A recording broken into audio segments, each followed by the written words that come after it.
The Secret Knowledge by the Grimm.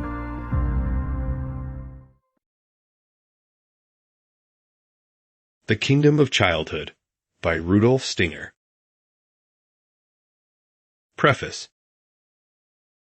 The lectures here printed were given by Rudolf Steiner at Torquay in 1924 in connection with a summer school at which he had been invited to speak on the subject of true and false paths of spiritual investigation.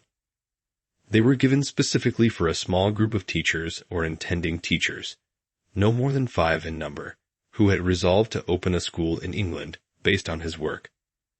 As always, Rudolf Steiner adapted what he had to say to the character of his special audience, some of whom had little or no experience of teaching. He gives them every possible encouragement, while he points out the magnitude of the task on which they are entering. He stimulates their observation by many practical and homely examples. He shows them how essential it is for a teacher to work upon himself, not merely to use his natural gifts, but to transform them, to seek for unsuspected powers in himself, never to become a pedant, but to make ample use of humor and keep his teaching and himself lively and imaginative. But above all, he insists on the grave importance of doing everything in the light of a knowledge of the child as a citizen of the spiritual as well as of the earthly world. Many of the ideas which Steiner stressed 40 years ago have since appeared, in modified forms, in the general practice of education.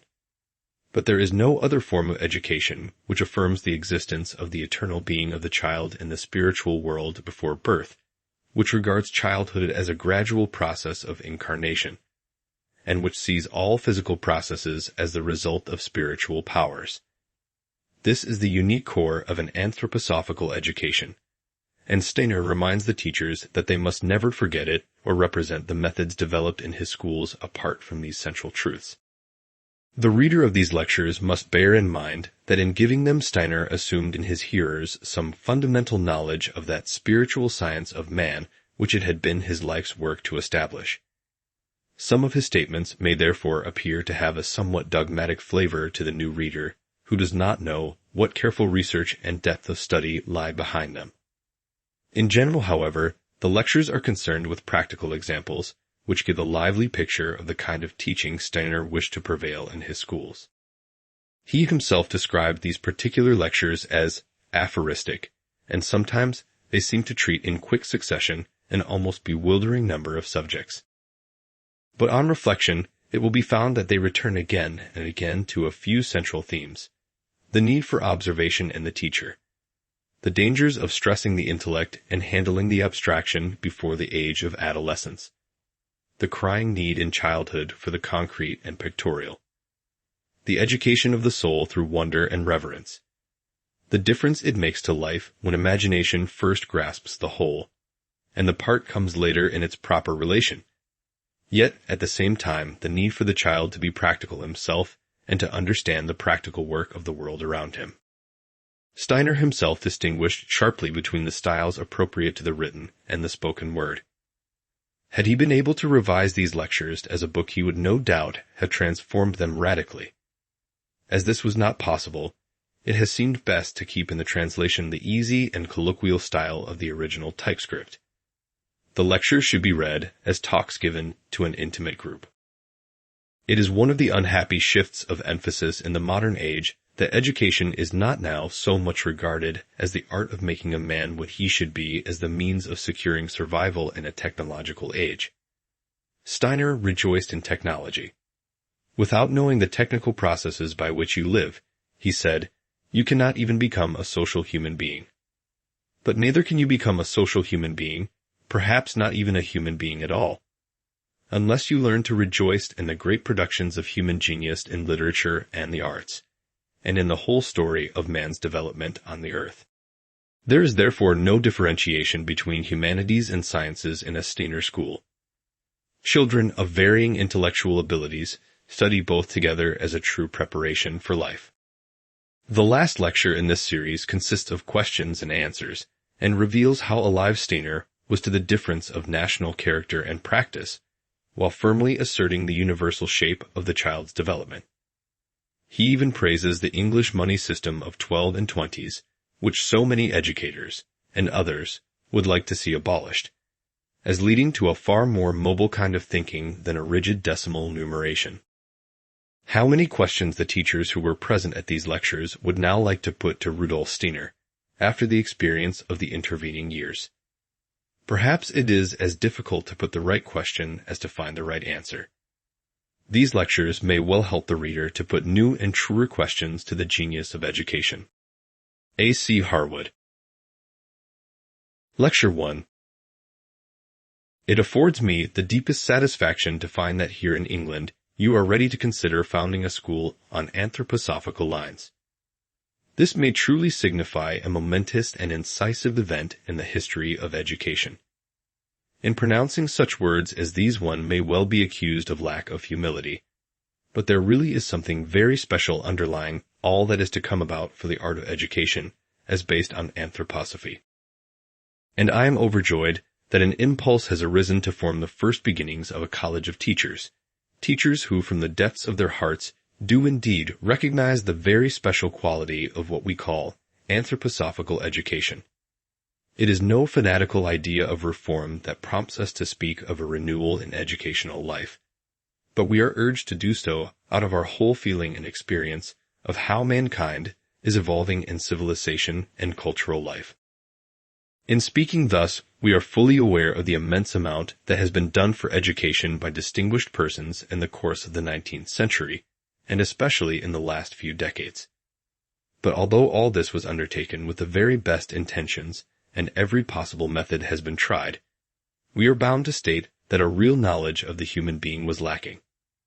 These ideas about education arose at a time when no real knowledge of man was possible owing to the materialism that prevailed in all departments of life, and indeed had done so since the 15th century.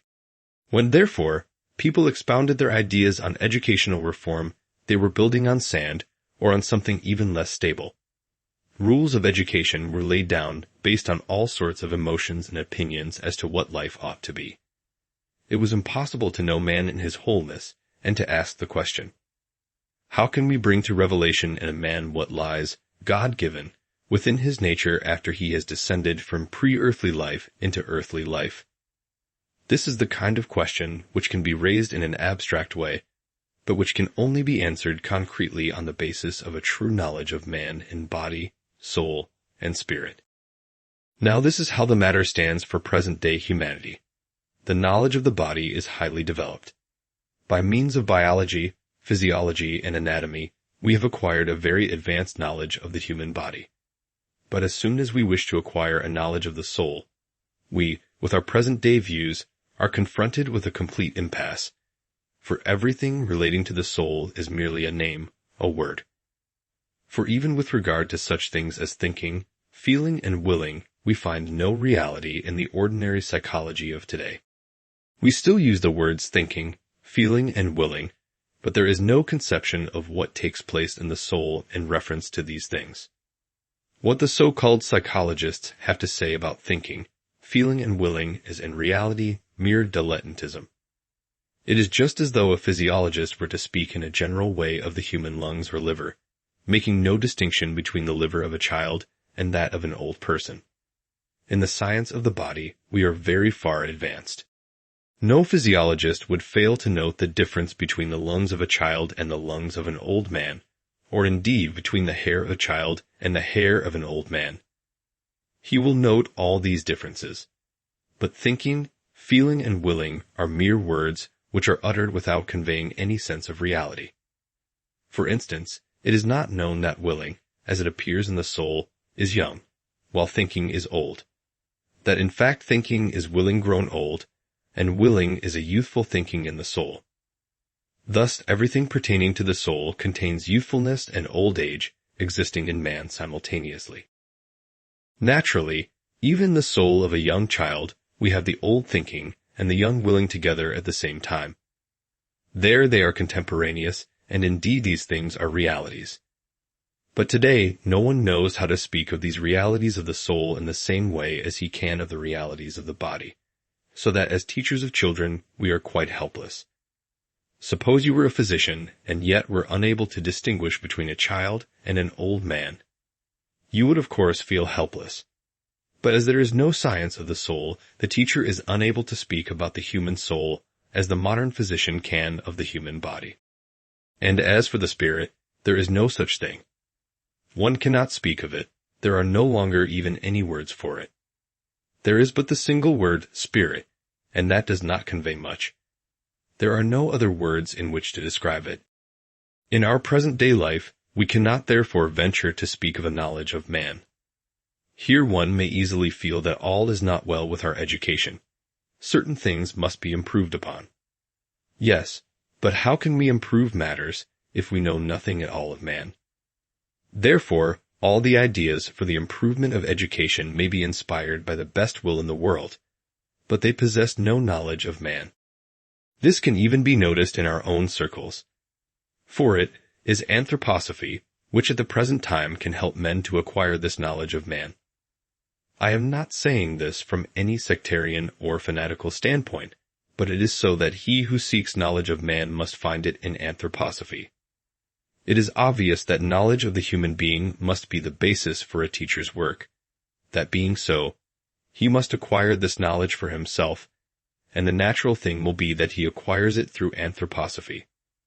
If, therefore, we are asked what the basis of a new method of education should be, our answer is, anthroposophy must be that basis.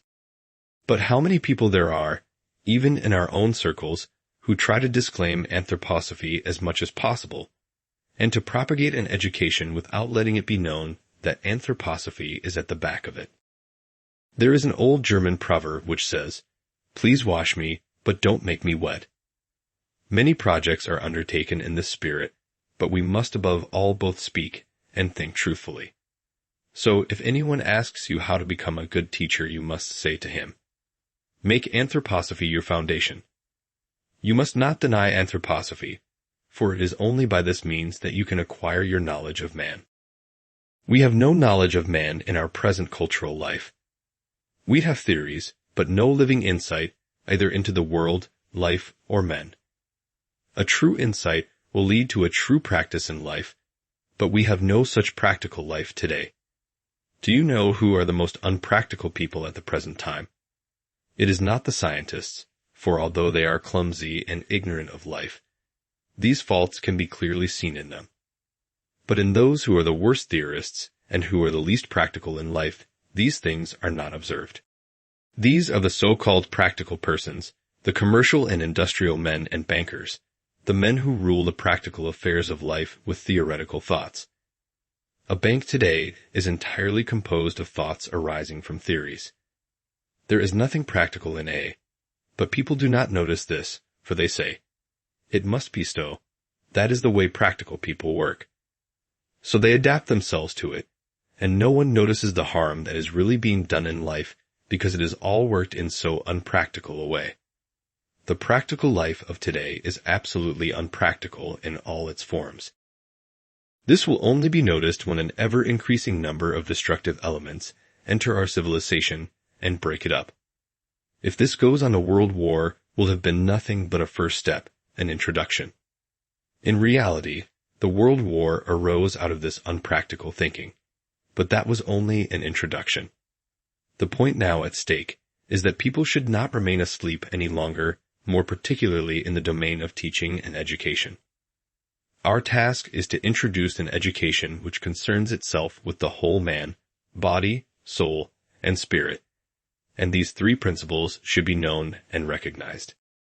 Now, in so short a course as that to be given here, we can only speak of the most important aspects of body, soul, and spirit in such a way as will give a direction to education and teaching.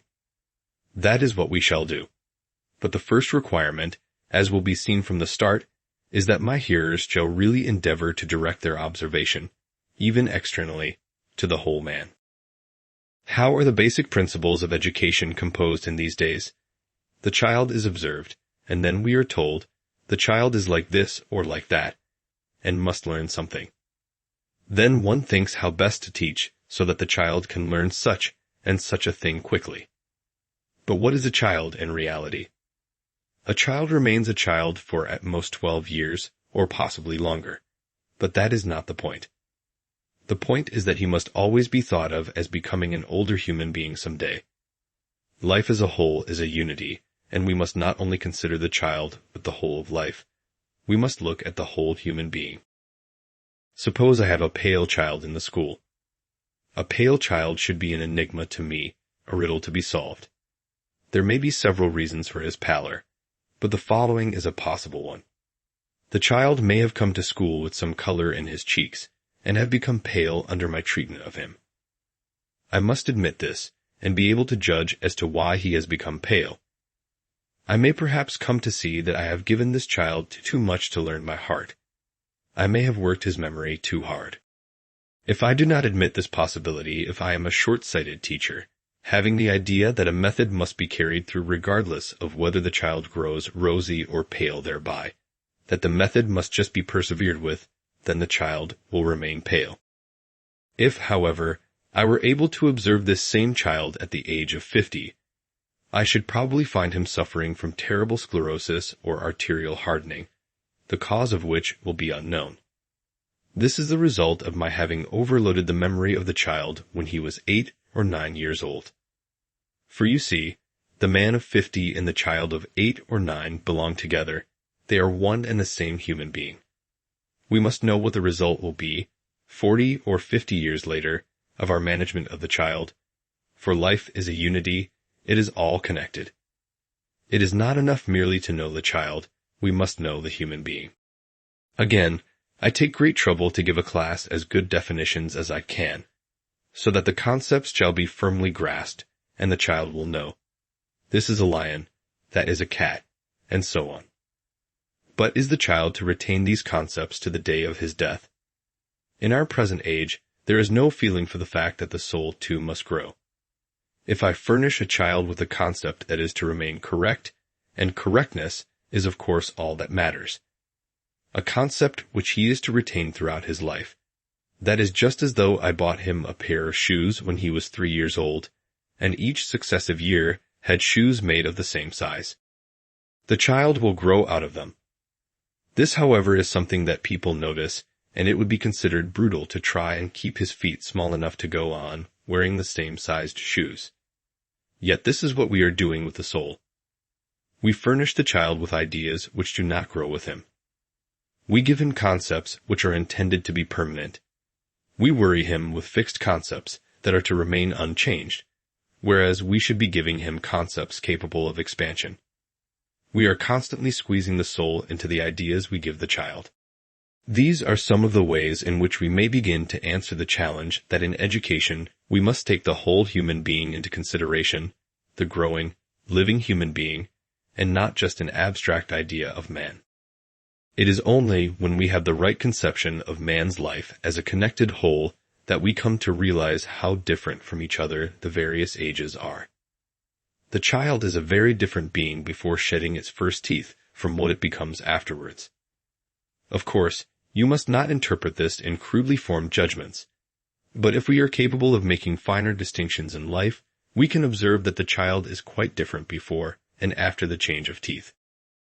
Before the change of teeth, we can still see quite clearly at work the effects of the child's habits of life before birth or conception, in its pre-earthly existence in the spiritual world. The body of the child acts almost as though it were spirit, for the spirit which has descended from the spiritual world is still fully active in a child in the first 7 years of its life. You will say, a fine sort of spirit. It has become quite boisterous, for the child is rampageous, awkward, and incompetent. Is all this to be attributed to the spirit belonging to his pre-earthly life? Well, my dear friends, suppose all you clever and well-brought-up people were suddenly condemned to remain always in a room having a temperature of 144 degrees Fahrenheit. You couldn't do it.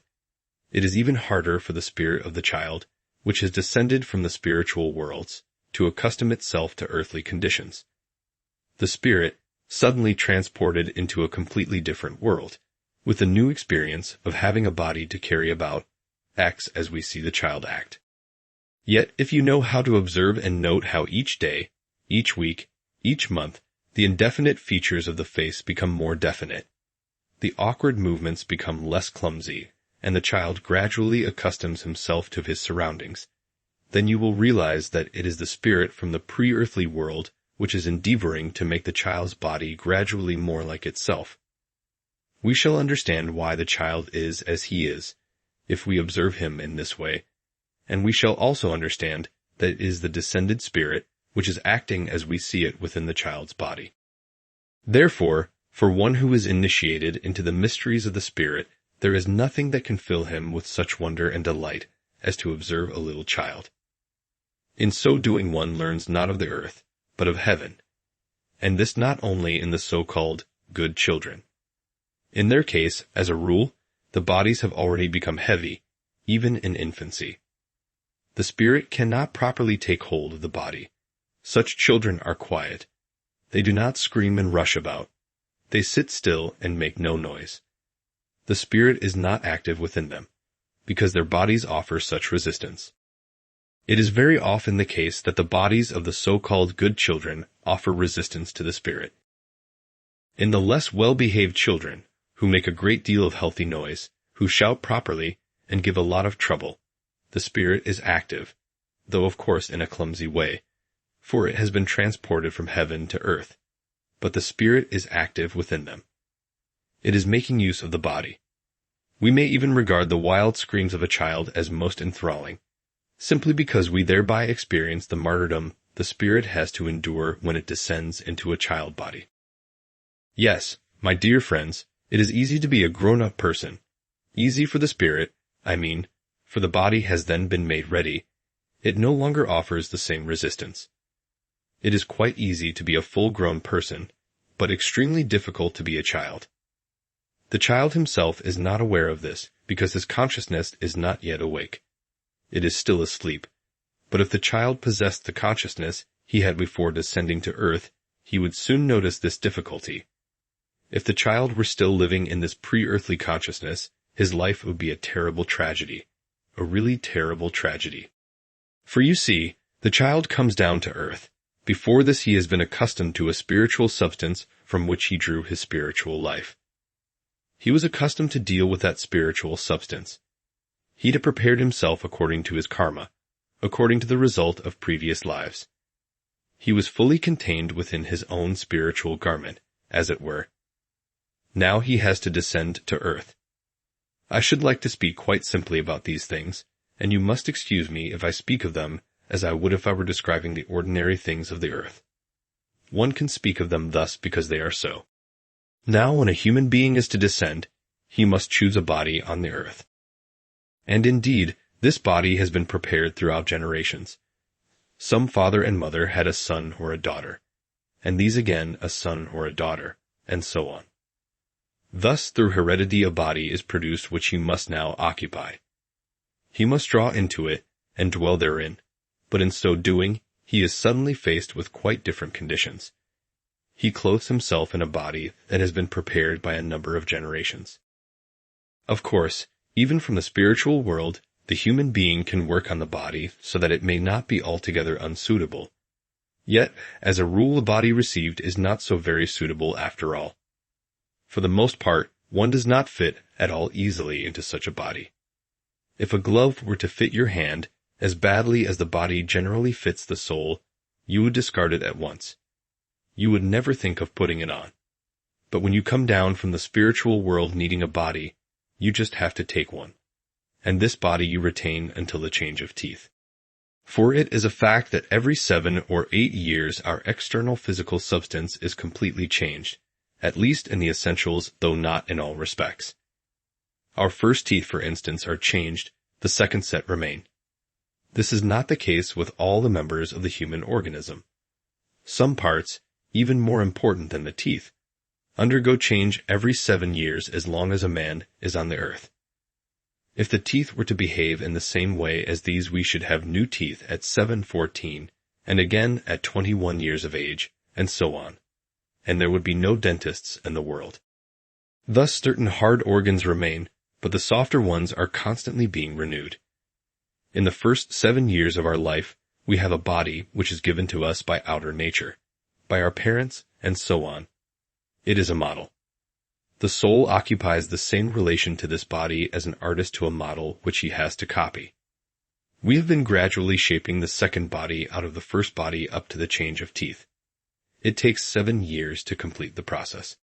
This second body, which we ourselves have fashioned on the model given us by our parents, only appears at the end of the first 7 years of life. And all that external science says today about heredity and so forth is mere dilettantism compared to the reality. In reality, we receive at birth a model body which is there with us for 7 years, although during the very first years of life, it begins to die out and fall away. The process continues until at the change of teeth, we have our second body. Now there are weak individualities who are weakly when they descend to earth. These form their second body in which they live after the change of teeth, as an exact model of the first. People say that they take after their parents by inheritance, but this is not true. They make their own second body according to the inherited model. It is only during the first 7 years of our life that our body is really inherited.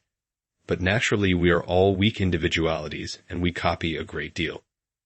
There are, however, also strong individualities descending to earth, and they too inherit a good deal in the first 7 years. That one can see in the teeth. Their first teeth are still soft and subject to heredity, but when children have good strong second teeth that can crack things easily, then they are strong individualities, developing in the proper way. There are children who at 10 years of age are just like children of 4, mere imitators. Others are quite different. The strong individuality stirs within them. The model is used, but afterwards they form an individual body for themselves. Such things must be noted. All talk of heredity will not lead you far unless you realize how matters stand. Heredity, in the sense in which it is spoken of by science, only applies to the first 7 years of man.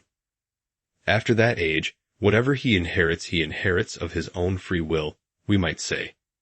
He imitates the model, but in reality the inherited part is thrown off with the first body at the change of teeth. The soul nature, which came down from the spiritual world, is very strong in us, and it is clumsy at first because it has to become accustomed to external nature. Yet in reality everything about a child, even the worst naughtiness, is very fascinating. Of course, we must follow the conventions to some extent, and not allow all naughtiness to pass unreproved. But we can see better in children than anywhere else how the spirit of man is tormented by the demons of degeneracy which are there in the world. The child has to enter a world into which he so often does not fit. If we were conscious of this process, we should see what a terribly tragic thing it is. When one knows something of initiation, and is able to see consciously what lays hold of this body in the child, it really is terrible to see how he must find his way into all the complications of bones and ligaments which he has to form. It really is a tragic sight. The child himself knows nothing of this, and that is a good thing, for the guardian of the threshold protects him from any such knowledge. But the teacher should know of it. He must look on with the deepest reverence, knowing that here a being whose nature is of God and the Spirit has descended to earth. The essential thing is that we should know this, that we should fill our hearts with this knowledge, and from this starting point undertake our work as educators. There are great differences between the manner of man which one is in the spiritual soul life before descending to earth, and that which one has to become here below. The teacher should be able to judge of this because he has before him the child in whom are the after effects of the spiritual world. Now there is one thing which the child has difficulty in acquiring, because the soul had nothing of this in the spiritual life. On earth man is very little able to direct his attention to the inner part of his body. That is only done by the natural scientists and the physicians. They know exactly what goes on inside man within the limits of his skin, but you will find that most people do not even know exactly where their heart is. They generally point to the wrong place, and if in the course of his social life today it were required of a man to explain the difference between the lobes of the right and left lungs, or to describe the duodenum, very curious answers would be given. Now before he comes down into earthly life, a man takes but little interest in the external world. but he takes so much the more interest in what he may call his spiritual inner being. In the life between death and a new birth, man's interests are almost entirely centered on his inner spiritual life. He builds up his karma in accordance with experiences from previous earth lives, and this he develops according to his inner life of spirit. This interest which he takes in it is very far removed from any earthly quality, very far removed from that longing for knowledge which, in its one-sided form, may be called inquisitiveness. A longing for knowledge, curiosity, a passionate desire for knowledge of the external life was not ours before our birth or descent to earth. We did not know it at all.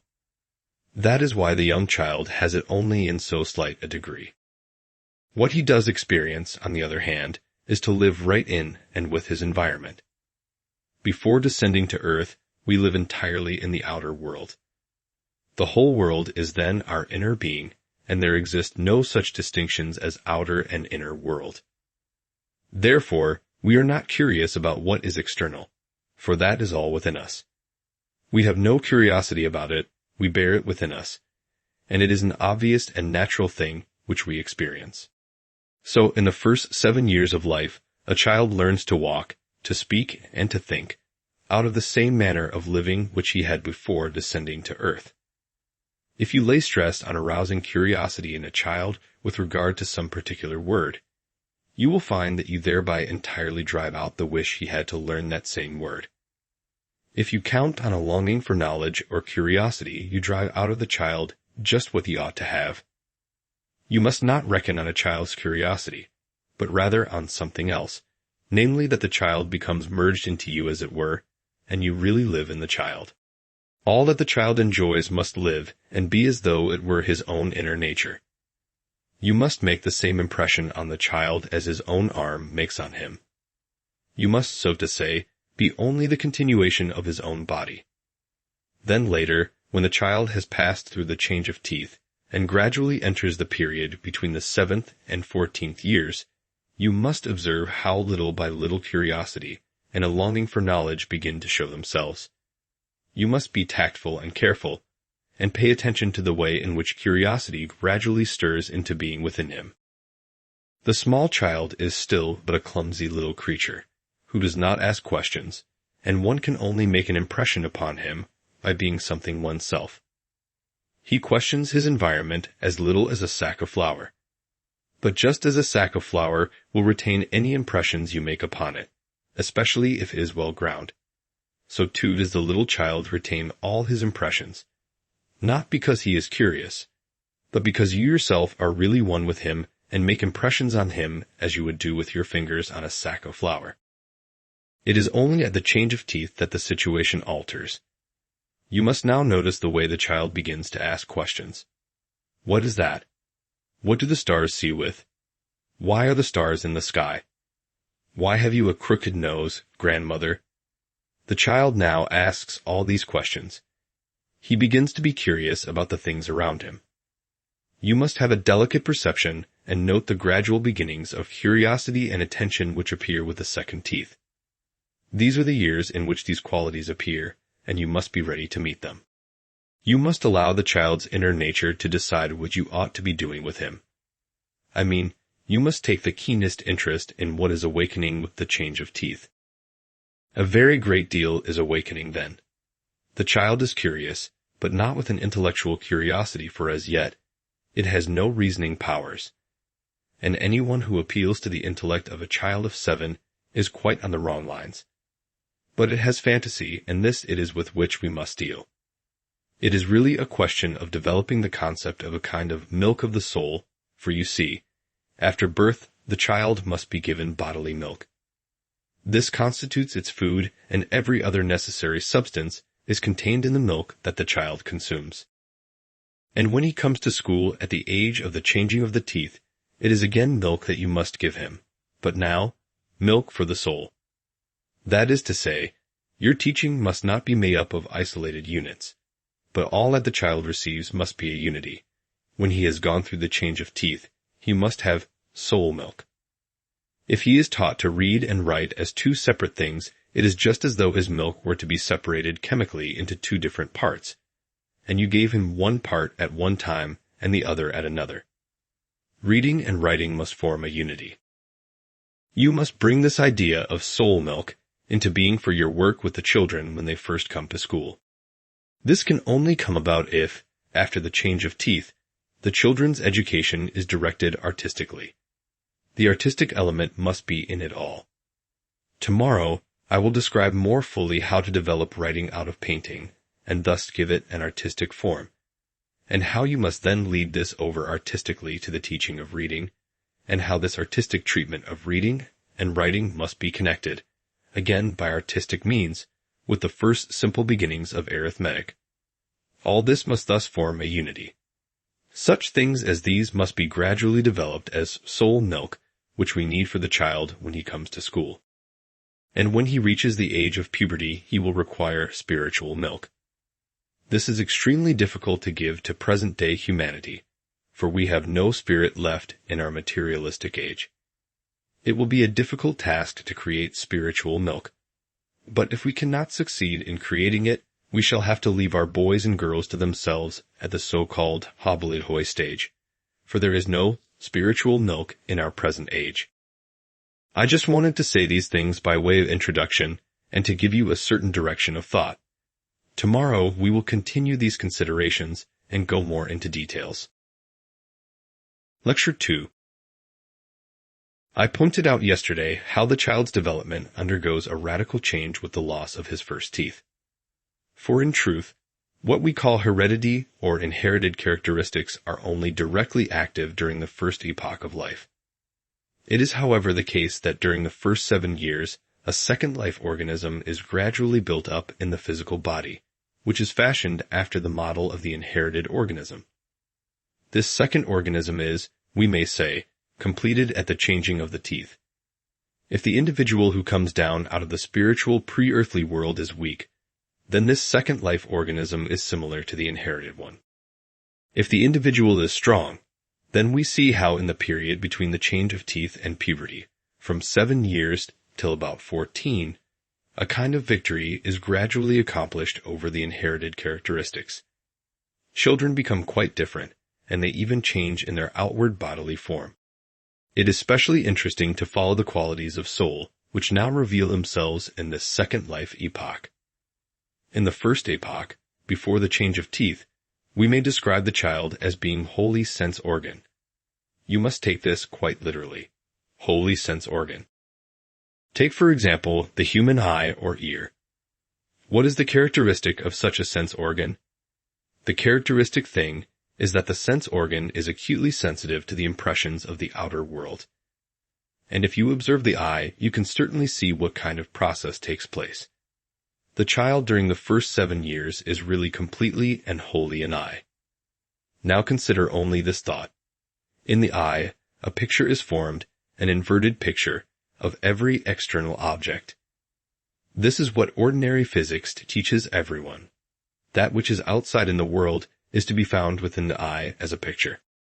Physics stops here, but this picture-forming process is really only the beginning of what one should know concerning the eye. It is the most external physical fact. But if the physicist would look upon this picture with a finer sense of observation, then he would see that it determines the course of the circulation of the blood in the choroid. The whole choroid is conditioned in its blood circulation by the nature of this picture within the eye.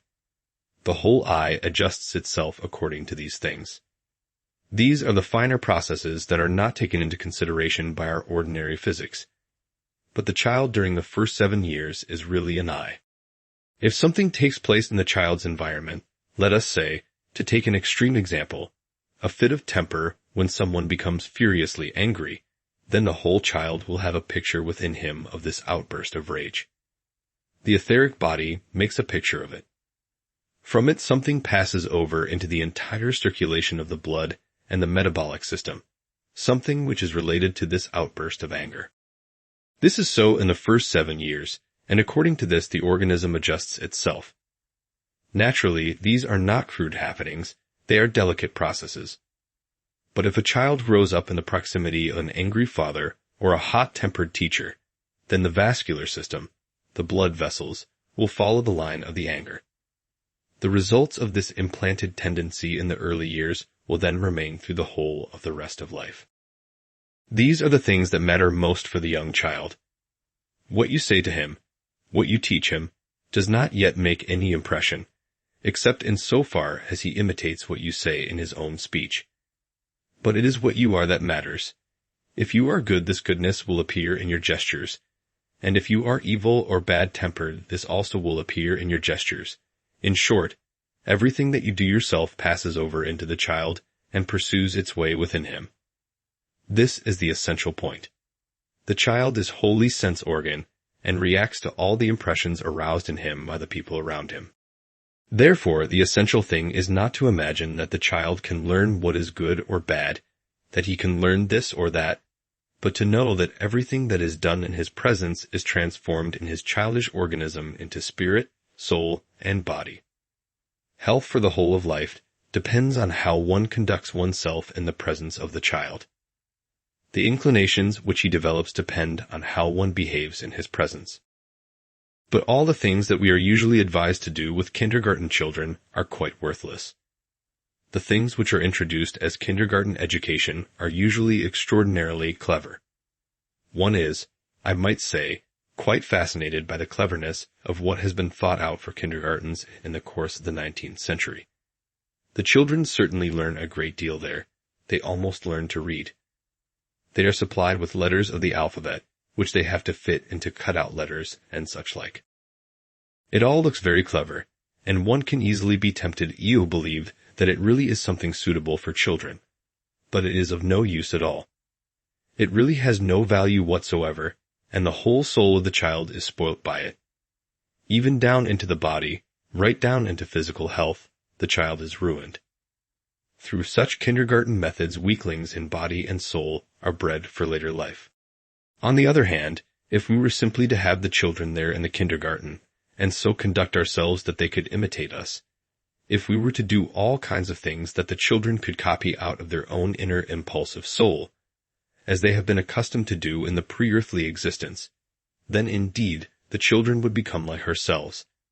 But it is for us to see that we are worthy of this imitation.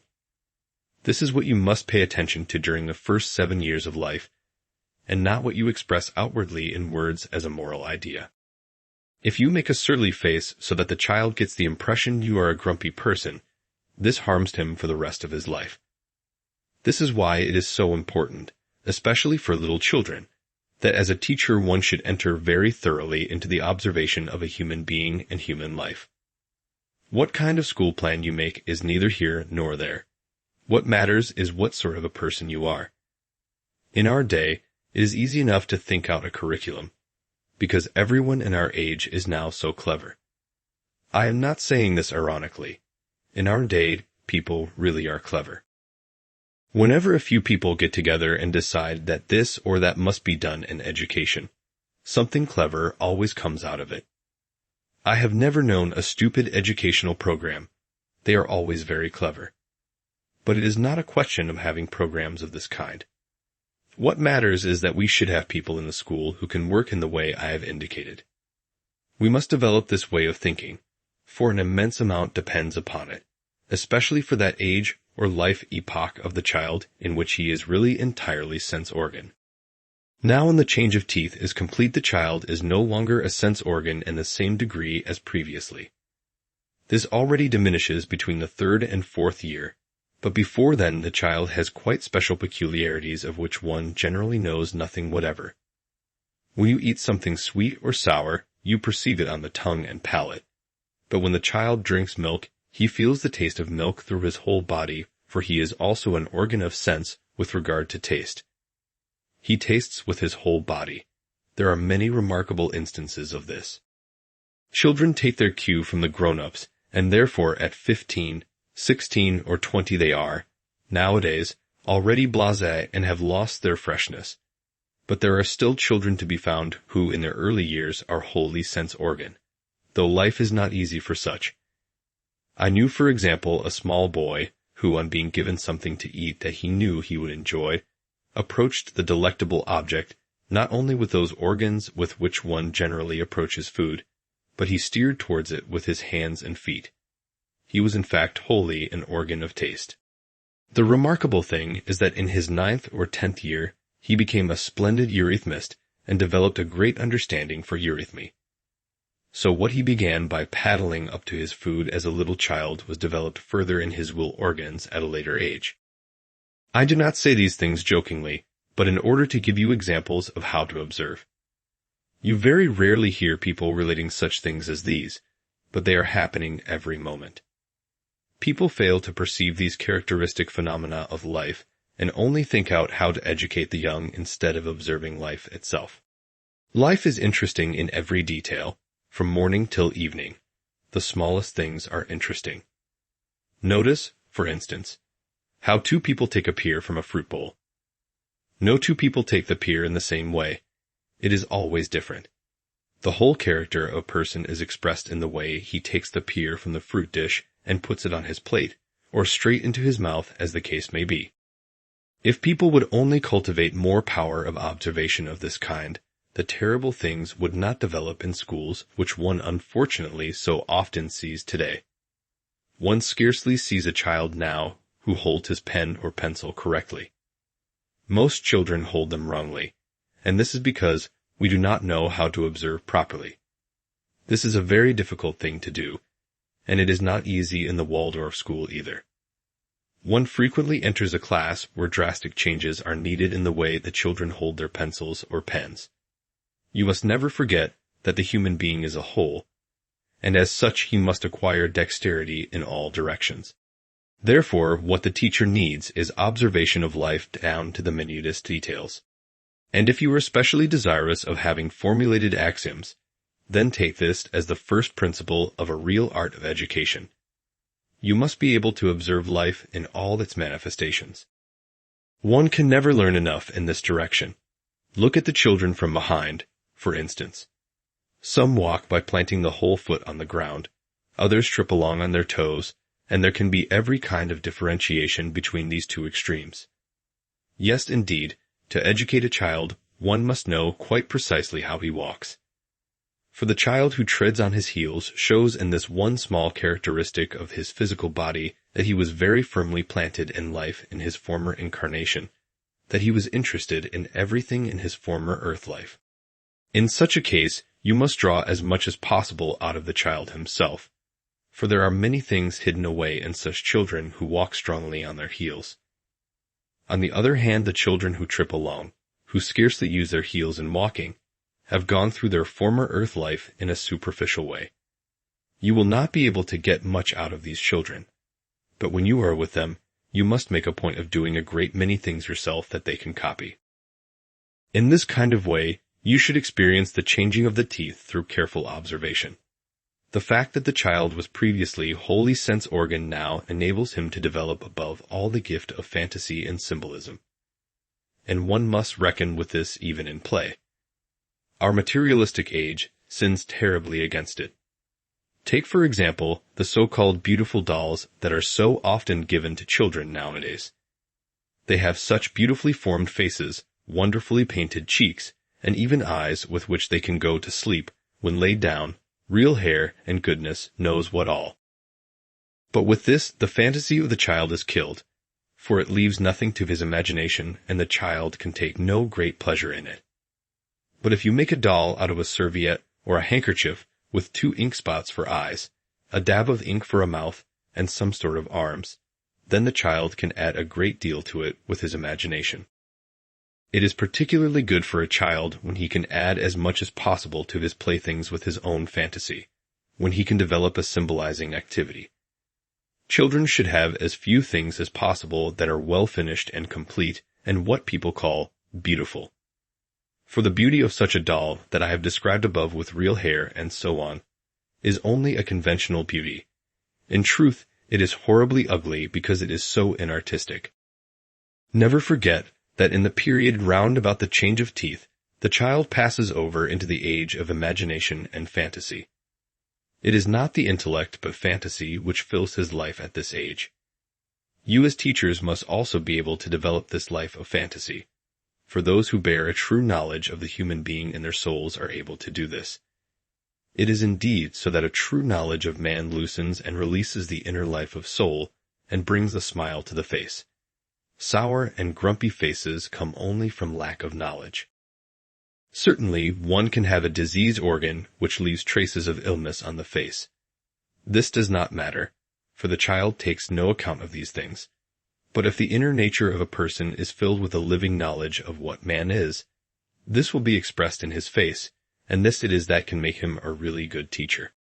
And so between the change of teeth and puberty you must educate out of the very essence of imagination. For the quality that makes a child under 7 so wholly into a sense organ now becomes more inward. It enters the soul life. The sense organs do not think. They perceive pictures, or rather they form pictures from the external objects. And even when the child's sense experiences have already a quality of soul, it is not a thought that emerges but an image, albeit a soul image, an imaginative picture. Therefore, in your teaching you must work in pictures, in images. Now we can work least of all in pictures if we are teaching the child something that is really quite foreign to him. For example, the calligraphy of today is quite foreign to the child, whether in the written or printed letters. He has no relation whatever to this thing, which is called an A. Why should he have a relation to an A? Why should he be interested in an L? These are quite foreign to him. This A, this L.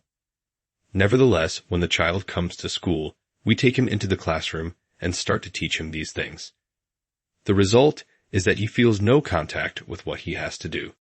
And if we teach him this before the change of teeth and set him to stick letters into cut-out holes, for example, then we are giving him things that lie right outside his nature and to which he has not the slightest relationship. But what he does possess is an artistic sense, a faculty for creating imaginative pictures. It is to this that we must appeal. To this we must turn. We should avoid a direct approach to the conventional letters of the alphabet, which are used in the writing and printing of civilized man. Rather should we lead the children, in a vivid and imaginative way, through the various stages which man himself has passed through in the history of civilization. In former times there was picture writing.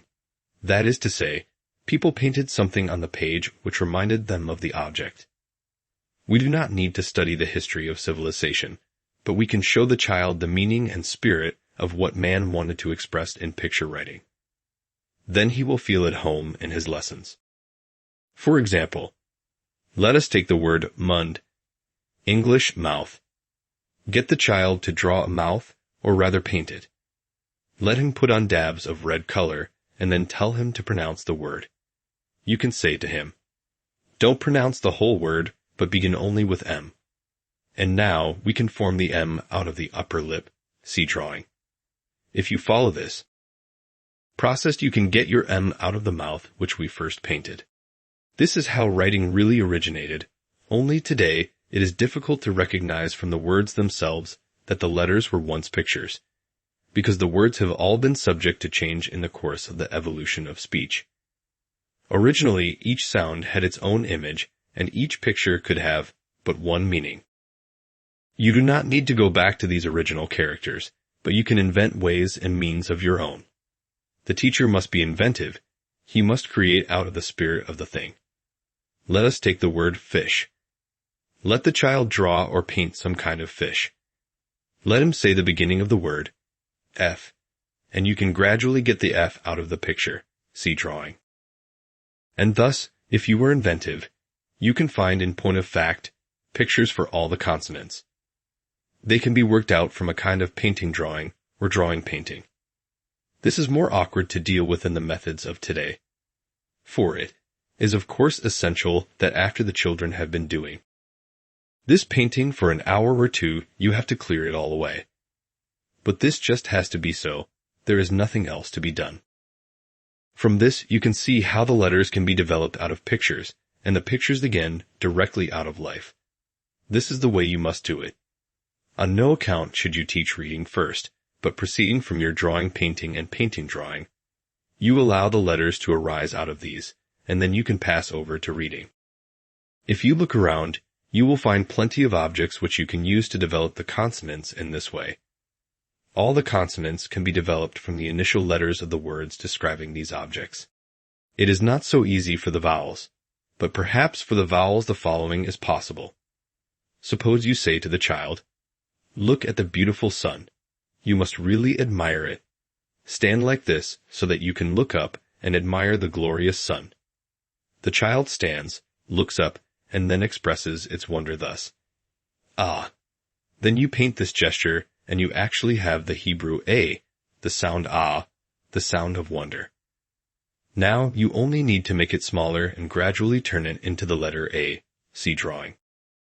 And so if you bring before the child something of an inner soul quality, and above all what is expressed in eurythmy, letting him take up this position or that, then you can develop the vowels also in the way I have mentioned. Eurythmy will be a very great help to you because the sounds are already formed in the eurythmy gestures and movements. Think for instance of an O1 embraced as something lovingly. Out of this one can obtain the 0, see drawing. You can really get the vowels from the gesture, the movement. Thus you must work out of observation and imagination, and the children will then come to know the sounds and the letters from the things themselves. You must start from the picture. The letter, as we know it today in its finished form, has a history behind it. It is something that has been simplified from a picture, but the kind of magical signs of the printed letters of the present day no longer tell us what the picture was like. When the Europeans, these better men, went to America at the time when the savages, the Indians, were still there. Even in the middle of the 19th century, such things happened. They showed these savages printed writing, and the Indians ran away from it because they thought the letters were little devils.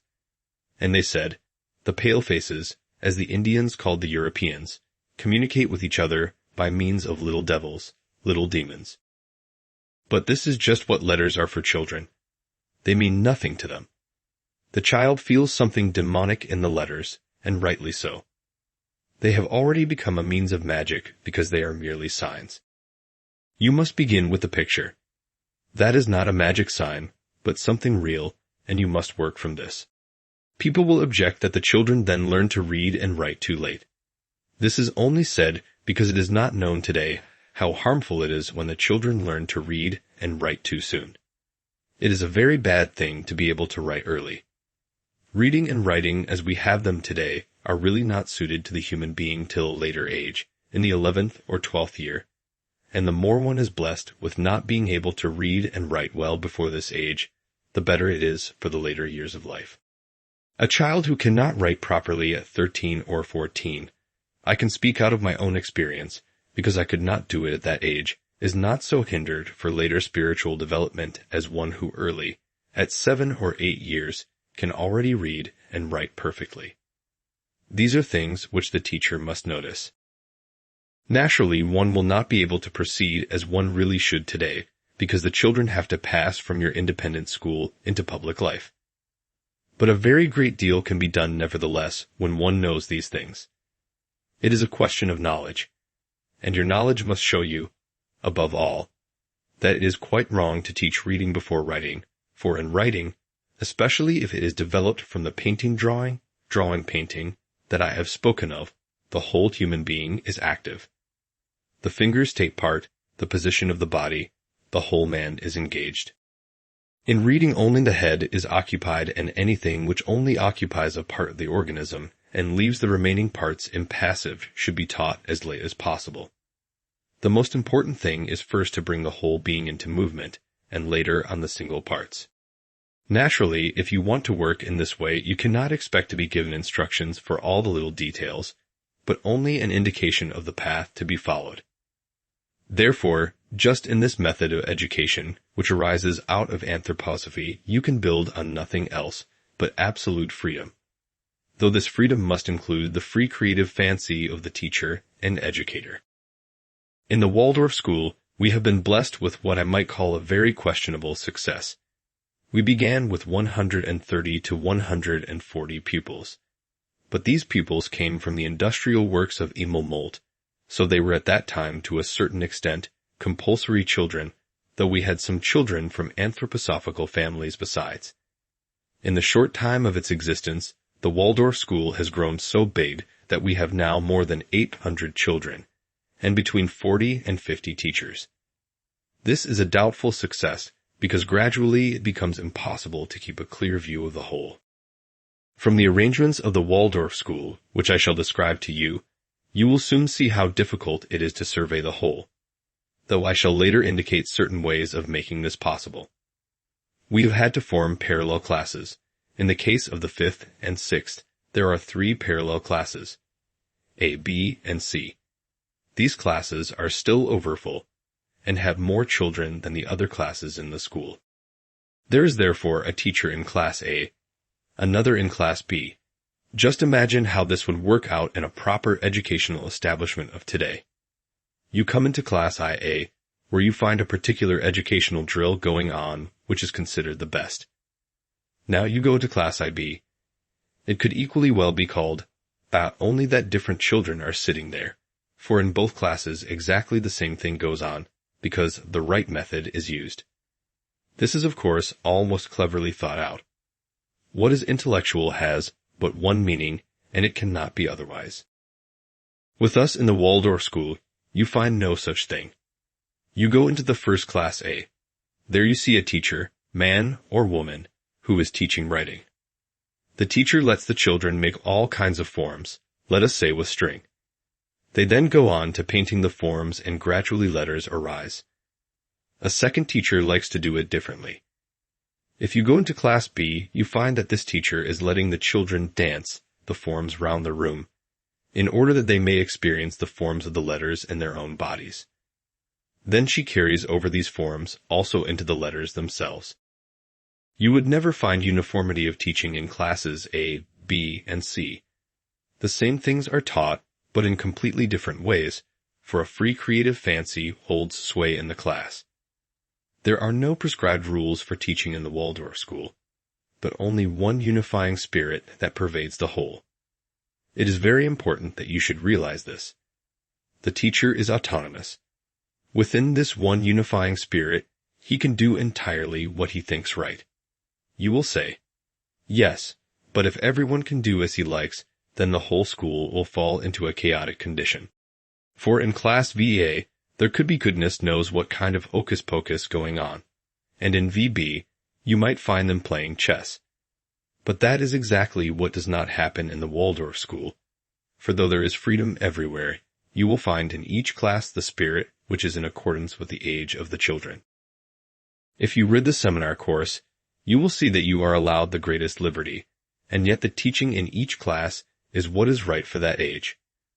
The strange thing is that no teacher has ever opposed this. They all quite voluntarily accept this principle of a unifying spirit in the work.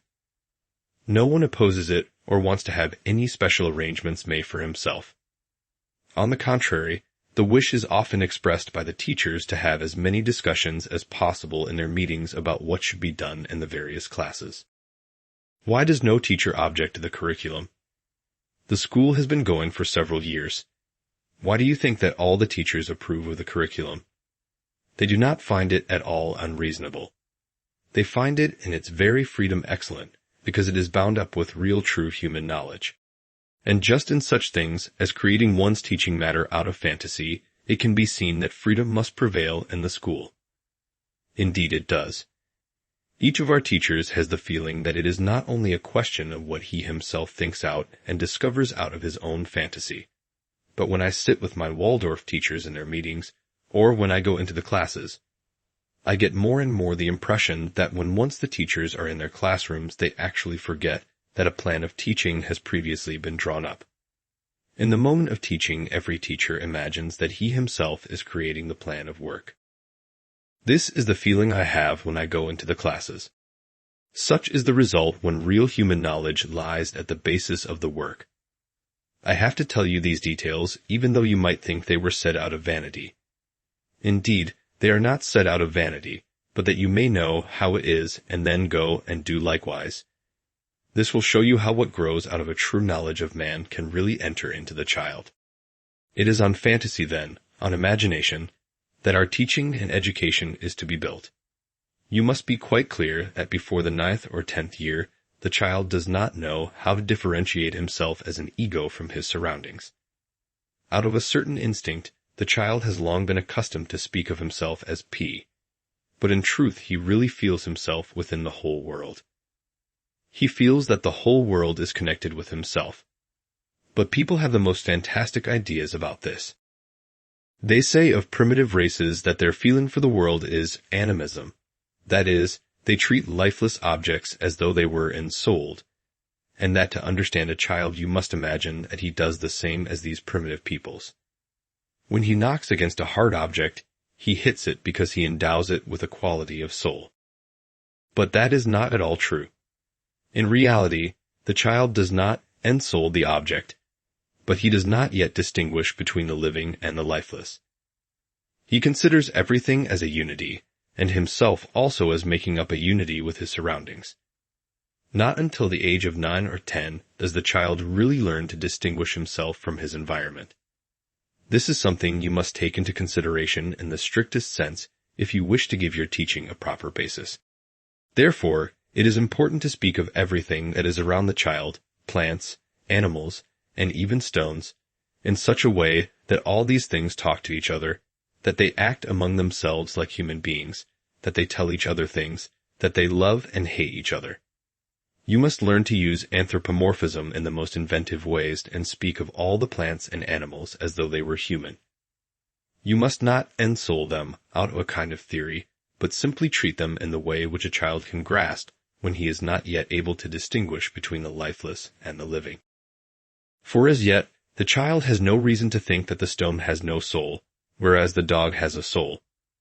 The first difference he notices is that the dog moves. But he does not ascribe the movement to the fact that he has a soul. One can indeed treat all things that feel and live as if they were people, thinking, feeling, and speaking to one another, as if they were persons with sympathy and antipathy for each other.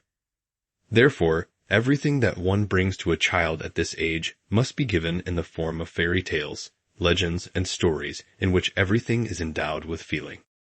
The child receives the very best foundation for his soul life when in this way we nourish his instinctive soul qualities of fancy. This must be borne in mind. If you fill the child with all kinds of intellectual teaching during this age, and this will be the case if we do not transform into pictures everything that we teach him, then later he will have to suffer the effects in his blood vessels and in his circulation. We must consider the child in body, soul, and spirit as an absolute unity. This must be said over and over again. For this task, the teacher must have an artistic feeling in his soul. He must be of an artistic disposition. For what works from teacher to child is not only what one thinks out or what one can convey in ideas, but, if I may express myself so, it is the imponderable quality in life. A very great deal passes over from teacher to child unconsciously. The teacher must be aware of this, above all when he is telling fairy tales, stories, or legends full of feeling.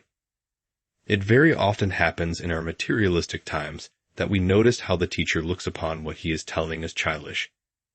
He is telling something which he himself does not believe. And here anthroposophy finds its rightful place if it is to be the guide and leader of the true knowledge of man. We become aware through anthroposophy that we can express a thing infinitely more fully and more richly if we clothe it in pictures than if we put it into abstract ideas. A child who is naturally healthy feels the necessity to express everything in pictures and to receive everything also in picture form. Remember how Goethe learned to play the piano as a boy. He was shown how he had to use the first finger, the second finger, and so on. But he did not like this method, and this dry pedantic teacher of his was repugnant to him. For Father Goethe was an old Philistine, one of the old pedants of Frankfurt who naturally also engaged Philistine teachers for preference, because they are the good ones, as everyone knows. This kind of teaching was repugnant to the boy Goethe. It was too abstract. So he invented for himself the Duderling, the little fellow who points. Not index finger, that is too abstract, but Duderling. The child wants an image, and he wants to think of himself as an image too. It is just in these things that we see how the teacher needs to use his fantasy, to be artistic, for then he will meet the child with a truly living quality of soul. and this living quality works upon the child in an imponderable way, imponderable in the best sense. Through anthroposophy, we ourselves learn once more to believe in the legends, fairy tales, and myths, for they express a higher truth in imaginative pictures. And then our handling of these fairy tales, legends, and mythical stories will once more be filled with the quality of soul. Then, when we speak to the child, our very words, permeated as they will be by our own belief in the tales, will flow over to him and carry truth with them.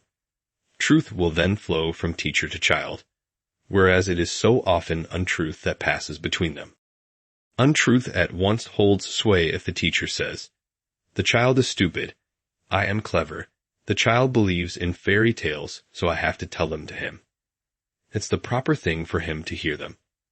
When a teacher speaks like this, then an intellectual element immediately enters into the relating of the stories. But the child, especially in the age between the change of teeth and puberty, has a most sensitive feeling for whether the teacher is governed by his fantasy or his intellect. The intellect has a destructive and crippling effect on the child, but fantasy gives it life and impulse.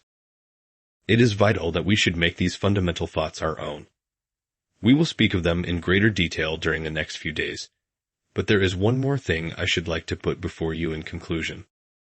Something of very special importance happens to the child between his 9th and 10th year. Speaking in an abstract way, we can say that he then learns to differentiate himself from his environment. He feels himself as an I, and the environment as something external, which does not belong to this I of his. But this is an abstract way of expressing it. The reality is this, speaking of course in a general sense. The child of this age approaches his much-loved teacher, be he man or woman, with some problem or difficulty.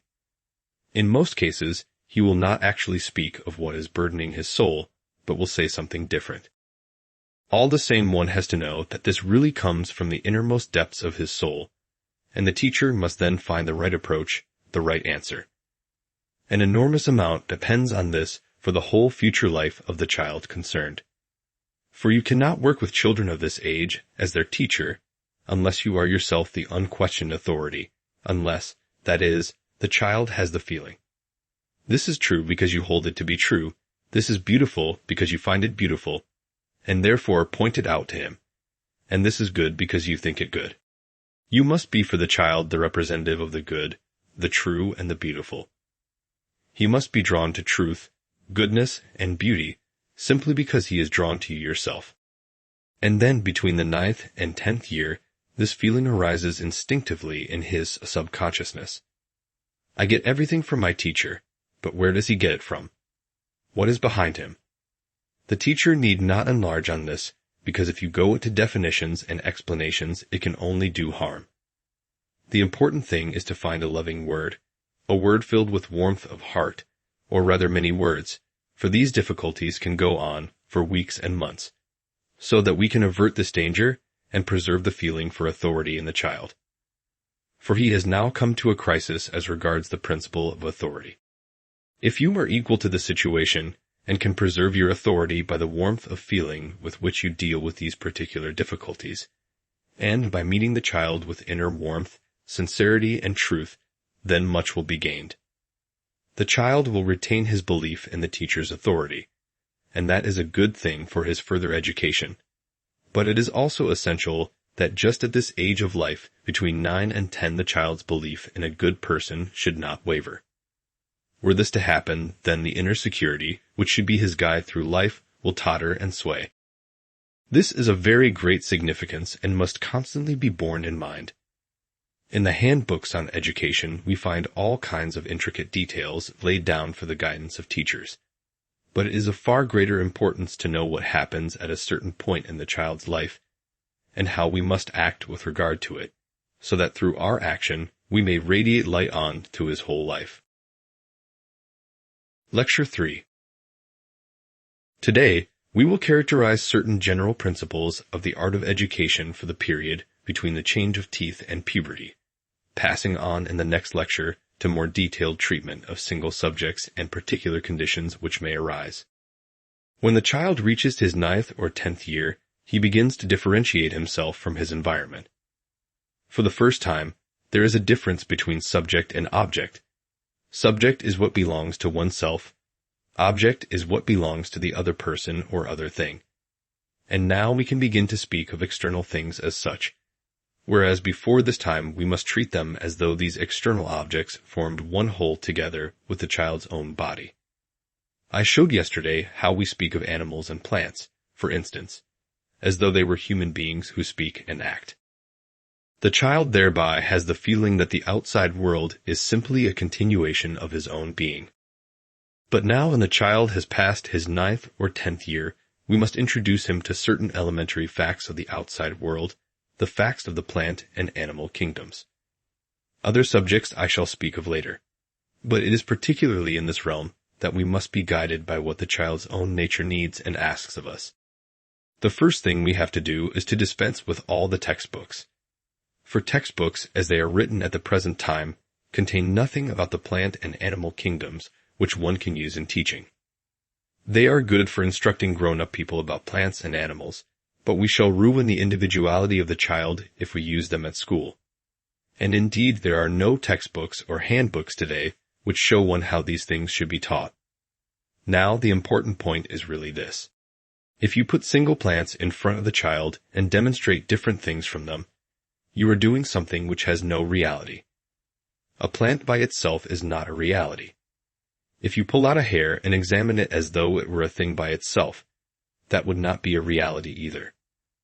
In ordinary life, we say of everything of which we can sect the outlines with our eyes that it is real. But if you look at a stone and form some opinion about it, that is one thing. If you look at a hair or a rose, it is another. In 10 years' time, the stone will be exactly as it is now, but in 2 days, the rose will have changed. The rose is only a reality together with the whole rosebush. The hair is nothing in itself, but is only a reality when considered with the whole head, as part of the whole human being.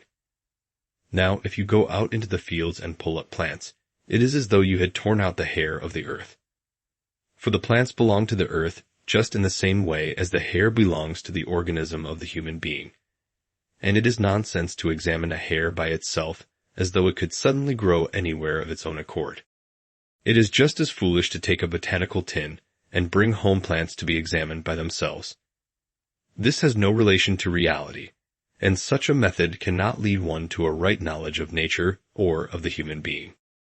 Here we have a plant, see drawing, but this alone is not the plant, for there also belongs to it the soil beneath it spread out on all sides, maybe a very long way. There are some plants which send out little roots a very long way. And when you realize that the small clod of earth containing the plant belongs to a much greater area of soil around it, then you will see how necessary it is to manure the earth in order to promote healthy plant growth. Something else is living besides the actual plant. This part here, below the line in drawing, lives with it and belongs to the plant. The earth lives with the plant. There are some plants which blossom in the spring, about May or June, and bear fruit in autumn. Then they wither and die and remain in the earth which belongs to them. But there are other plants which take the earth forces out of their environment.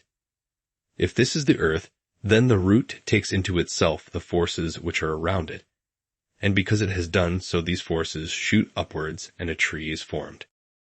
For what is actually a tree?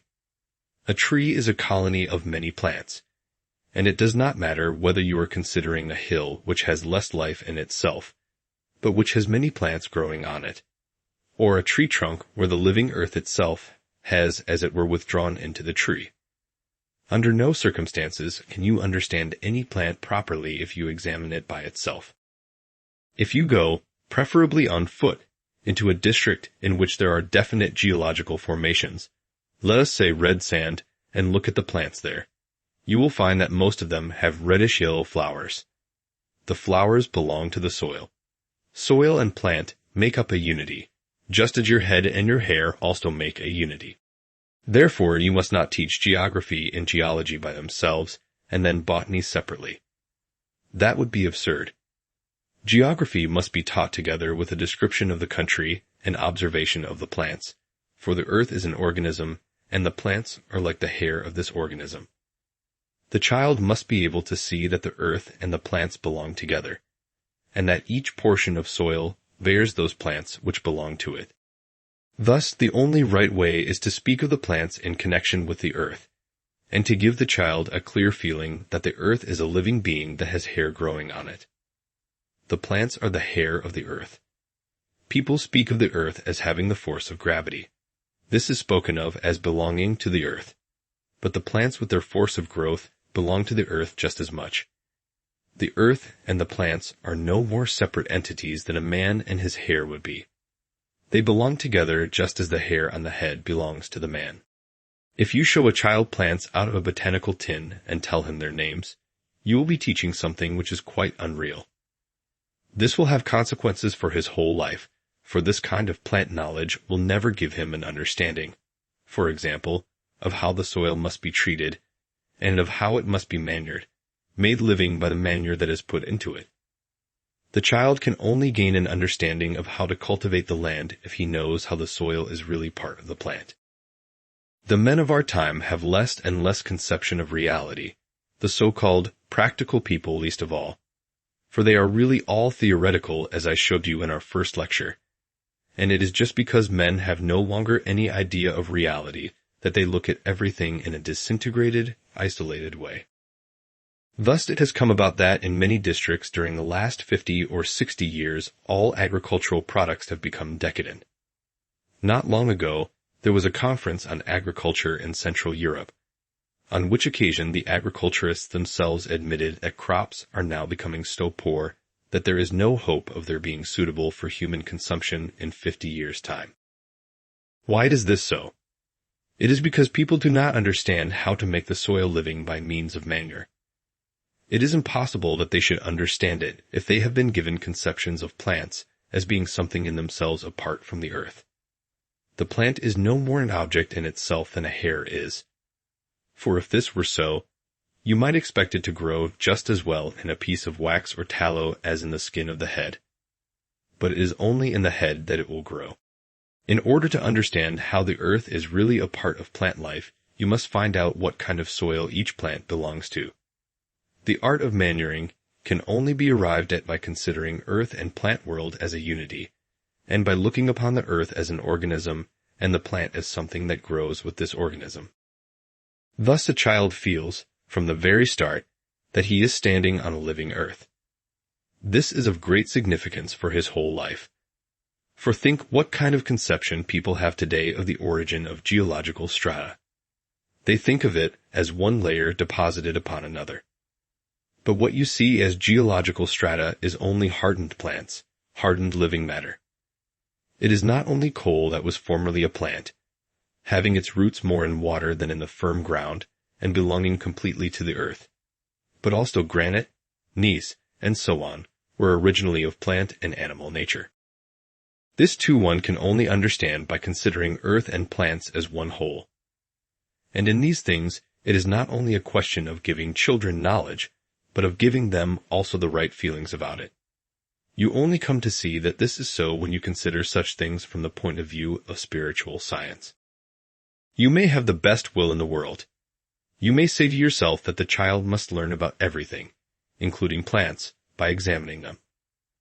At an early age, then I will encourage him to bring home a nice lot of plants in a beautiful tin box. I will examine them all with him, for here is something real. I firmly believe that this is a reality, for it is an object lesson, but all the time you are looking at something which is not a reality at all. This kind of object lesson teaching of the present day is utter nonsense. This way of learning about plants is just as unreal as though it were a matter of indifference whether a hair grew in wax or in the human skin. It cannot grow in wax. Ideas of this kind are completely contradictory to what the child received in the spiritual worlds before he descended to the earth. For there, the earth looked quite different. This intimate relationship between the mineral earth kingdom and the plant world was then something that the child's soul could receive as a living picture. Why is this so? It is because, in order that the human being may incarnate at all, he has to absorb something which is not yet mineral, but which is only on the way to becoming mineral, namely the etheric element. He has to grow into the element of the plants, and this plant world appears to him as related to the earth. This series of feelings which the child experiences when he descends from the pre-earthly world into the earthly world. This whole world of richness is made confused and chaotic for him if it is introduced to him by the kind of botany teaching which is usually pursued, whereas the child rejoices inwardly if he hears about the plant world in connection with the earth. In a similar manner, we must consider how to introduce our children to the animal world. Even a superficial glance will show us that the animal does not belong to the earth. It runs over the earth and can be in this place or that, so the relationship of the animal to the earth is quite different from that of the plant. Something else strikes us about the animal. When we come to examine the different animals which live on the earth, let us say according to their soul qualities first of all, we find cruel beasts of prey, gentle lambs, or animals of courage. Some of the birds are brave fighters, and we find courageous animals amongst the mammals too. We find majestic beasts, like the lion.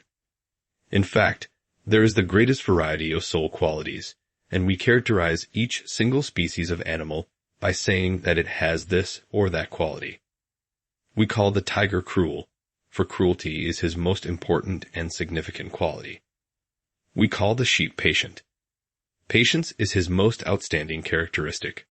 We call the donkey lazy, because although in reality he may not be so fearfully lazy, yet his whole bearing and behavior somehow reminds us of laziness. The donkey is especially lazy about changing his position in life. If he happens to be in a mood to go slowly, nothing will induce him to go quickly. And so every animal has its own particular characteristics. But we cannot think of human beings in this way. We cannot think of one man as being only gentle and patient, another only cruel, and a third only brave. We should find it a very one-sided arrangement if people were distributed over the earth in this way. You do sometimes find such qualities developed in a one-sided way, but not to the same extent as in animals. Rather, what we find with the human being, especially when we are to educate him, is that there are certain things and facts of life which he must meet with patience, or again with courage, and other things and situations even maybe with a certain cruelty, although this last should be administered in homeopathic doses. Or in face of certain situations a human being may show cruelty simply out of his own natural development, and so on. Now, what is really the truth about these soul qualities of man and the animals? With man we find that he can really possess all qualities, or at least the sum of all the qualities that the animals have between them, each possessing a different one. Man has a little of each one. He is not as majestic as the lion, but he has something of majesty within him. He is not as cruel as the tiger, but he has a certain cruelty. He is not as patient as the sheep, but he has some patience. He is not as lazy as the donkey, at least everybody is not, but he has some of this laziness in him. Every human being has these things within him. When we think of this matter in the right way, we can say that man has within him the lion nature, sheep nature, tiger nature, and donkey nature. He bears all these within him, but harmonized. All the qualities tone each other down, as it were, and man is the harmonious flowing together, or, to put it more academically, the synthesis of all the different soul qualities that the animal possesses. Man reaches his goal if in his whole being he has the proper dose of lionness, sheepness, tigerness, the proper dose of donkeyness, and so on. If all this is present in his nature in the right proportions, and has the right relationship to everything else. There is a beautiful old Greek proverb which says, "If courage be united with cleverness, it will bring thee blessing, but if it goes alone, ruin will follow." If man were only courageous with the courage of certain birds which are continually fighting, he would not bring much blessing into his life. But if his courage is so developed in his life that it unites with cleverness, the cleverness which in the animal is only one-sided, then it takes its right place in man's being. With man, then, it is a question of a synthesis, a harmonizing of everything that is spread out in the animal kingdom. We can express it like this.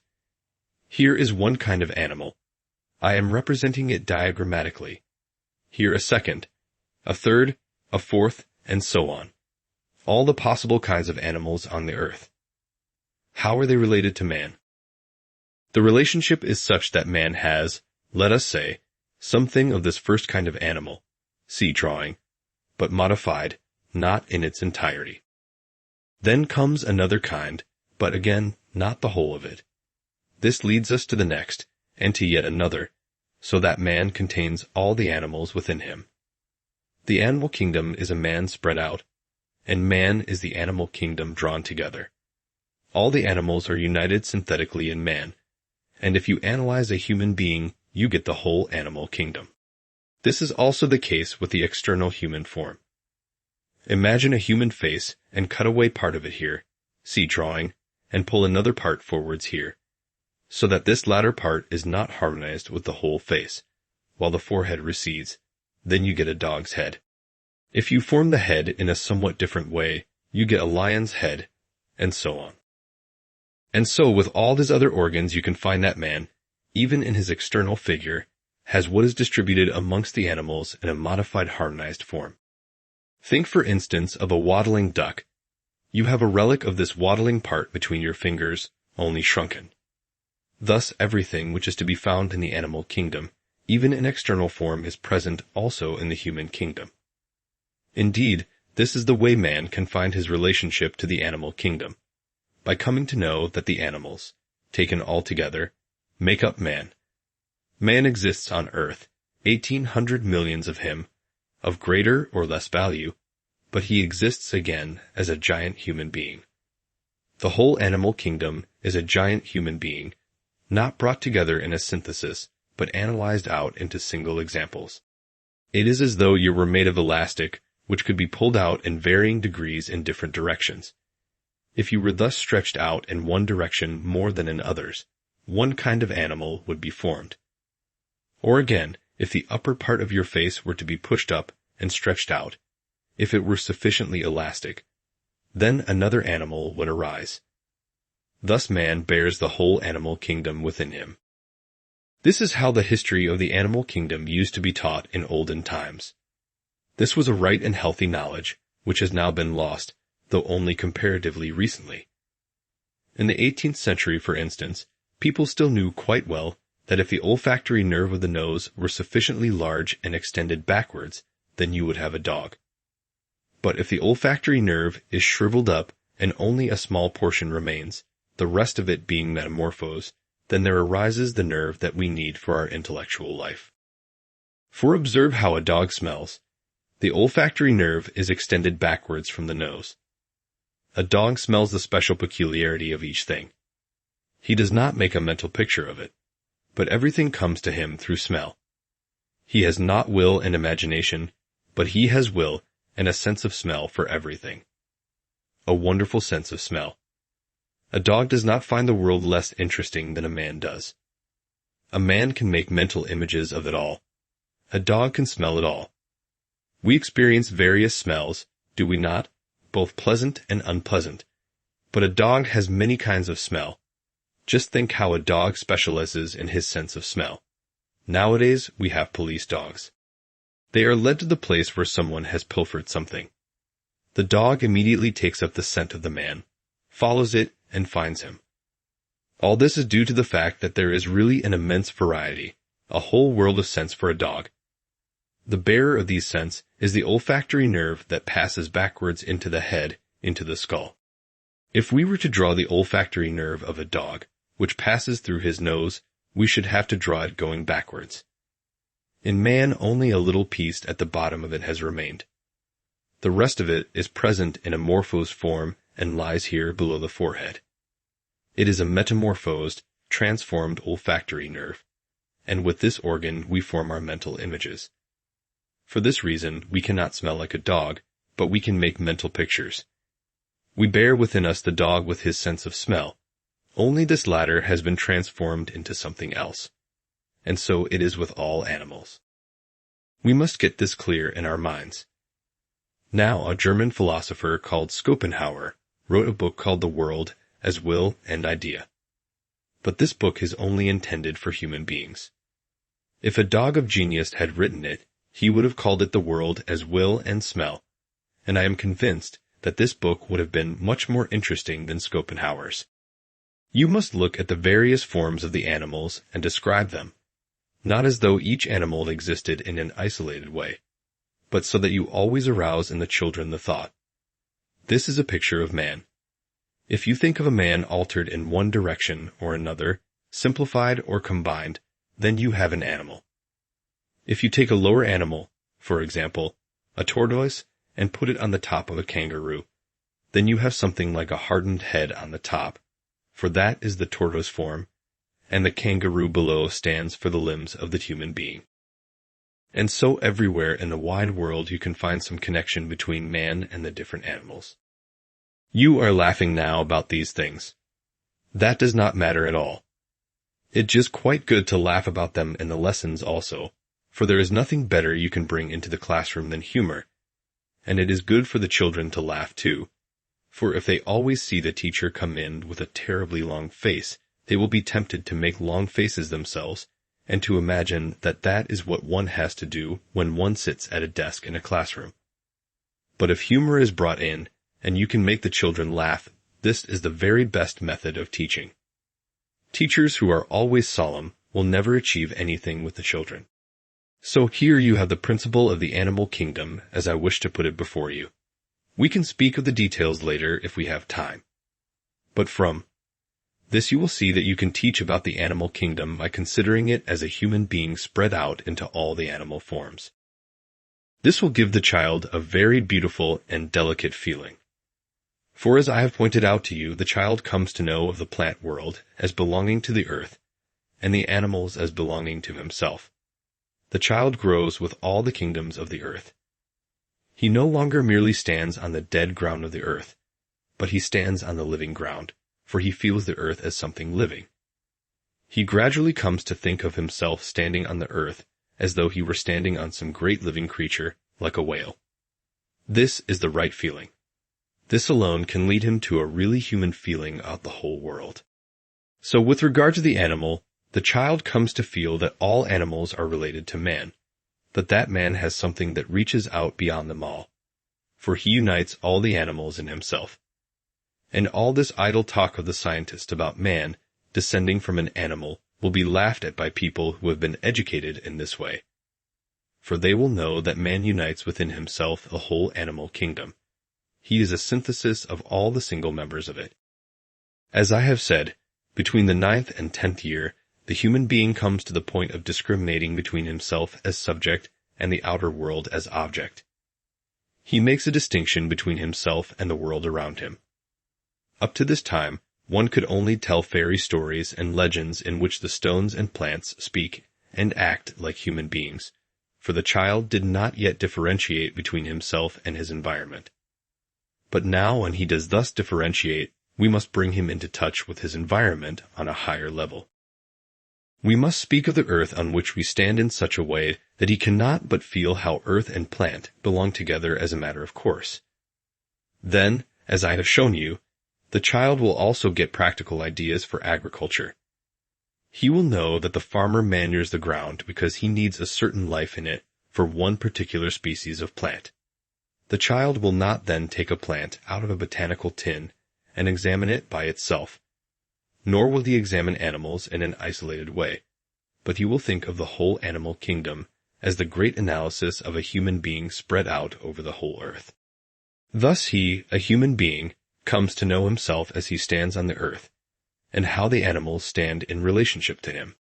It is of very great importance that from the 10th year until towards the 12th year, we should awaken these thoughts of plant earth and animal man.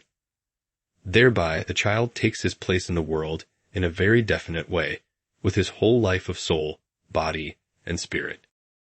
All this must be brought to him through the feelings in an artistic way, for it is through learning to feel how plants belong to the earth and to the soil that the child really becomes clever and intelligent. His thinking will then be in accordance with nature.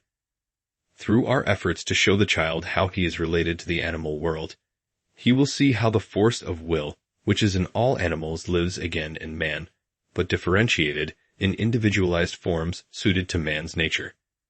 All animal qualities, all feeling of form, which is stamped into the animal nature, lives in the human being.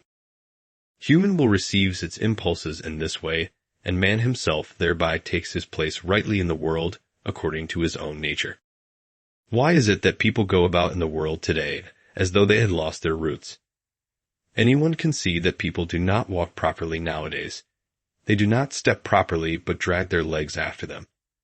They learn differently in their sport, but there again, there is something unnatural about it. But above all, they have no idea how to think nor what to do with their lives. They know well enough what to do if you put them to the sewing machine or the telephone, or if an excursion or a world tour is being arranged. But they do not know what to do out of themselves because their education has not led them to find their right place in the world. You cannot put this right by coining phrases about educating people rightly. You can only do it if in the concrete details you can find the right way of speaking of the plants in their true relationship to the soil and of the animals in their rightful place on the side of man. Then the human being will stand on the earth as he should and will have the right attitude towards the world. This must be achieved in all your lessons. It is important. Nay, it is essential. Now there will always be a question of finding out what the development of the child demands at each age of life. For this, we need real observation and knowledge of man. Think once again of the two things of which I have spoken, and you will see that the child up to its 9th or 10th year is really demanding that the whole world of external nature shall be made alive, because he does not yet see himself as separate from this external nature. Therefore, we shall tell the child fairy tales, myths, and legends. We shall invent something ourselves for the things that are in our immediate environment, in order that in the form of stories, descriptions, and pictorial representations of all kinds, we may give the child in an artistic form what he himself finds in his own soul, in the hidden depths which he brings with him into the world. And then after the 9th or 10th year, let us say between the 10th and 12th year, we introduce the child to the animal and plant world as we have described. We must be perfectly clear that the conception of causality, of cause and effect, that is so popular today, has no place at all in what the child needs to understand even at this age, at the 10th or 11th year. We are accustomed nowadays to consider everything in its relation to cause and effect. The education based on natural science has brought this about.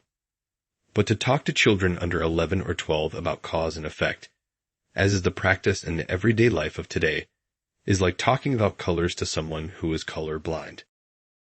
You will be speaking entirely beyond the child if you speak of cause and effect in the style that is customary today. First and foremost, he needs living pictures where there is no question of cause and effect. Even after the 10th year, these conceptions should only be brought to the child in the form of pictures. It is only towards the 12th year that the child is ready to hear causes and effects spoken of, so that those branches of knowledge which have principally to do with cause and effect in the sense of the words used today, the lifeless sciences such as physics, etc., should not really be introduced into the curriculum until between the 11th and 12th year. Before this time, one should not speak to the children about minerals, physics, or chemistry.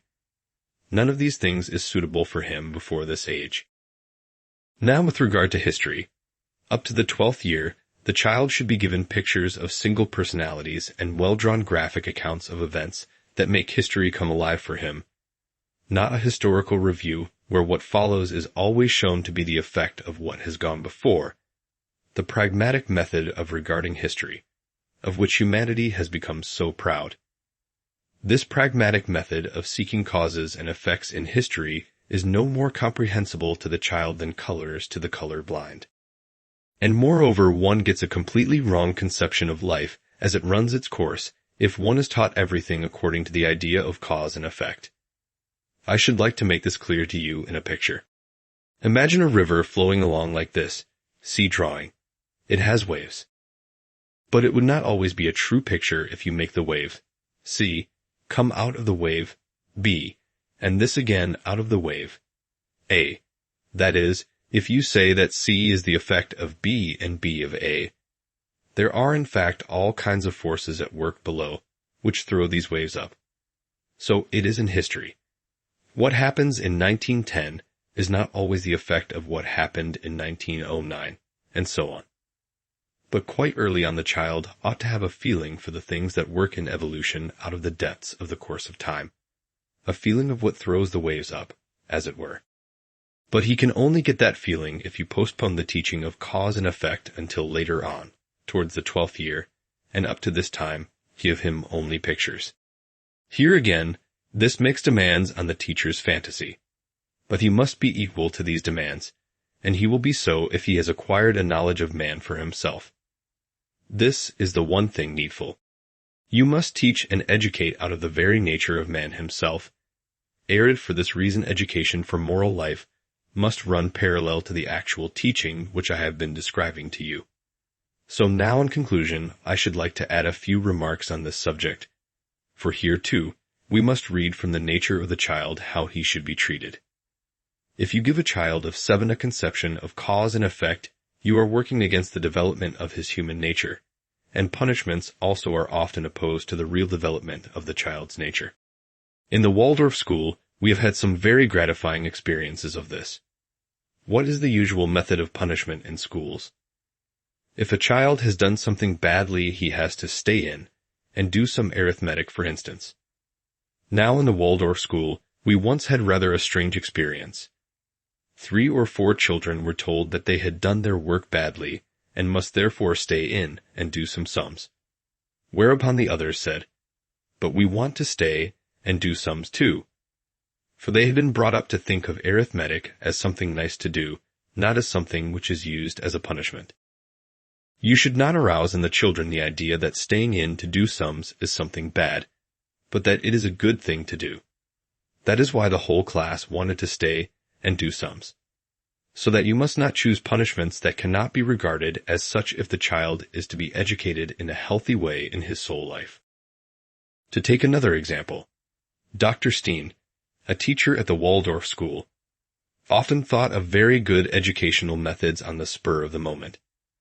He once noticed that his pupils were passing notes under the desk. They were not attending to the lesson, but were writing notes and passing them under their desks to their neighbors, who then wrote notes in reply.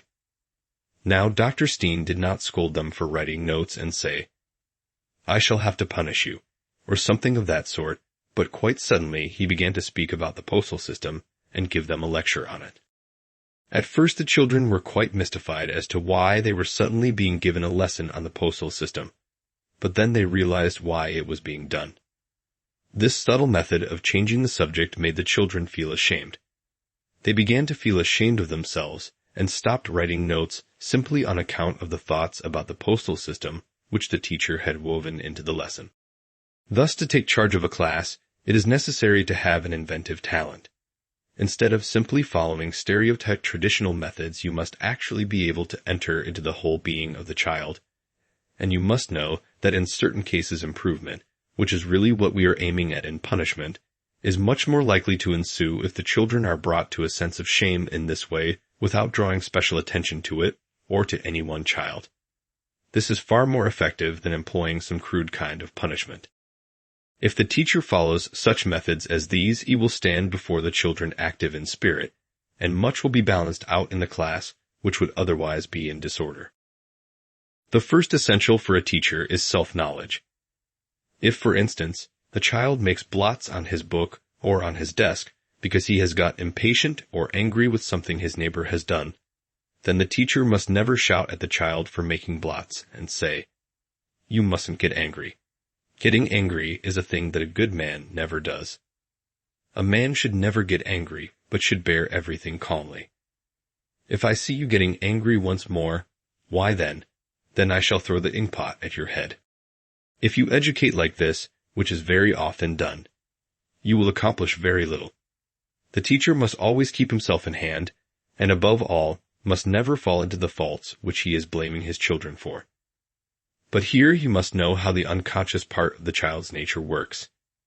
A man's conscious intelligence, feeling, and will are all only one part of his soul life.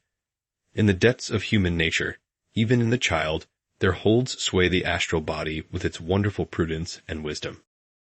Now it always fills me with horror to see a teacher standing in his class with a book in his hand teaching out of the book, or a notebook in which he has noted down the questions he wants to ask the children and to which he keeps referring. The child does not appear to notice this with his upper consciousness, it is true. But if you are aware of these things, then you will see that the children have subconscious wisdom and say to themselves, "He does not himself know what I am supposed to be learning. Why should I learn what he does not know?" This is always the judgment that is passed by the subconscious nature of children who are taught by their teacher out of a book. Such are the imponderable and subtle things that are so extremely important in teaching.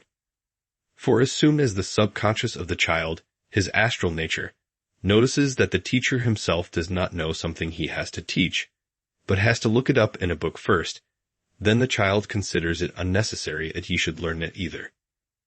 And the astral body works with much more certainty than the upper consciousness of the child. These are the thoughts I wish to include in today's lecture. In the next few days, we will deal with special subjects and stages in the child's education. Lecture 4. I have shown you how between the change of teeth and the 9th or 10th year you should teach with descriptive, imaginative pictures, for what the children then receive from you will live on in their minds and souls as a natural development, right through their whole lives. This is of course only possible if the feelings and ideas one awakens are not dead but living. To do this, you must first of all yourselves acquire a feeling for the inward life of the soul. A teacher or educator must be patient with his own self-education, with the awakening of something in the soul which may indeed sprout and grow. You may then be able to make the most wonderful discoveries, but if this is to be so, you must not lose courage in your first endeavors. For you see, whenever a man undertakes an activity of a spiritual nature, he must always be able to bear being clumsy and awkward. A man who cannot endure being clumsy and doing things stupidly and imperfectly at first will never really be able to do them perfectly in the end out of his own inner self. And especially in education, we must first of all kindle in our own souls what we then have to work out for ourselves. But first it must be enkindled in the soul. If once or twice we have succeeded in thinking out a pictorial presentation of a lesson which we see impresses the children, then we shall make a remarkable discovery about ourselves. We shall see that it becomes more and more easy for us to invent such pictures, that by degrees we become inventive people in a way we had never dreamt of. But for this, you must have the courage to be very far from perfect to begin with. Perhaps you will say you ought never to be a teacher if you have to appear before the children in this awkward manner. But here indeed, the anthroposophical outlook must help you along. You must say to yourself, something is leading me karmically to the children, so that I can be with them as a teacher though I am still awkward and clumsy. And those before whom it behoves me not to appear clumsy and awkward. These children I shall only meet in later years, again through the workings of karma. The teacher or educator must thus take up his life courageously, for in fact, the whole question of education is not a question of the teachers at all, but of the children. Let me therefore give you an example of something which can sink into the child's soul so that it grows with his growth, something which one can come back to in later years and make use of to arouse certain feelings within him. Nothing is more useful and fruitful in teaching than to give the children something in picture form between the 7th and 8th years, and later, perhaps in the 14th and 15th years, to come back to it again in some way or other. Just for this reason, we try to let the children in the Waldorf school remain as long as possible with one teacher. When they come to school at 7 years of age, the children are given over to a teacher who then takes his class up the school as far as he can. For it is good that things which at one time were given to the child in germ can again and again furnish the content of the methods employed in his education. Now suppose, for instance, that we tell an imaginative story to a child of 7 or 8. He does not need to understand all at once the pictures which the story contains. Why, that is I will describe later. All that matters is that the child takes delight in the story because it is presented with a certain grace and charm. Suppose I were to tell the following story. Once upon a time in a wood where the sun peeped through the branches there lived a violet, a very modest violet under a tree with big leaves. And the violet was able to look through an opening at the top of the tree. As she looked through this broad opening in the tree, top the violet saw the blue sky. The little violet saw the blue sky for the first time on this morning, because she had only just blossomed. Now the violet was frightened when she saw the blue sky. Indeed, she was overcome with fear, but she did not yet know why she felt such great fear. Then a dog ran by, not a good dog, a rather bad, snappy dog. And the violet said to the dog, "Tell me, what is that up there? That is blue like me." For the sky also was blue just as the violet was. And the dog in his wickedness said, "Oh, that is a great giant violet like you, and this great violet has grown so big that it can crush you." Then the violet was more frightened than ever, because she believed that the violet up in the sky had got so big so that it could crush her. And the violet folded her little petals together and did not want to look up to the great big violet any more, but hid herself under a big leaf which a puff of wind had just blown down from the tree. There she stayed all day long, hiding her fear from the great big sky violet. When morning came, the violet had not slept all night, for she had spent the night wondering what to think of the great blue sky violet who was said to be coming to crush her. And every moment she was expecting the first blow to come. But it did not come. In the morning the little violet crept out, as she was not in the least tired, for all night long she had only been thinking. And she was fresh and not tired. Violets are tired when they sleep. They are not tired when they don't sleep. And the first thing that the little violet saw was the rising sun and the rosy dawn. And when the violet saw the rosy dawn, she had no fear. It made her glad at heart and happy to see the dawn. As the dawn faded, the pale blue sky gradually appeared again and became bluer and bluer all the time. And the little violet thought again of what the dog had said, that was a great big violet which would come and crush her. At that moment, a lamb came by, and the little violet again felt she must ask what that thing above her could be. "What is that up there?" asked the violet, and the lamb said, "That is a great big violet, blue like yourself." Then the violet began to be afraid again, and thought she would only hear from the lamb what the wicked dog had told her. But the lamb was good and gentle, and because he had such good gentle eyes, the violet asked again, "Dear lamb, do tell me, will the great big violet up there come and crush me?" "Oh no," answered the lamb, "it will not crush you.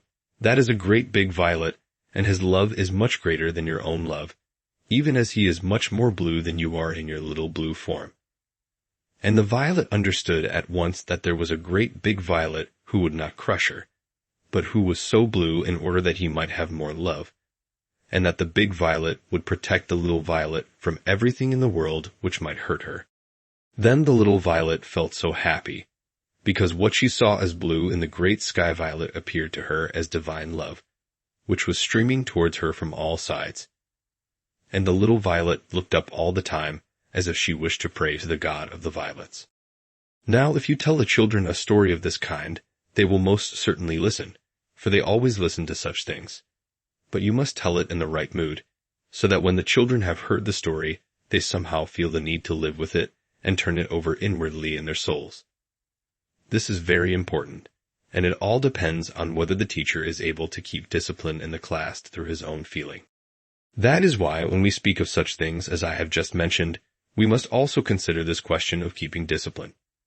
We once had a teacher in the Waldorf school, for instance, who could tell the most wonderful stories, but he did not make such an impression upon the children that they looked up to him with unquestioned love. What was the result? When the first thrilling story had been told, the children immediately wanted a second. The teacher yielded to this wish and prepared a second. Then they immediately wanted a third, and the teacher gave in again and prepared a third story for them. And at last it came about that after a time this teacher simply could not prepare enough stories. But we must not be continually pumping into the children like a steam pump. There must be a variation, as we shall hear in a moment, for now we must go further and let the children ask questions. We should be able to see from the face and gestures of a child that he wants to ask a question. We let him ask it, and then talk it over with him in connection with the story that has just been related. Thus, a little child will probably ask, "But why did the dog give such a horrid answer?" And then, in a simple childlike way, you will be able to show him that a dog is a creature whose task is to watch, who has to bring fear to people, who is accustomed to make people afraid of him, and you will be able to explain why the dog gave that answer. You can also explain to the children why the lamb gave the answer that he did. After telling the above story, you can go on talking to the children like this for some time. Then you will find that one question leads to another, and eventually the children will bring up every imaginable kind of question. Your task in all this is really to bring into the class the unquestioned authority about which we have still much to say. Otherwise, it will happen that whilst you are speaking to one child, the others begin to play pranks and to be up to all sorts of mischief. And if you are then forced to turn round and give a reprimand, you are lost. Especially with the little children, one must have the gift of letting a great many things pass unnoticed. Once, for example, I greatly admired the way one of our teachers handled a situation. A few years ago, he had in his class a regular rascal, who has now improved very much. And lo and behold, while the teacher was doing something with one of the children in the front row, the boy leaped out of his seat and gave him a punch from behind. Now if the teacher had made a great fuss, the boy would have gone on being naughty, but he simply took no notice at all. On certain occasions, it is best to take no notice, but to go on working with the child in a positive way. As a general rule, it is very bad indeed to take notice of something that is negative. If you cannot keep order in your class, if you have not this unquestioned authority, how this is to be acquired I shall speak of later, then the result will be just as it was in the other case, when the teacher in question would tell one story after another and the children were always in a state of tension. But the trouble was that it was a state of tension which could not be relaxed, for whenever the teacher wanted to pass on to something else and to relax the tension, which must be done if the children are not eventually to become bundles of nerves, then one child left his seat and began to play, the next also got up and began to sing, a third did some eurythmy, a fourth hit his neighbor, and another rushed out of the room. And so there was such confusion that it was impossible to bring them together again to hear the next thrilling story. Your ability to deal with all that happens in the classroom, the good as well as the bad, will depend on your own mood of soul. You can experience the strangest things in this connection, and it is mainly a question of whether the teacher has sufficient confidence in himself or not. The teacher must come into his class in a mood of mind and soul that can really find its way into the children's hearts. This can only be attained by knowing your children. You will find that you can acquire the capacity to do this in a comparatively short time, even if you have 50 or more children in the class.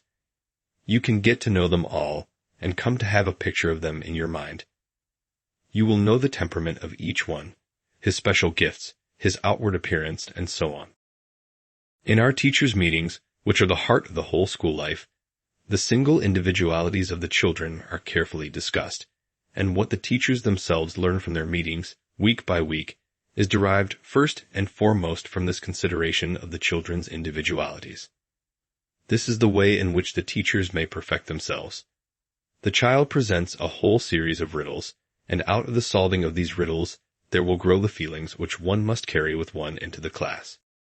That is how it comes about that when, as is sometimes the case, a teacher is not himself inwardly permeated by what lies in the children, then they immediately get up to mischief and begin to fight when the lesson has hardly begun. I know things are better here, but I am talking of conditions in Central Europe. This can easily happen, but it is then impossible to go on with a teacher like this, and you have to get another in his place. With the new teacher, the whole class is a model of perfection from the first day. These things may easily come within your experience. It simply depends on whether the teacher's character is such that he is minded to let the whole group of his children with all their peculiarities pass before him in meditation every morning. You will say that this would take a whole hour. This is not so, for if it were to take an hour, one could not do it, but if it takes 10 minutes or a quarter of an hour, it can be done. But the teacher must gradually develop an inward perception of the child's mind and soul, for it is this which will enable him to see at once what is going on in the class. To get the right atmosphere for this pictorial storytelling, you must above all have a good understanding of the temperaments of the children. This is why the treatment of children according to temperament has such an important place in teaching. And you will find that the best way is to begin by seeing the children of the same temperament together. In the first place, the teacher has a more comprehensive view if he knows that over there he has the cholerics, there the melancholics, and here the sanguines. This will give him a point of vantage from which he may get to know the whole class. The very fact that you do this, that you study the child and seat him according to his temperament, means that you have done something to yourself that will help you to keep the necessary unquestioned authority in the class. These things usually come from sources one least expects. Every teacher and educator must work upon himself inwardly. If you put the phlegmatics together, they will mutually correct each other, for they will be so bored by one another that they will develop a certain antipathy to their own phlegma, and it will get better and better all the time. The cholerics hit and smack each other, and finally they get tired of the blows they get from the other cholerics. And so the children of each temperament rub each other's corners off extraordinarily well when they sit together. But the teacher himself, when he speaks to the children, for instance, when he is talking over with them the story which has just been given, must develop within himself as a matter of course the instinctive gift of treating the child according to his temperament. Let us say that I have a phlegmatic child. If I wish to talk over with such a child a story like the one I have told, I must treat him with an even greater phlegma than he has himself. With a sanguine child who is always flitting from one impression to another and cannot hold on to any of them, I must try to pass from one impression to the next even more quickly than the child himself does. With a choleric child, you must try to teach him things in a quick, emphatic way, so that you yourself become choleric, and you will see how in face of the teacher's choler, his own choleric propensities become repugnant to him. Like must be treated with like, so long as you do not make yourself ridiculous. Thus, you will gradually be able to create an atmosphere in which a story like this is not merely related, but can be spoken about afterwards. But you must speak about it before you let the children retell the story. The very worst method is to tell a story, and then to say, "Now, Edith Miller, you come out and retell it." There is no sense in this. It only has meaning if you talk about it first for a time, either cleverly or foolishly. You need not always be clever in your classes. You can sometimes be quite foolish, and at first you will mostly be foolish. In this way, the child makes the thing his own, and then if you like you can get him to tell the story again. But this is of less importance, for it is not indeed so essential that the child should hold such a story in his memory. In fact, for the age of which I am speaking, namely between the change of teeth and the 9th or 10th year, this hardly comes in question at all. Let the child by all means remember what he can, but what he has forgotten is of no consequence.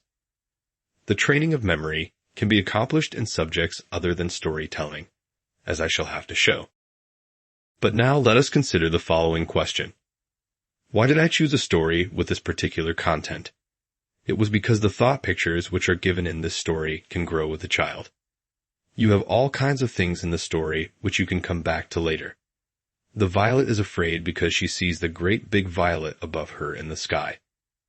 You need not yet explain this to the little child, but later when you are dealing with more complicated teaching matter, and the question of fear comes up, you can recall this story. Things small and great are contained in this story, for indeed things small and great are repeatedly coming up again and again in life and working upon each other. Later on, then you can come back to this. The chief feature of the early part of the story is the snappish advice given by the dog, and later on the kind loving words of advice uttered by the lamb. And when the child has come to treasure these things in his heart, and has grown older, how easily then you can lead on from the story you told him before to thoughts about good and evil, and about such contrasting feelings which are rooted in the human soul.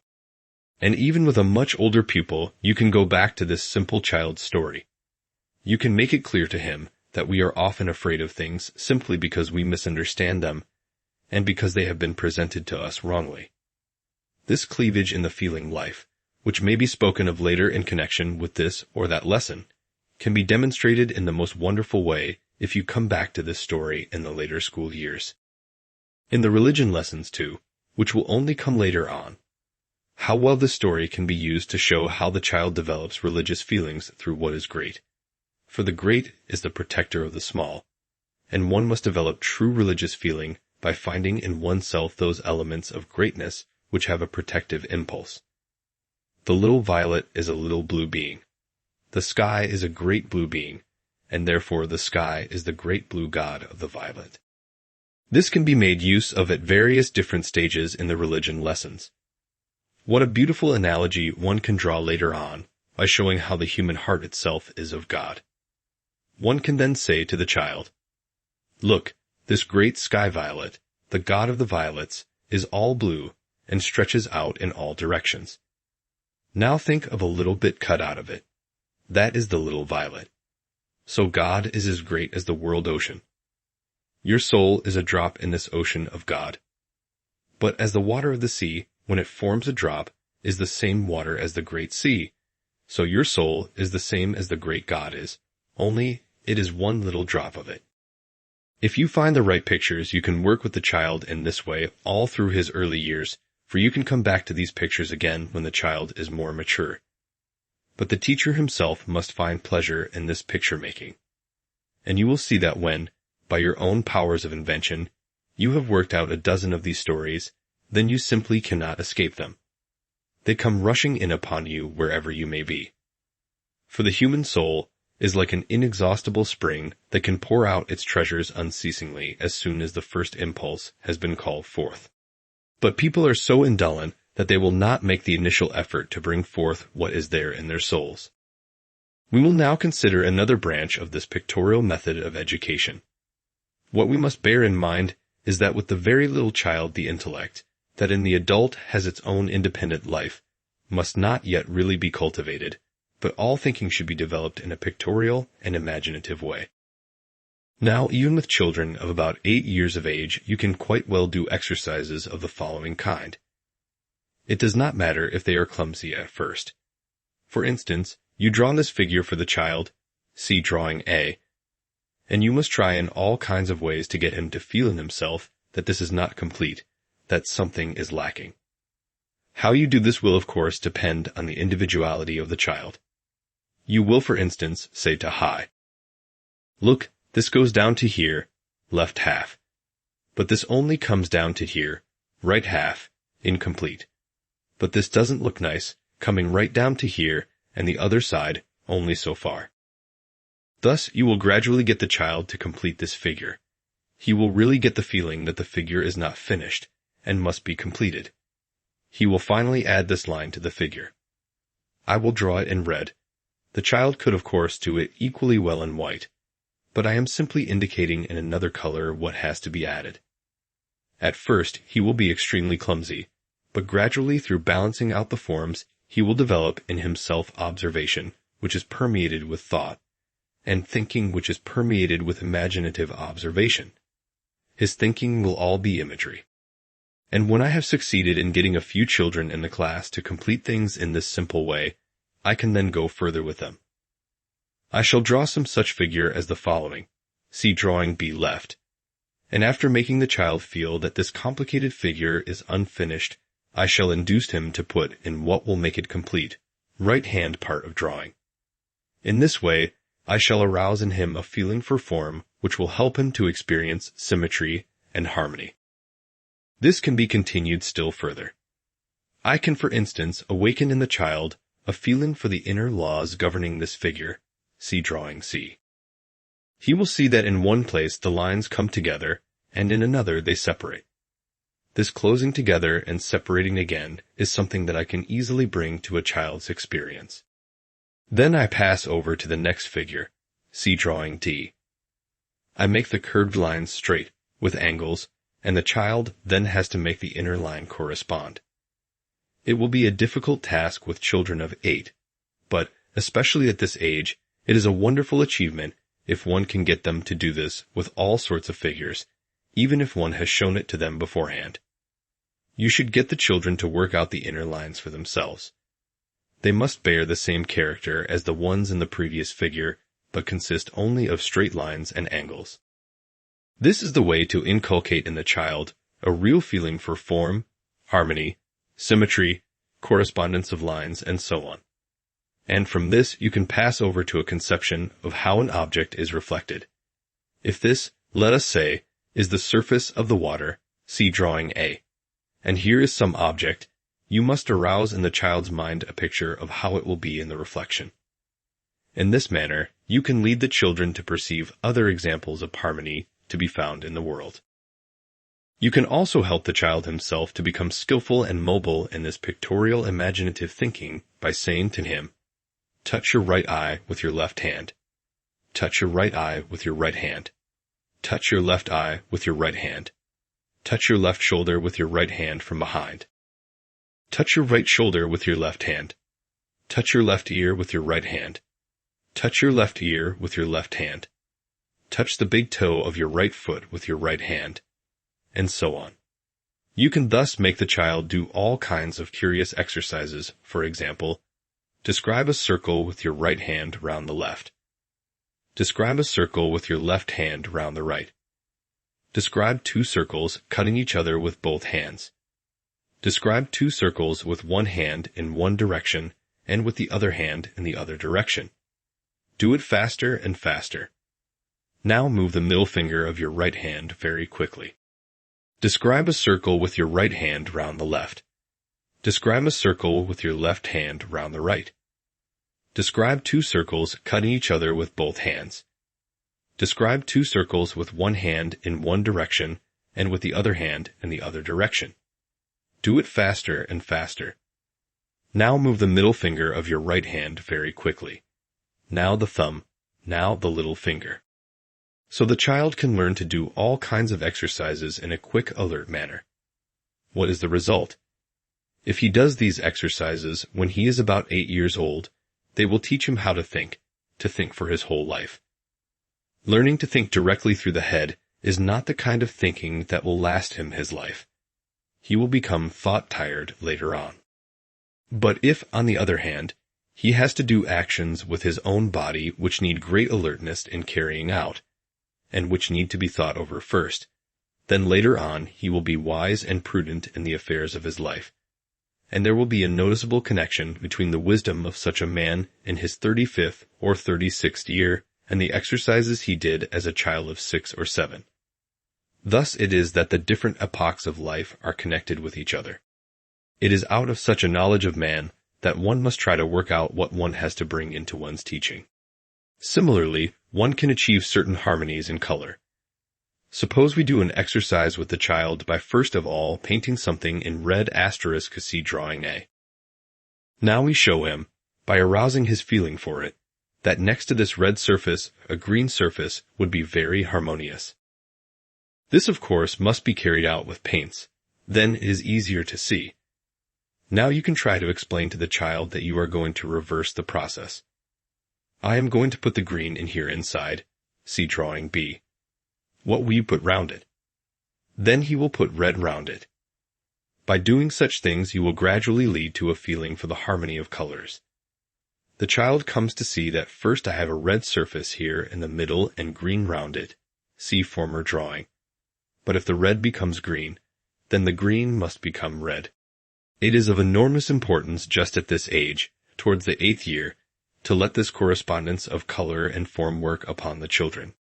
Thus our lessons must all be given a certain inner form, and if such a method of teaching is to thrive, the one thing necessary is to express it negatively, to dispense with the usual timetable.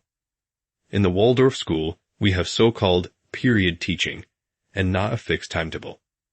We take one subject for from 4 to 6 weeks. The same subject is continued during that time. We do not have from 8 to 9 arithmetic, 9 to 10 reading, 10 to 11 writing, but we take one subject which we pursue continuously in the main lesson morning by morning for 4 weeks, and when the children have gone sufficiently far with that subject, we pass on to another. So that we never alternate by having arithmetic from 8 to 9 and reading 9 to 10. But we have arithmetic alone for several weeks, then another subject similarly, according to what it may happen to be. There are, however, certain subjects which I shall deal with later that require a regular weekly timetable. But, as a rule, in the so-called main lessons, we keep very strictly to the method of teaching in periods. During each period, we take only one subject, but these lessons can include other topics related to it. We thereby save the children from what can work such harm in their soul life, namely that in one lesson they have to absorb what is then blotted out in the lesson immediately following. The only way to save them from this is to introduce period teaching. Many will no doubt object that in this kind of teaching the children will forget what they have learnt. This only applies to certain special subjects, arithmetic, and can be corrected by frequent little recapitulations. This question of forgetting is of very little account in most of the subjects, at any rate in comparison to the enormous gain to the child if the concentration on one subject for a certain period of time is adhered to. Lecture 5. It will be essential for you to have some understanding of the real essence of every subject that you teach, so that you do not make use of things in your teaching that are remote from life itself. Everything which is intimately connected with life can be understood. One could even say that whatever one really understands has this intimate connection with the life of man. This is not the case with abstractions. What we find today is that the ideas a teacher has are largely abstractions, so that in many respects he is himself remote from life. This brings very great difficulties into education and teaching.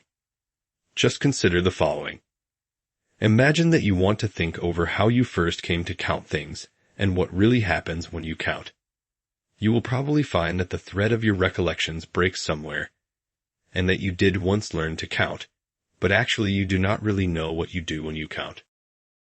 Now all kinds of theories are thought out for the teaching of number and counting, and it is customary to act upon such theories. But even when external results can be obtained, one does not touch the whole being of the child with this kind of counting or with similar things that have no connection with real life. The modern age has proved that it lives in abstractions by inventing such things as the abacus or bead frame for teaching. In a business office, people can use calculating machines as much as they like. That does not concern us at the moment, but in teaching, this calculating machine, which is exclusively concerned with the activities of the head, prevents one from the very start from dealing with number in a way which is in accordance with the child nature. Counting, however, should be derived from life itself, and here it is supremely important to know from the beginning that we should not ever expect the child to understand every single thing we teach him. He must take a great deal on authority, but he must take it in a natural, practical way. Perhaps you may find that what I am now going to say will be rather difficult for the child, but that does not matter. It is of great significance that there should be moments in a man's life when in his 30th or 40th year he can say to himself, "Now I understand what in my 8th or 9th year, or even earlier, I took on authority." This awakens new life in a man. But if you look at all the object lessons that are introduced into the teaching of today, you may well be in despair over the way things are made trivial, in order, as one says, to bring them nearer to the child's understanding. Now imagine that you have quite a small child in front of you, one of the youngest, who is still quite clumsy in his movements, and you say to him, "You are standing there before me. Here I take a piece of wood and a knife, and I cut the wood into pieces. Can I do that to you?" The child will see for himself that I cannot do it to him. And now I can say to him, "Look, if I can cut the piece of wood in two, the wood is not like you, and you are not like the wood, for I cannot cut you in two like that. So there is a difference between you and the wood. The difference lies in the fact that you are a unit, a one, and the wood is not a one. You are a unit, and I cannot cut you in two, and therefore I call you one, a unit." You can now gradually proceed to show the child a sign for this one. You make a stroke. So that you show him it is a unit, and you make this stroke for it. Now you can leave this comparison between the wood and the child, and you can say, "Look, here is your right hand, but you have another hand too, your left hand. If you only had this one hand, it could certainly move about everywhere as you do. But if your hand were only to follow the movement of your body, you could never touch yourself in the way in which your two hands can touch each other. For when this hand moves, and the other hand moves too at the same time, then they can take hold of each other, they can come together. That is different from when you simply move alone. In that you walk alone, you are a unit. But the one hand can touch the other hand. This is no longer a unit, this is a duality, a two. See, you are one, but you have two hands. This you then show like this. I. In this way, you can work out a conception of the one and the two from the child's own form. Now you call out another child and say, when you two walk towards each other, you can also meet and touch each other. There are two of you, but a third can join you. This is impossible with your hands. Thus you can proceed to the three. I. In this manner, you can derive number out of what man is himself. You can lead over to number from the human being, for man is not an abstraction, but a living being. Then you can pass on and say, look, you can find the number two somewhere else in yourself.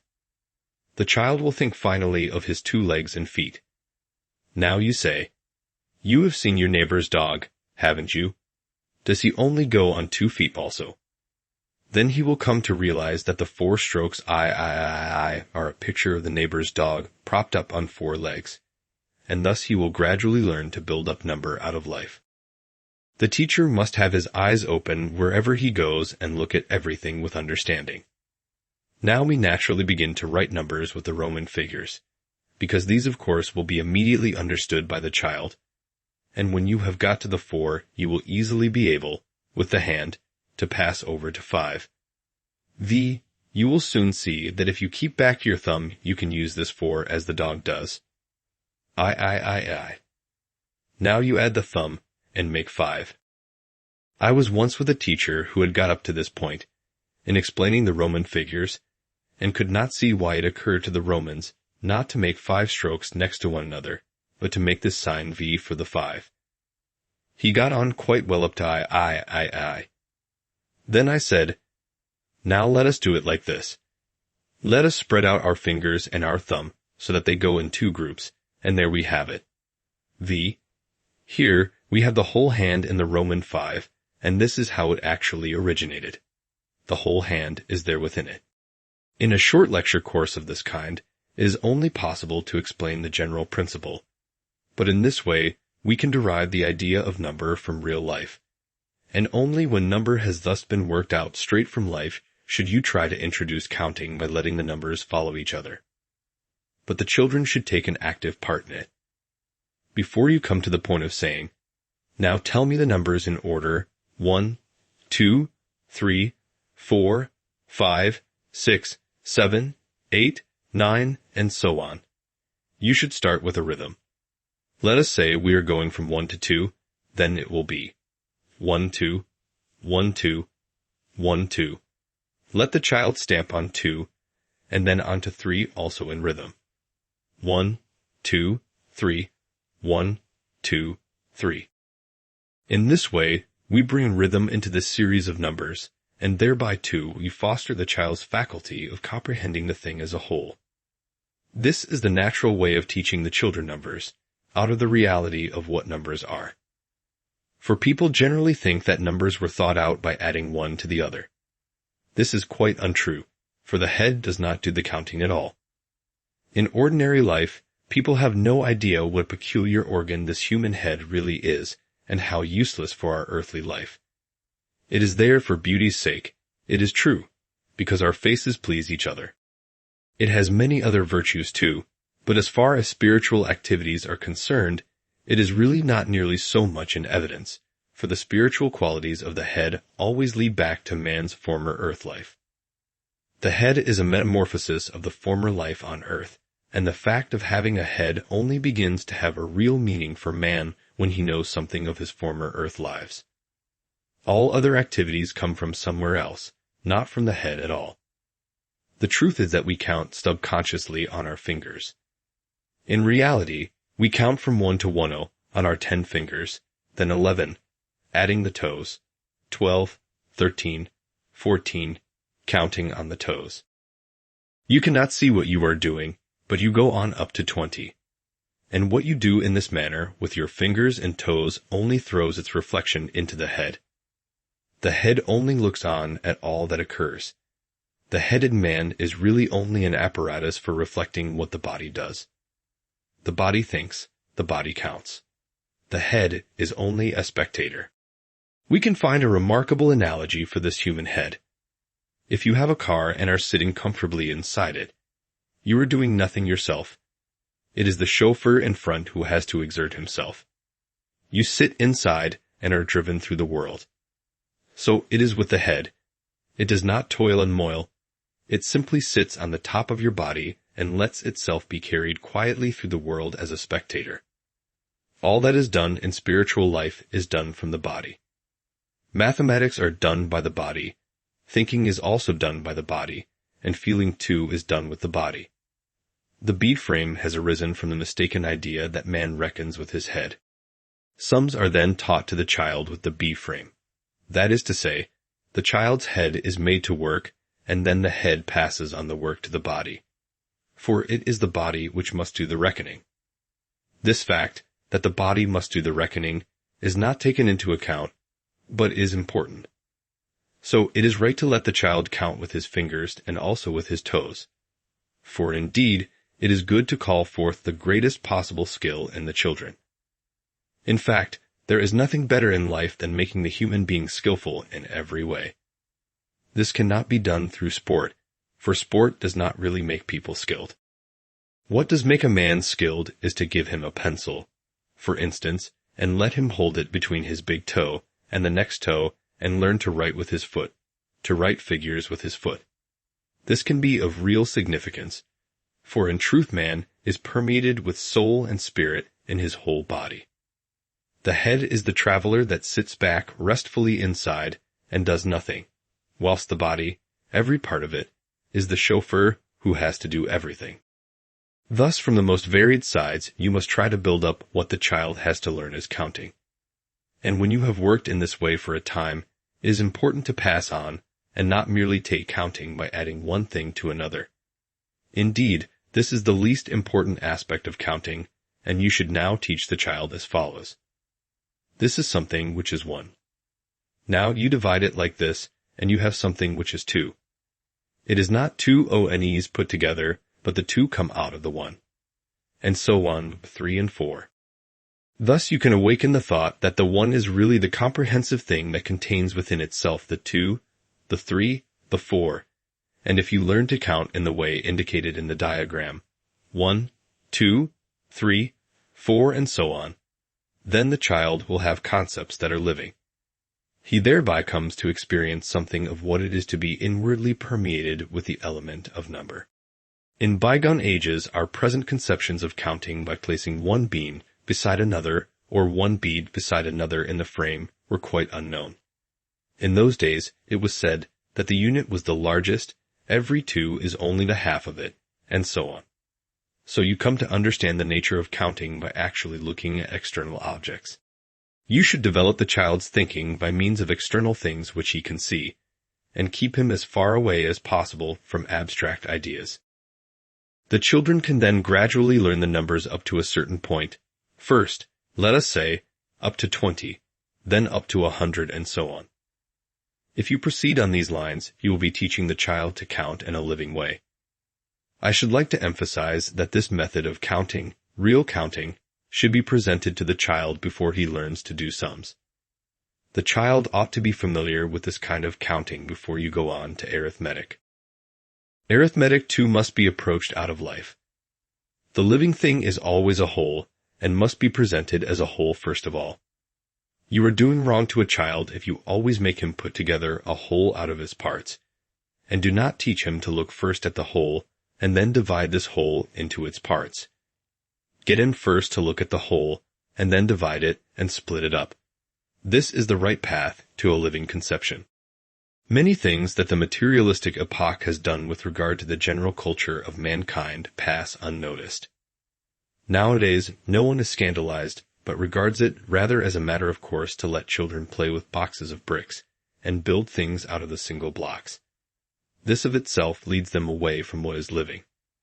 The child out of his very nature has no impulse to put together a whole out of parts. He has many other needs and impulses which are, admittedly, much less convenient.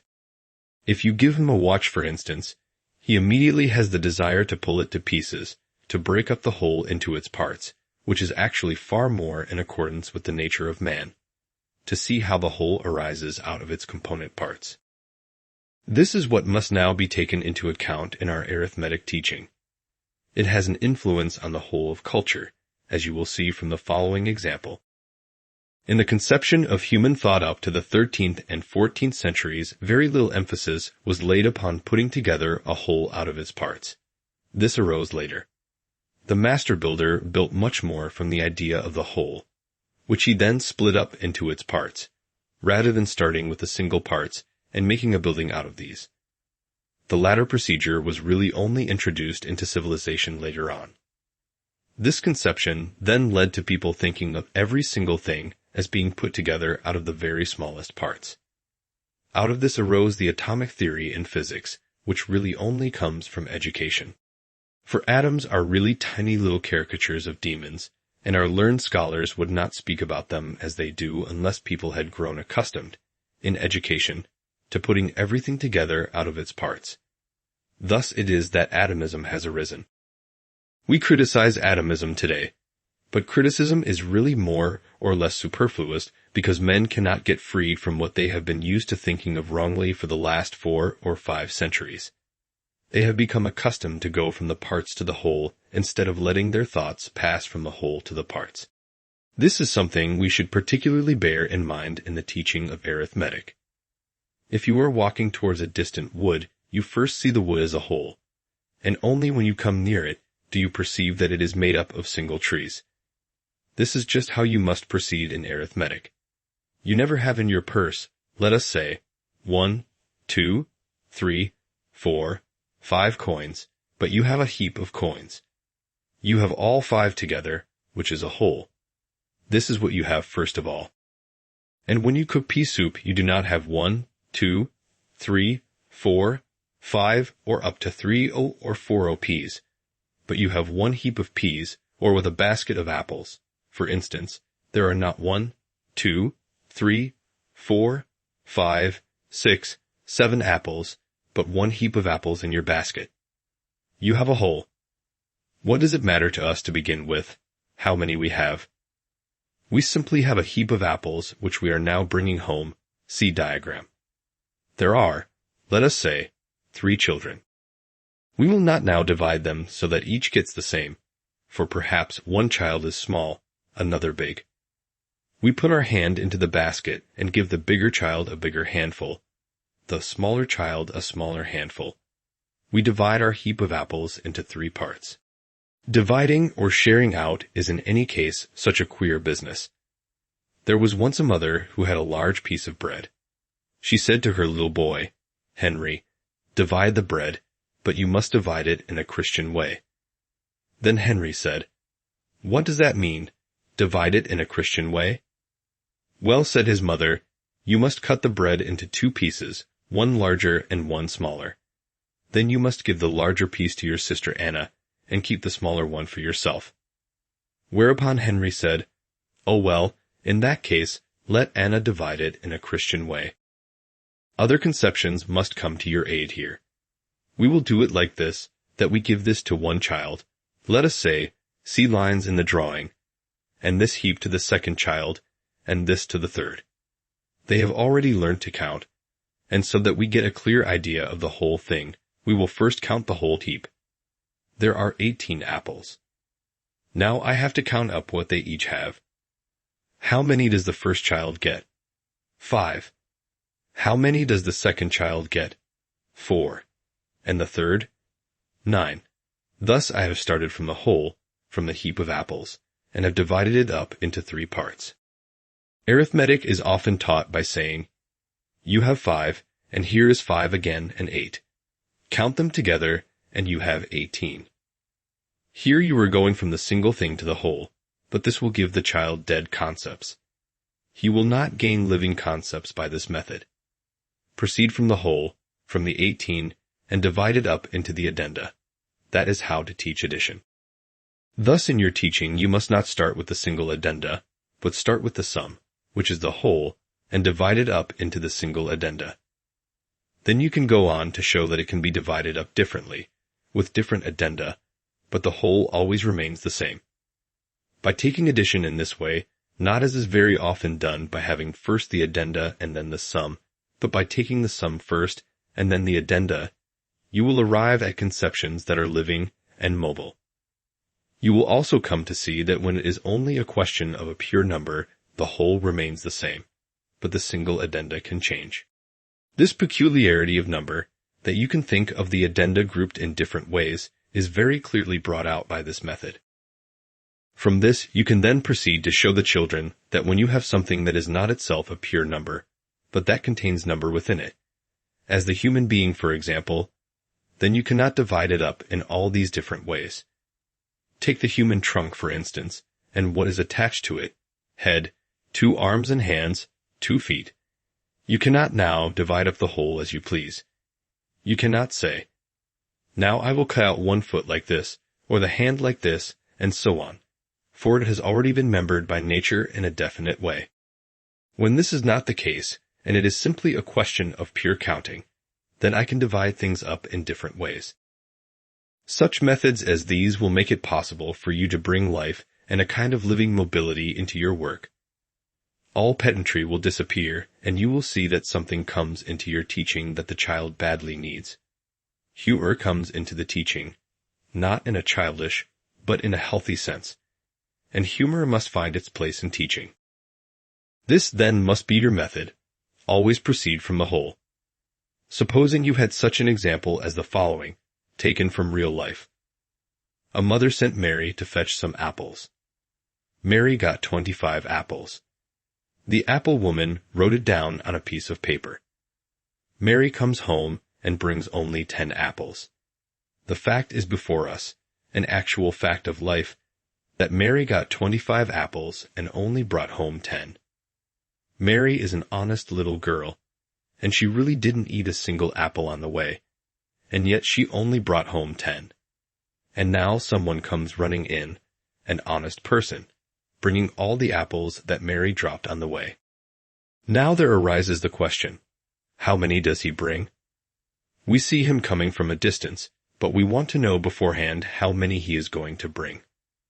Mary has come home with 10 apples, and she got 25, for there it is on the paper written down by the apple woman. And now we want to know how many this person ought to be bringing, for we do not yet know if he is honest or not. What Mary brought was 10 apples, and she got 25, so she lost 15 apples. Now, as you see, the sum is done. The usual method is that something is given, and you have to take away something else, and something is left. But in real life, you may easily convince yourselves of this. It happens much more often that you know what you originally had, and you know what is left over, and you have to find out what was lost. Starting with the minuend and the subtrahend and working out the remainder is a dead process. But if you start with the minuend and the remainder and have to find the subtrahend, you will be doing subtraction in a living way. This is how you may bring life into your teaching. You will see this if you think of the story of Mary and her mother and the person who brought the subtrahend. You will see that Mary lost the subtrahend from the minuend, and that has to be justified by knowing how many apples the person you see coming along will have to bring. Here life, real life, comes into your subtraction. If you say, so much is left over, this only brings something dead into the child's soul. You must always be thinking of how you can bring life, not death, to the child in every detail of your teaching. You can continue in this method. You can do multiplication by saying, here we have the whole, the product. How can we find out how many times something is contained in this product? This thought has life in it. Just think how dead it is when you say, I will divide up this whole group of people. Here are 3. Here are 3 more, and so on. And now I ask, how many times 3 have we here? That is dead. There is no life in it. If I proceed the other way round and take the whole and ask how often one group is contained within it, then I'd bring life into it. I can say to the children, for instance, "Look, there is a certain number of you here in the class. Let us count. There are 45 of you in the class. Now I am going to choose out 5, 1, 2, 3, 4, 5, and put them over here. Then I let them count up. How many times are these 5 contained within the 45? You see that here again, I consider the whole and not the part. How many more of these groups of 5 can I make? Then I find out that there are 8 more groups of 5. Thus I do the thing the other way round and start with the whole, the product, and find out how often one factor is contained in it. Thereby I bring life into my arithmetical methods, and above all, I begin with something that the child can see before him. The chief point is that we must never separate thinking from visual experience, from what the child can see, for otherwise we shall bring intellectualism and abstractions to the child in early life and thereby ruin his whole being. He will become dried up, and this will not only affect the soul life, but the physical body also, causing desiccation and sclerosis. We shall later have to speak of the education of spirit, soul, and body as a unity. Here again much depends on our teaching arithmetic in the way we have considered, so that in old age the human being is still mobile and skillful. You should teach the children to count from their own bodies as I have described, 1, 2, 3, 4, 5, 6, 7, 8, 9, 10, first with the fingers and then with the toes. Yes, indeed, it would be good to accustom the children actually to count up to 20 with their fingers and toes, not on a bead frame. If you teach them thus, then you will see that through this childlike kind of meditation you are bringing life into the body. For when you count on your fingers or toes, you have to think about these fingers and toes, and this is then a meditation, a healthy kind of meditating on one's own body. If this is done, a man will still be able to use his limbs skillfully in old age. The limbs can still function fully because they have learnt to count by way of the whole body. If a man only thinks with his head, rather than with his limbs and the rest of his organism, then later on the limbs lose their function and gout sets in. This principle, that everything in teaching and education must be worked out from what can be seen, but not from what are often called object lessons today. This principle I should like to illustrate for you with an example, something which can actually play a very important part in teaching. I am referring to the theorem of Pythagoras, which as would-be teachers you must all be well acquainted with, and which you may even have already come to understand in a similar way, but we will speak of it again today. Now the theorem of Pythagoras can be taken as a kind of goal in the teaching of geometry. You can build up your geometry lessons to reach their climax, their summit, in the theorem of Pythagoras, which states that the square on the hypotenuse of a right-angled triangle is equal to the sum of the squares on the other two sides. It is a marvelous thing if we see it in the right light. I once had to teach geometry to an elderly lady because she loved it so much. She may have forgotten everything. I do not know. But she had probably not learnt much at her school, one of those schools for the education of young ladies. At all events, she knew no geometry at all. So I began and made everything lead up to the theorem of Pythagoras, which the old lady found very striking. We are so used to it that it no longer strikes us so forcibly. But what we have to understand is simply that if I have a right-angled triangle here, see diagram, the area of the square on the hypotenuse is equal to the sum of the other two areas, the two squares on the other two sides. So that if I am planting potatoes and put them at the same distance from each other everywhere, I shall plant the same number of potatoes in the two smaller fields together as in the larger one. This is something very remarkable, very striking. And when you look at it like this, you cannot really see how it comes about.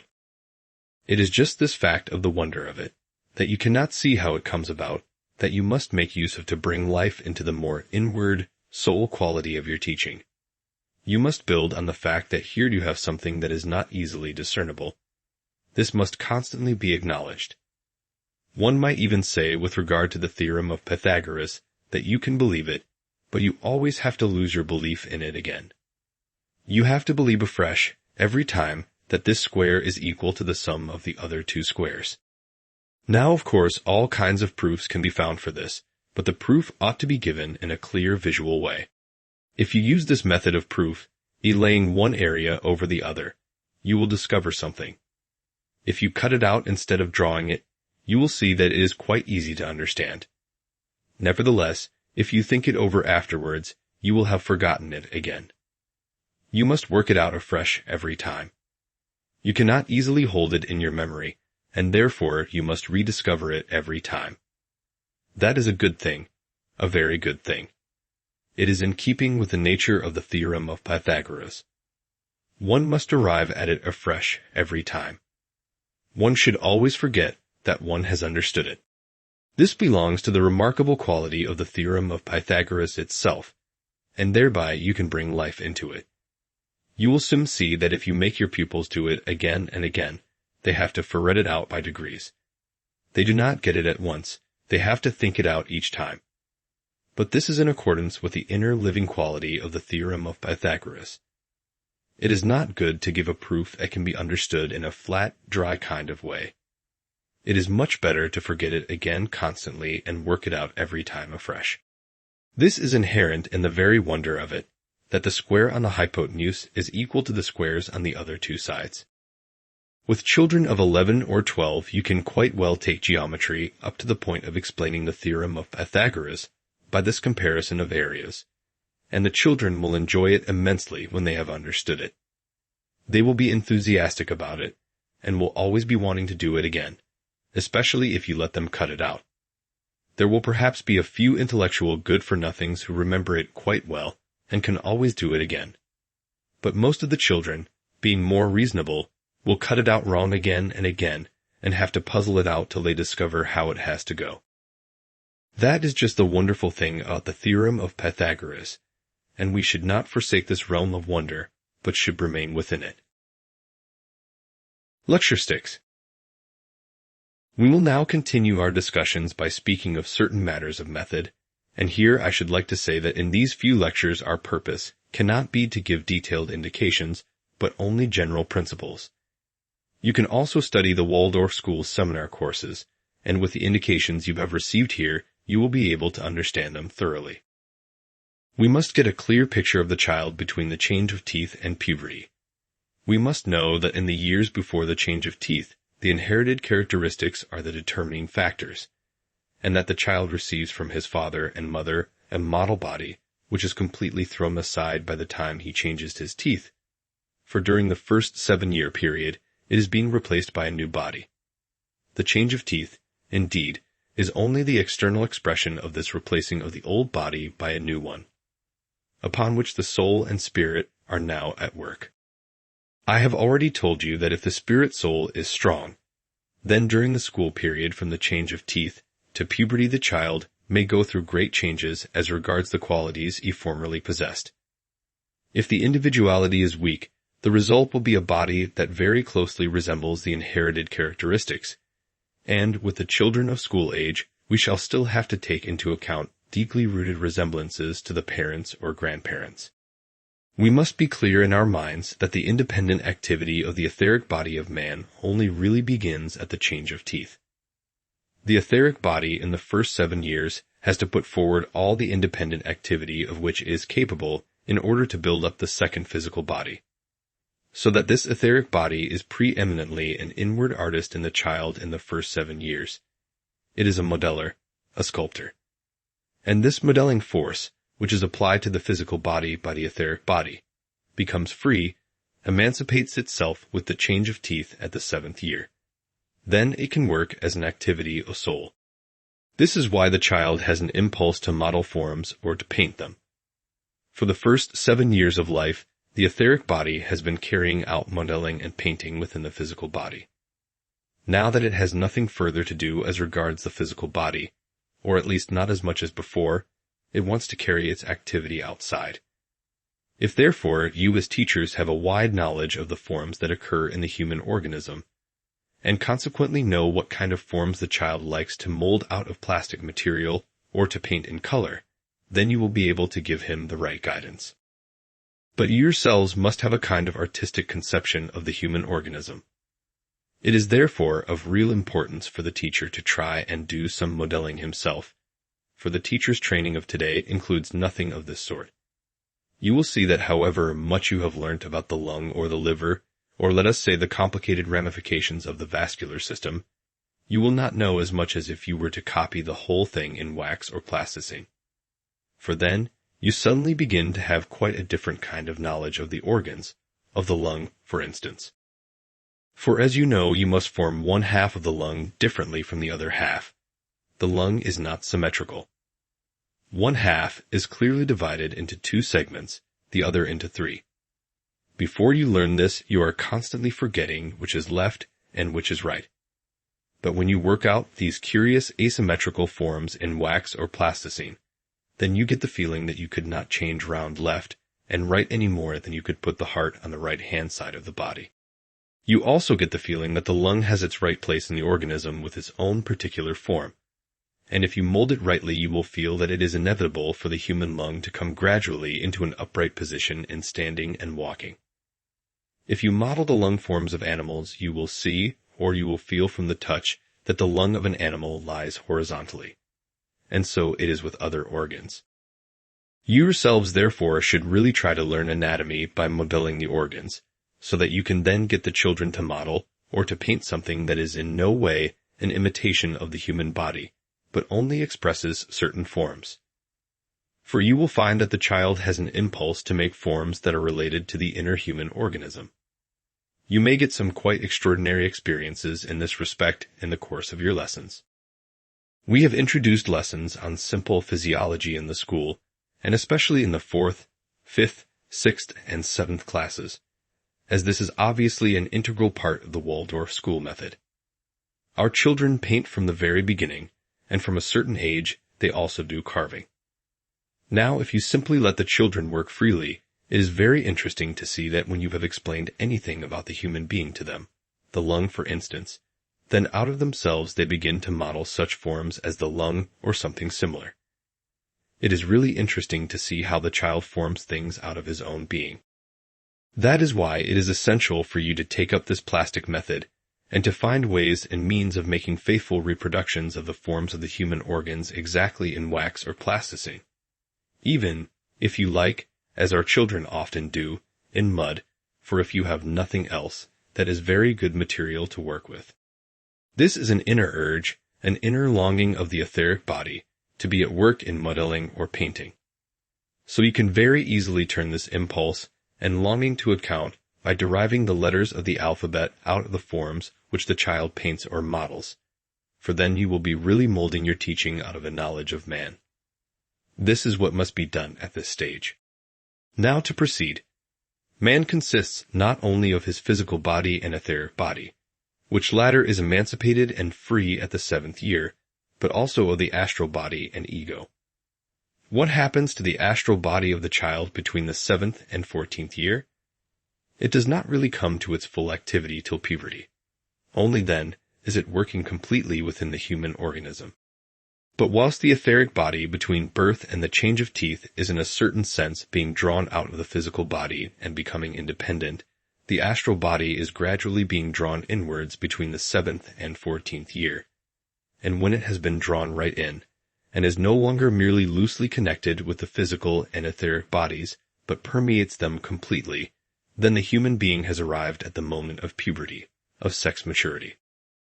With the boy one can see by the change of voice that the astral body is now quite within the larynx. With the girl one can see by the development of other organs, breast organs, and so on, that the astral body has now been completely drawn in. The astral body finds its way slowly into the human body from all sides. The lines and directions it follows are the nerve fibers. The astral body comes in along the nerve fibers from without inwards. Here it begins to fill out the whole body from the outer environment, from the skin, and gradually draws itself together inside. Before this time, it is a kind of loose cloud in which the child lives. Then it draws itself together, lays firm hold upon all the organs, and if we may put it somewhat crudely, It unites itself chemically with the organism, with all the tissues of the physical and etheric body. But something very strange happens here. When the astral body presses inwards from the periphery of the body, it makes its way along the nerves, which then unite in the spine. See drawing. Above is the head. It also forces its way slowly through the head nerves, crawls along the nerves towards the central organs, towards the spinal cord, bit by bit, into the head, gradually coming in and filling it all out. What we must chiefly consider in this connection is how the breathing works in with the whole nervous system. Indeed, this working together of the breathing with the whole nervous system is something very special in the human organism. As teacher and educator, one should have the very finest feeling for it. Only then will one be able to teach rightly. Here, then the air enters the body, distributes itself, goes up through the spinal column, see drawing, spreads out in the brain, touches the nerve fibers everywhere, goes down again, and pursues paths by which it can then be ejected as carbon dioxide. So we find the nervous system being constantly worked upon by the inbreathed air, which distributes itself, goes up through the spinal column, spreads out again, becomes permeated with carbon, goes back again, and is breathed out. It is only in the course of the first school period, between the change of teeth and puberty, that the astral body carries this whole process of breathing, passing along the nerve fibers, right into the physical body. So that during this time, when the astral body is gradually finding its way into the physical body with the help of the air breathed in, it is playing upon something that is stretched across like strings of an instrument in the center of the body, that is, upon the spinal column. Our nerves are really a kind of lyre, a musical instrument, an inner musical instrument that resounds up into the head. This process begins, of course, before the change of teeth, but at that time the astral body is only loosely connected with the physical body. It is between the change of teeth and puberty that the astral body really begins to play upon the single nerve fibers with the inbreathed air, like a violin bow on the strings. You will be fostering all this if you give the child plenty of singing. You must have a feeling that the child is a musical instrument while he is singing. You must stand before your class to whom you are teaching singing or music with a clear feeling. Every child is a musical instrument and inwardly feels a kind of well-being in the sound. For you see, sound is brought about by the particular way the breath is circulated. That is inner music.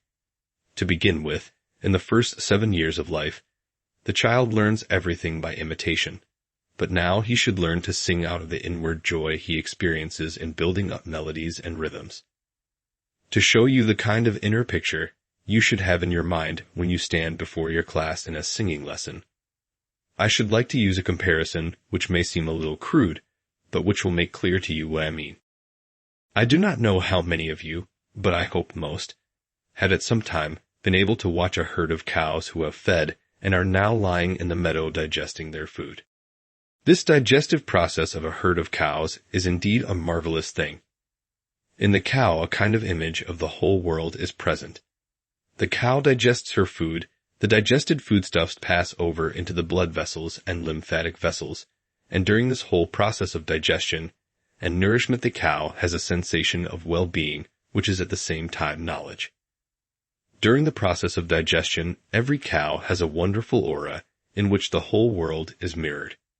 It is the most beautiful thing one can see, a herd of cows lying in the meadow digesting their food, and in this process of digestion comprehending the whole world. With us human beings, all this has sunk into the subconscious, so that the head can reflect what the body works out and sees revealed as knowledge. We are really in a bad way, we human beings, because the head does not allow us to experience the lovely things that the cows, for example, experience. We should know much more of the world if we could experience the digestive process, for instance. We should then, of course, have to experience it with the feeling of knowledge, not with the feeling that man has when he remains in the subconscious in his digestive process. This is simply to make clear what I want to say. I do not wish to imply that we now have to raise the process of digestion into consciousness in our teaching, but I want to show that there is something that should really be present in the child at a higher stage, this feeling of well-being at the inward flow of sound. Imagine what would happen if the violin could feel what is going on within it. We only listen to the violin. It is outside us. We are ignorant of the whole origin of the sound and only hear the outward sense picture of it. But if the violin could feel how each string vibrates with the next one, it would have the most blissful experiences, provided, of course, that the music is good. So you must let the child have these little experiences of ecstasy, so that you really call forth a feeling for music in his whole organism, and you must yourself find joy in it. Of course, one must understand something of music, but an essential part of teaching is this artistic element of which I have just spoken. On this account, it is essential, for the inner processes of life between the change of teeth and puberty demand it, to give the children lessons in music right from the very beginning, and at first, as far as possible, to accustom them to sing little songs quite empirically without any kind of theory. Nothing more than simply singing little songs, but they must be well sung. Then you can use simpler songs from which the children can gradually learn what melody, rhythm, and beat are, and so on. But first, you must accustom the children to sing little songs as a whole, and to play a little too as far as that is possible. Unless there is clearly no bent at all in this direction, every Waldorf child begins to learn some instrument on entering school. As I say, as far as circumstances allow, each child should learn to play an instrument.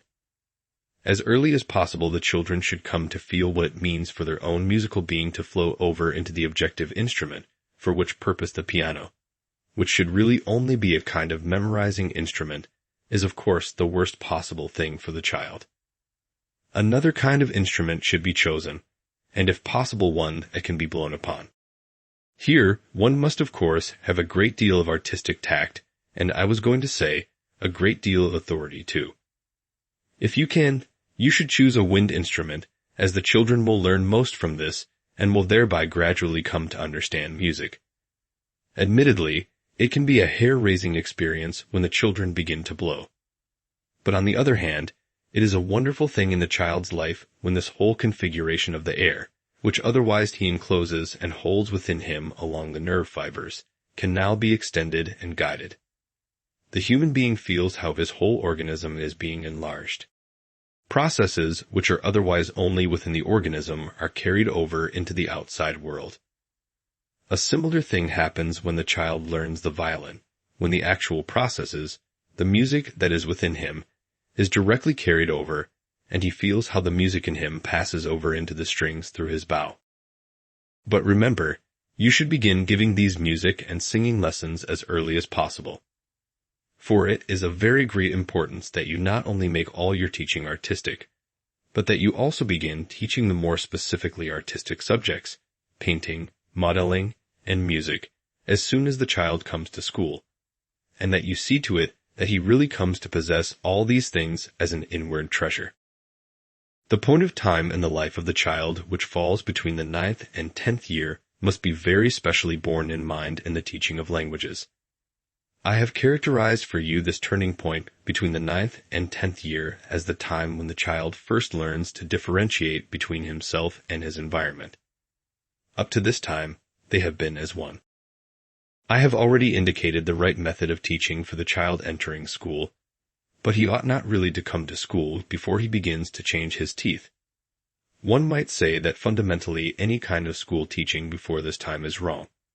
If we are forced to it by law, we must do it, but it is not the right thing from the point of view of artistic education. In a true art of education, the child should not enter school until a change of teeth. Our first task, as I have shown you, is to begin with something artistic and work out the forms of the letters through art. You should begin with some independent form of art, as I have explained to you, and treat everything that has to do with nature in the mood and fashion of fairy tales, legends, and myths in the way I have described.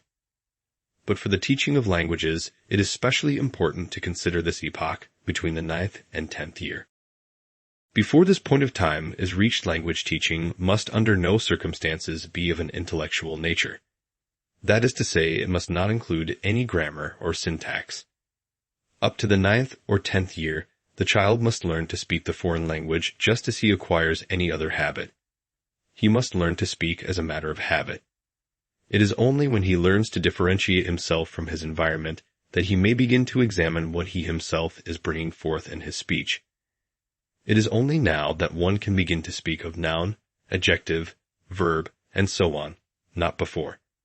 Before this time, the child should simply speak and be kept to this speaking. We have a good opportunity for carrying this out in the Waldorf school, because as soon as the child comes to us at the beginning of his school life, he learns 2 foreign languages besides his mother tongue. The child comes to school and begins with main lessons in periods, as I have already described. He has the main lesson for the early part of the morning. And then directly after that, the little ones have a lesson which for German children is either English or French. In these language lessons, we try not to consider the relationship of one language to the other. Up till the point of time I have described to you between the 9th and 10th year, we disregard the fact that a table, for instance, is called Tisch in German and table in English, that to eat is Essen in German and eat in English. We connect each language not with the words of another language, but directly with the objects.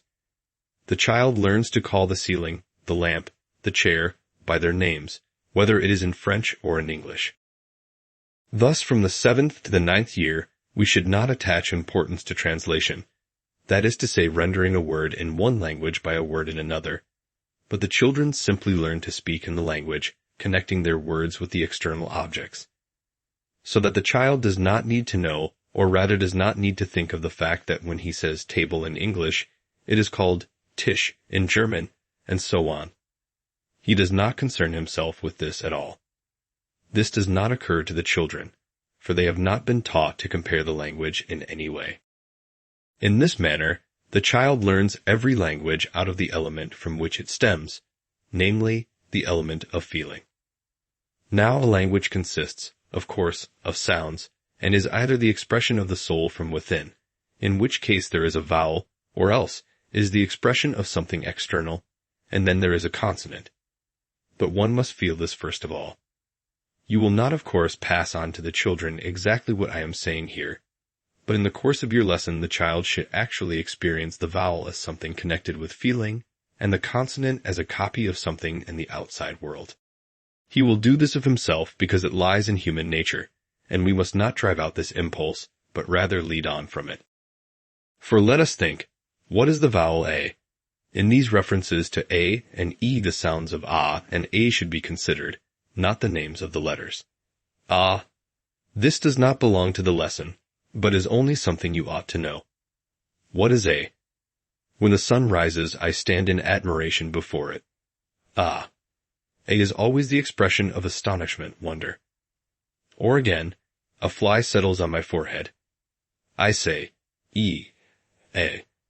That is the expression of warding off, doing away with. E. The English sounds are somewhat differently connected with our feelings.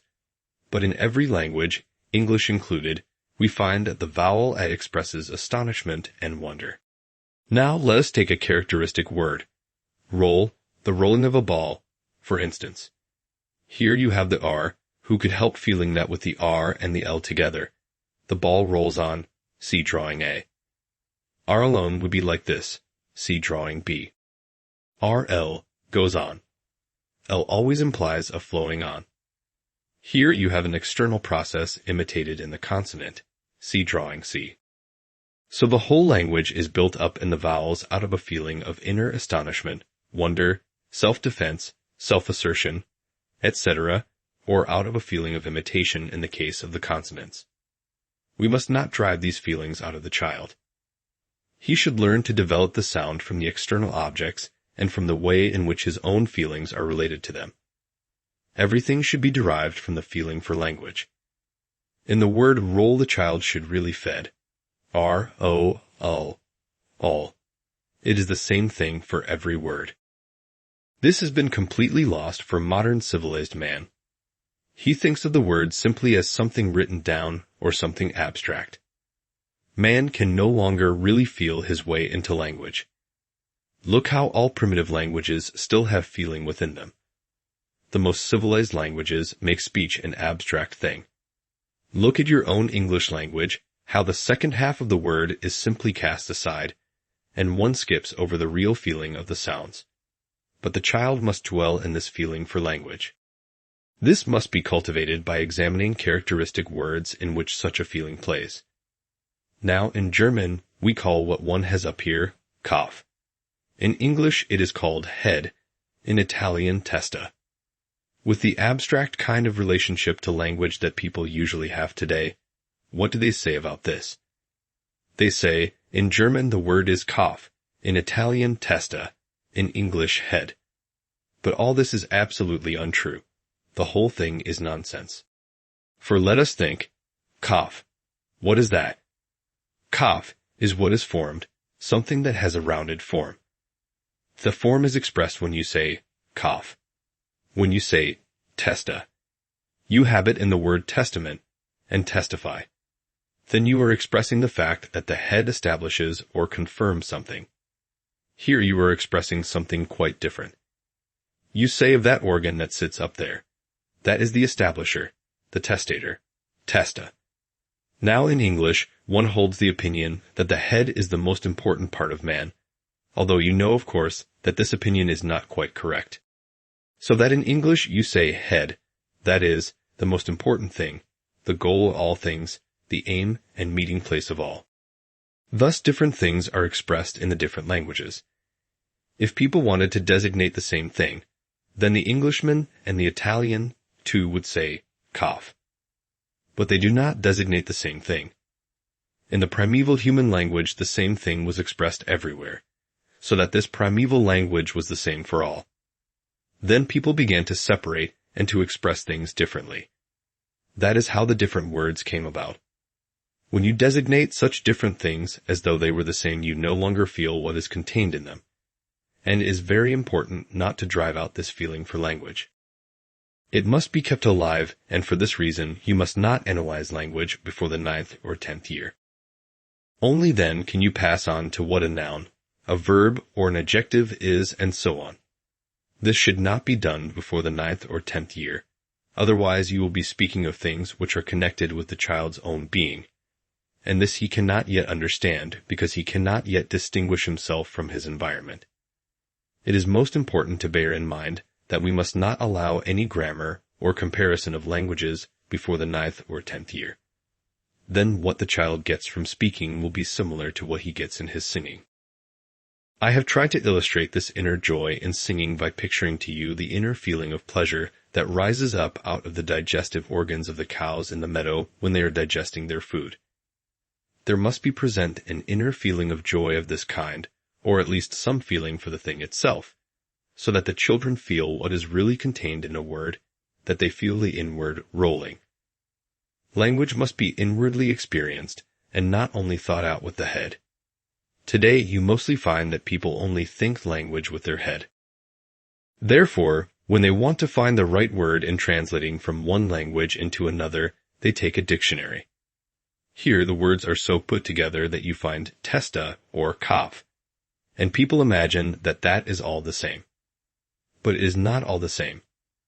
A different conception is expressed in each word, something that can only be expressed out of feeling. We must take this into account in language teaching. And another element comes in here, something which belongs to the spirit. When the human being dies, or before he comes down to earth, he has no possibility of understanding the so-called substantives, for example. Those whom we call the dead know nothing about substantives. They know nothing of the naming of objects, but they still have some knowledge of qualities, and it is therefore possible to communicate with the dead as regards qualities. But in the further course of the life after death that soon ceases also. What lasts longest is an understanding of verbs, words of action, active and passive expressions, and longest of all the expression of sensations. O, ah, I-e, a. These interjectional expressions are preserved longest of all by the dead. From this you can see how vital it is that if the human soul is not to become entirely unspiritual, it should have a living experience of interjections. All interjections are actually vowels, and the consonants, which as such are in any case very soon lost after death, and were not present before the descent to earth, are copies of the external world. This we should really experience in our feeling, be aware of it in the child, and see that we do not drive it out by giving lessons on nouns, adjectives, and so on too early, but wait with these until the 9th or 10th year is reached. From the first class of the Waldorf school upwards we have introduced eurythmy, this visible speech in which, by carrying out certain movements either alone or in groups, man actually reveals himself just as he reveals himself through speech. Now, if there is the right treatment in the language lessons, that is to say, if the teacher does not ruin the child's feeling for language, but rather cherishes it, then the child will feel the transition to eurythmy to be a perfectly natural one, just as the very little child feels that learning to speak is also a perfectly natural process. You will not have the slightest difficulty in bringing eurythmy to the children. If they are healthily developed children, they will want it. You will always discover something that is pathologically wrong with children who do not wish to do eurythmy. They want it as a matter of course, just as when they were quite little children they wanted to learn to speak, if all their organs were sound. That is because the child feels a very strong impulse to express his inward experiences as activities of will in his own body. This can be seen in the very early years when he begins to laugh and cry, and in the various ways in which feelings are expressed in the face. It would have to be a very metaphorical way of speaking if you were to say that a dog or any other animal laughs. In any case, it does not laugh in the same way as the human being does, neither does it cry in the same way. Indeed, in the animal, all gestures and movements which carry over inward experience into the element of will are quite different. There is a great difference between animal and man in this respect.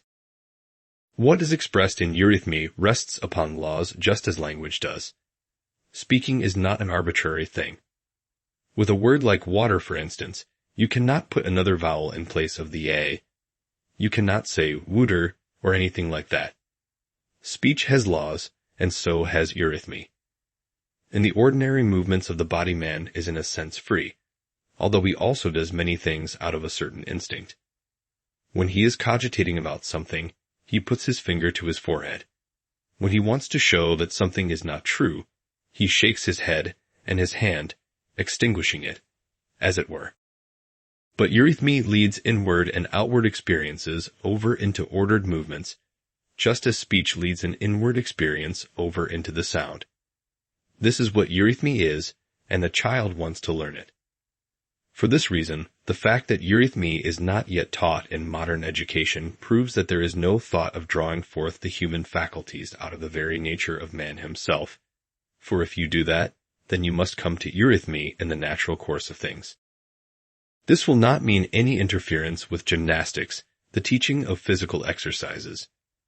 This is something quite different, and the teacher and educator must recognize the difference. Gymnastics, as taught today, and all kinds of sport are something quite different from eurythmy. You can quite well have both together. For the conception of space is very often considered in quite an abstract way, and people do not take into account that space is something concrete. For people have become so accustomed to think of the earth as round that when someone who lives in this part of the world makes a jump, he says he jumps up. But when someone in the antipodes, who has his legs down here and his head up there, jumps, he jumps down. Or so we imagine. But this is not anything we can experience. I once read a book on natural philosophy where the author tried to ridicule the idea that the sky is above us by saying, down there in the antipodes the sky must be below. But the truth is far richer than that. We do not make judgments about the world and about space in such a way that we leave ourselves out of it altogether and simply consider space by itself as something abstract. There are certain philosophers who do this, Hume and Mill and Kant. But this is all untrue. It is really all nonsense. Space is something concrete of which man is sensible. He feels himself within space, and he feels the necessity of finding his place in it. When he thus finds his way into the balance of space, into the different conditions of space, then sport and gymnastics arise. In these man is trying to find his own relationship to space. If you do this gymnastic movement, arms outstretched, you have the feeling that you are bringing your two arms into a horizontal direction. If you jump, you have the feeling that you are moving your body upwards by its own force. These are gymnastic exercises. But if you feel you are holding within you something which you are experiencing inwardly, the sound E, and you reflect upon it, then you may make perhaps a similar movement, but in this case, the inner soul quality is expressed in the movement. Man reveals his inward self. That is what he does in eurythmy, which is thus the revelation of the inner self. In eurythmy, there is expressed what man can experience in breathing and in the circulation of the blood when they come into the realm of soul. In gymnastics and in sport, man feels as though space were a framework filled with all sorts of lines and directions into which he springs and which he follows, and he makes his apparatus accordingly. He climbs a ladder or pulls himself up on a rope. Here man is acting in accordance with external space. That is the difference between gymnastics and eurythmy. Eurythmy lets the soul life flow outwards, and thereby becomes a real expression of the human being, like language. Eurythmy is visible speech. By means of gymnastics and sport, man fits himself into external space, adapts himself to the world, experiments to see whether he fits in with the world in this way or in that. That is not language, that is not a revelation of man, but rather a demand the world makes upon him that he should be fit for the world and be able to find his way into it. This difference must be noticed. It expresses itself in the fact that the gymnastics teacher makes the children do movements whereby they may adapt themselves to the outside world. The eurythmy teacher expresses what is in the inner being of man. We must feel this. We must be sensible of it. Then eurythmy, gymnastics, and games too, if you like, will all take their right place in our teaching. We will speak further of this tomorrow. Lecture 7. We will now speak of some further details of method, though of course in this short time I can only pick out a few examples to give you. When we consider the whole period between the change of teeth and puberty, we can see that it divides itself again into 3 sections, and it is these 3 sections that we must bear in mind when we have to guide the children through these early years of school life. First, we have the age up to the point of time, which I have described to you here, when the child begins to differentiate himself from his environment and makes a distinction between subject, his own self, and object, the things which surround him in the outside world. Up to this point of time, it is essential for us to teach in such a way that everything within the child or without him bears the character of a unity. I have shown you how they can be done artistically. Then, in the second period, we saw how the transition to descriptions of the outside world can be made through our teaching of plant and animal life. You can treat these things in quite an elementary way up till the 12th year. The third section extends from the 12th year up to puberty, and it is really only at this time that we can pass on to lifeless nature, for it is only now that the child really begins to understand the inanimate world. We might indeed say that from the 7th year to about 9½ or 9 1/3, the child takes in everything with his soul. There is nothing that the child would not take in with his soul. The trees, the stars, the clouds, the stones, everything is absorbed by the child's soul life. From about 9 1/3 to about 11 2/3, the child already perceives the difference between the soul quality which he sees in himself and what is merely living. We can now speak of the whole earth as living. Thus we have the soul quality and the living quality. Then from 11 2/3 to about 14, the child discriminates between what is of the soul, what is living, and what is dead, that is to say, what is based on the laws of cause and effect. We should not speak to the child of inanimate things at all before he approaches his 12th year. Only then should we begin to speak about minerals, physical phenomena, chemical phenomena, and so on. We must make it clear to ourselves that this is really how things are. In the child between the change of teeth and puberty, it is not the intellect, but the fantasy that is predominantly active. We must constantly be thinking of the child's fantasy, and therefore, as I have often said, we must especially develop fantasy in ourselves. If we not do this, but pass over to all kinds of intellectual things when the child is still quite young, then he cannot go through his development rightly even in his physical body. And much that is pathological at the present day arises from the fact that in this materialistic age too much attention has been paid to the intellect and children between the change of teeth and puberty. We should only very gradually introduce the lifeless world when the child is approaching his 12th year, for this lifeless world must be grasped by the intellect. At this time, we can introduce minerals, physical and chemical phenomena, and so on. But even here we should connect it up with life as far as possible, not simply start, for instance, with a collection of minerals, but start from the earth, the soil, and first describe the mountain ranges, how they bring about the configuration of the earth. Then we can speak of how the mountains are surrounded with soil at their foot, and the higher we go the more bare they become, and the fewer plants there are. So we come to speak of the bareness of the mountains and point out that here there are minerals. Thus we start with the mountains and lead on to the minerals.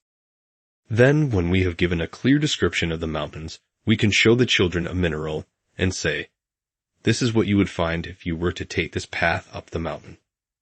This is where it is found." When you have done this with a few different minerals, you can pass on to speak of the minerals themselves.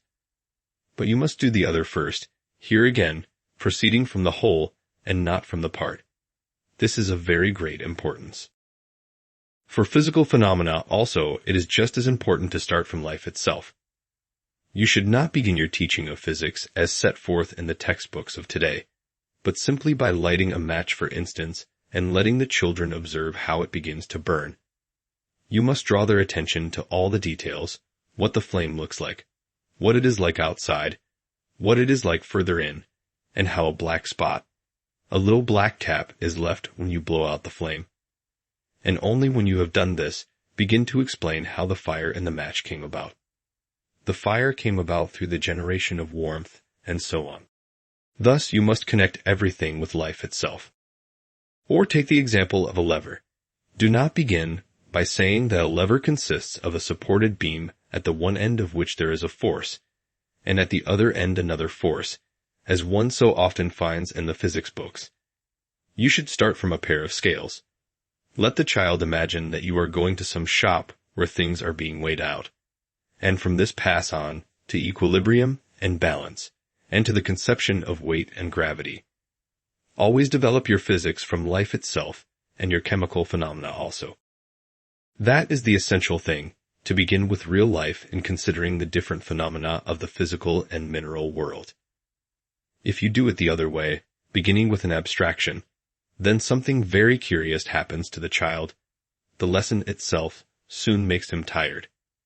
He does not get tired if you start from real life. He gets tired if you start from abstractions. The golden rule for the whole of teaching is that the child should not tire. Now there is something very strange about the so-called experimental education of the present day. Experimental psychologists register when a child becomes tired in any kind of mental activity, and from this they decide how long to occupy a child with any one subject in order to avoid fatigue. This whole conception is wrong from beginning to end. The truth of the matter is as follows. You can read about it in my books, especially in the book Riddles of the Soul, and in various lecture courses. All I shall do now is to remind you that man consists of three members. The nerve senses man, that is, all that sustains man and the activity of his mind and spirit. The rhythmic man, which contains the whole rhythm of breathing, the circulation of the blood, and so on. And the metabolic limb man, in which is to be found everything that is metamorphosed by means of the different substances. Now, if you take the physical development of the child from birth to the change of teeth, you will find it especially the head organization, the nerve senses organization that is at work. The child develops from the head downwards in the early years of his life. You must examine this closely. Look first of all at a human embryo, an unborn child. The head is enormous and the rest of the body is still stunted. Then the child is born, and his head is still outwardly the largest, strongest part, and out of the head proceeds the whole growth of the child. This is no longer the case with the child between the 7th and 14th year. Rhythm of breathing, rhythm of the blood, the whole rhythmic system, is what holds sway between the change of teeth and puberty. Only rhythm. But what is the real nature of rhythm? Now, if I think a great deal, particularly if I have to study, I get tired in my head. If I have to walk far, which is an exertion for my limb organism, I also tire. The head, or the nerve senses organism, and the metabolic limb organism can get tired. But the rhythmic organism can never tire. For just think, you breathe all day long. Your heart beats at night as well as in the day. It must never stop from birth to death. The rhythm of it has to go on all the time and cannot ever tire. It never gets tired at all. Now in education and teaching you must address yourself to whichever system is predominant in man. Thus, between the change of teeth and puberty, you must address yourself to rhythm in the child by using pictures. Everything that you describe or do must be done in such a way that the head has as little to do with it as possible. But the heart, the rhythm, everything that is artistic or rhythmic, must be engaged. What is the result? The result is that with teaching of this kind the child never gets tired, because you are engaging his rhythmic system and not his head. People are so terribly clever, and in this materialistic age they have thought out a scheme whereby the children should always be allowed to romp about between lessons. Now, it is certainly good to let them romp about, but it is good because of the soul qualities in it, because of the delight they have in it. For experiments have been made, and it has been found that when the children are properly taught in lesson time, they are less tired than when they play about outside. The movement of their limbs tires them more, whereas what you give them in their lessons in the right way should never tire them at all. And the more you develop the pictorial element with the children, and the less you exert the intellect, by presenting everything in a living way, the more you will be making demands on the rhythmic system only, and the less will the child become tired. Therefore, when the experimental psychologists come and make observations to see how much the child tires, what is it they really observe? They observe how badly you have taught. If you had taught well, you would find no fatigue on the part of the children. In our work with children of elementary school age, we must see to it that we engage the rhythmic system only. The rhythmic system never tires, and is not overexerted when we employ it in the right way. And for this rhythmic system, we need not an intellectual, but rather a pictorial method of presentation, something that comes out of the fantasy. Therefore, it is imperative that fantasy should hold sway in the school. This must still be so even in the last period of which we have spoken, from 11 2/3 to 14 years. We must still make the lifeless things live through fantasy and always connect them with real life. It is possible to connect all the phenomena of physics with real life, but we ourselves must have fantasy in order to do it. This is absolutely necessary. Now this fantasy should above all be the guiding principle in what are called compositions, when the children have to write about something and work it out for themselves. Here what must be strictly avoided is to let the children write a composition about anything that you have not first talked over with them in great detail, so that the subject is familiar to them. You yourself, with the authority of the teacher and educator, should have first spoken about the subject with the children. Then the child should produce his composition under the influence of what you yourself have said. Even when the children are approaching puberty, you must still not depart from this principle. Even then, the child should not just write whatever occurs to him. He should always feel that a certain mood has been aroused in him through having discussed the subject with his teacher, and all that he then himself writes in his essay must preserve this mood. Here again, it is aliveness that must be the guiding principle. Aliveness in the teacher must pass over to aliveness in the children. As you will see from all this, the whole of your teaching and education must be taken from real life. This is something which you can often hear said nowadays. People say that lessons must be given in a living way and in accordance with reality. But first of all, we must acquire a feeling for what is actually in accordance with reality. I will give you an example from my own experience of what sometimes happens in practice, even when in theory people hold the most excellent educational principles. I once went into a classroom. I will not say where it was, where an arithmetic example was being given which was supposed to connect addition with real life. 14 and 2/3, 16 and 5/6, and 25 and 3/5, for example, were not simply to be added together, but were to be related to life. This was done in the following way. The children were told that one man was born on 25th March, 1895, another on 27th August, 1888, and a third on 3rd December, 1899. How old are these three men together? That was the question. And the sum was quite seriously carried through in the following way. From the given date in 1895 to 1924, the date of this lecture course, is 29 and 3/4. This is the age of the first man. The second one up to 1924 is about 26.5 years old, and the third, from 1899, as he was born on 3rd December, we may say 25. The children were then told that when they add up these ages, they will find out how old they all are together. But my dear friends, I should just like to ask how it is possible that they can make up a certain sum together with their ages. How do you set about it? Of course, the numbers can quite well be made up into a sum. But where can you find such a sum in reality? The men are all living at the same time, so that they cannot possibly experience such a thing together in any way. A sum like this is not in the very least taken from life. It was pointed out to me that this sum was actually taken from a book of examples. I then looked at this book, and I found several other ingenious examples of the same kind.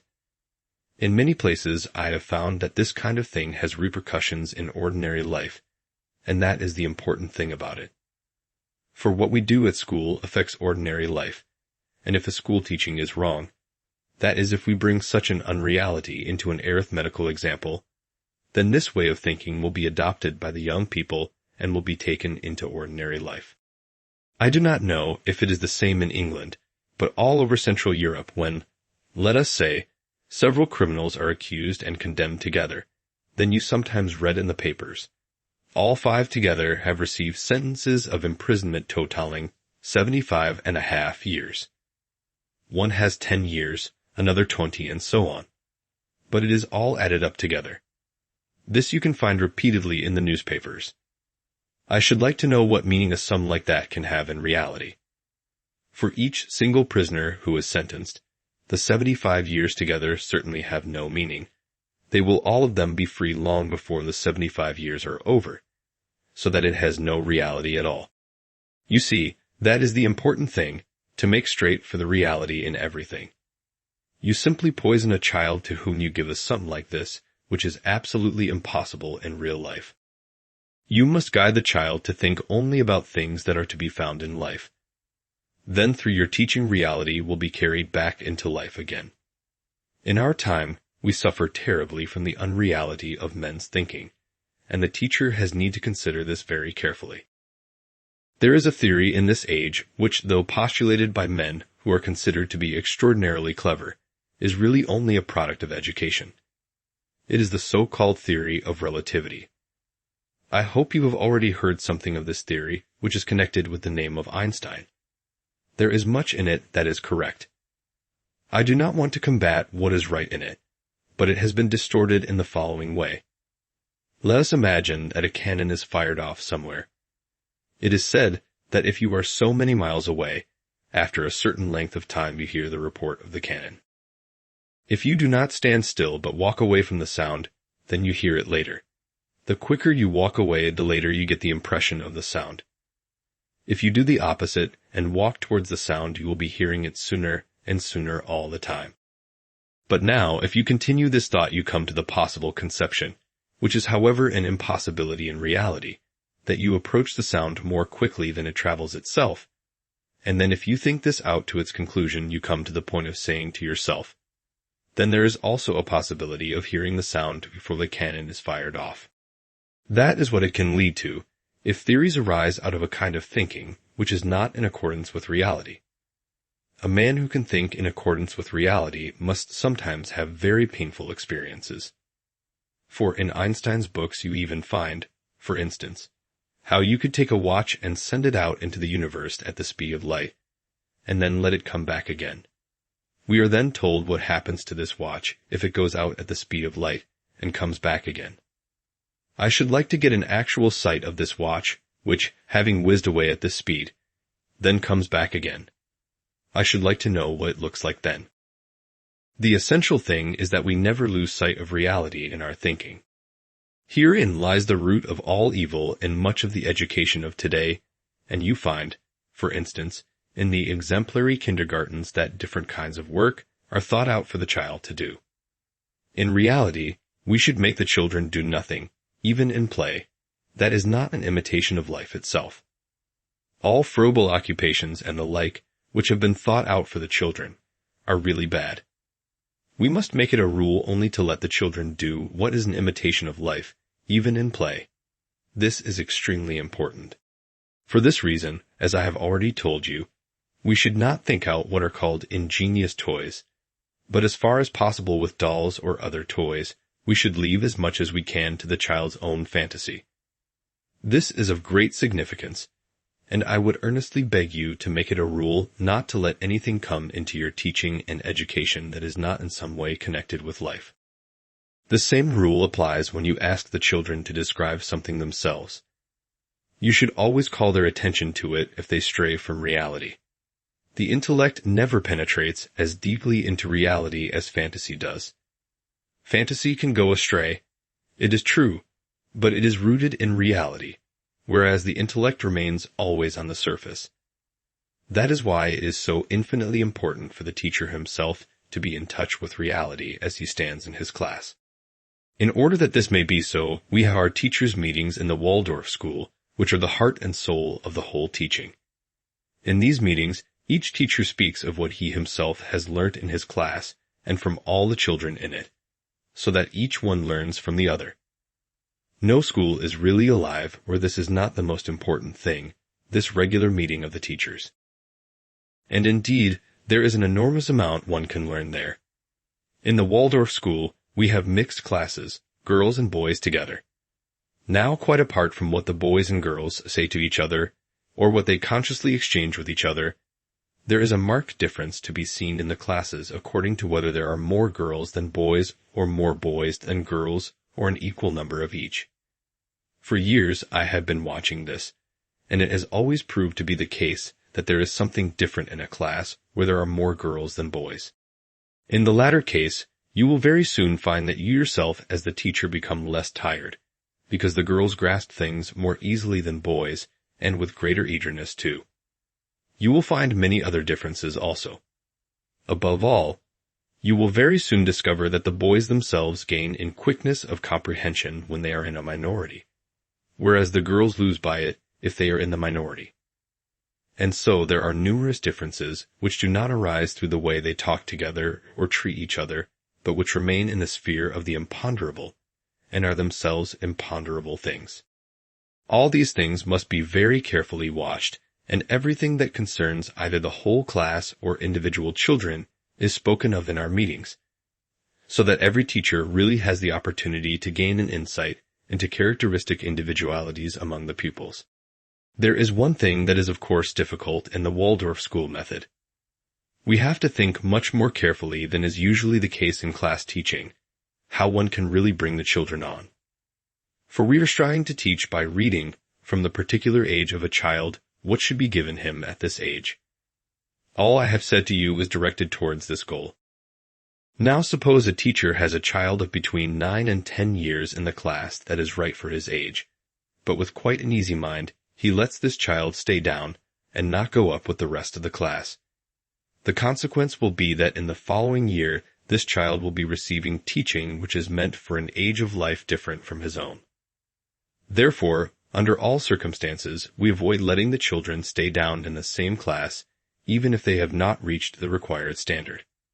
This is not so convenient as letting the children stay in the class where they are and repeat the work, but we avoid this at all costs. The only corrective we have is to put the very weak ones into a special class for the more backward children too. Children who are in any way below standard come into this class from all the other classes. Otherwise, as I have said, we do not let the children stay down, but we try to bring them along with us under all circumstances, so that in this way each child really receives what is right for his particular age. We must also consider those children who have to leave school at puberty, at the end of the elementary school period, and who cannot therefore participate in the upper classes. We must make it our aim that by this time, through the whole tenor of our teaching, they will have come to a perception of the world which is in accordance with life itself. This can be done in a twofold way.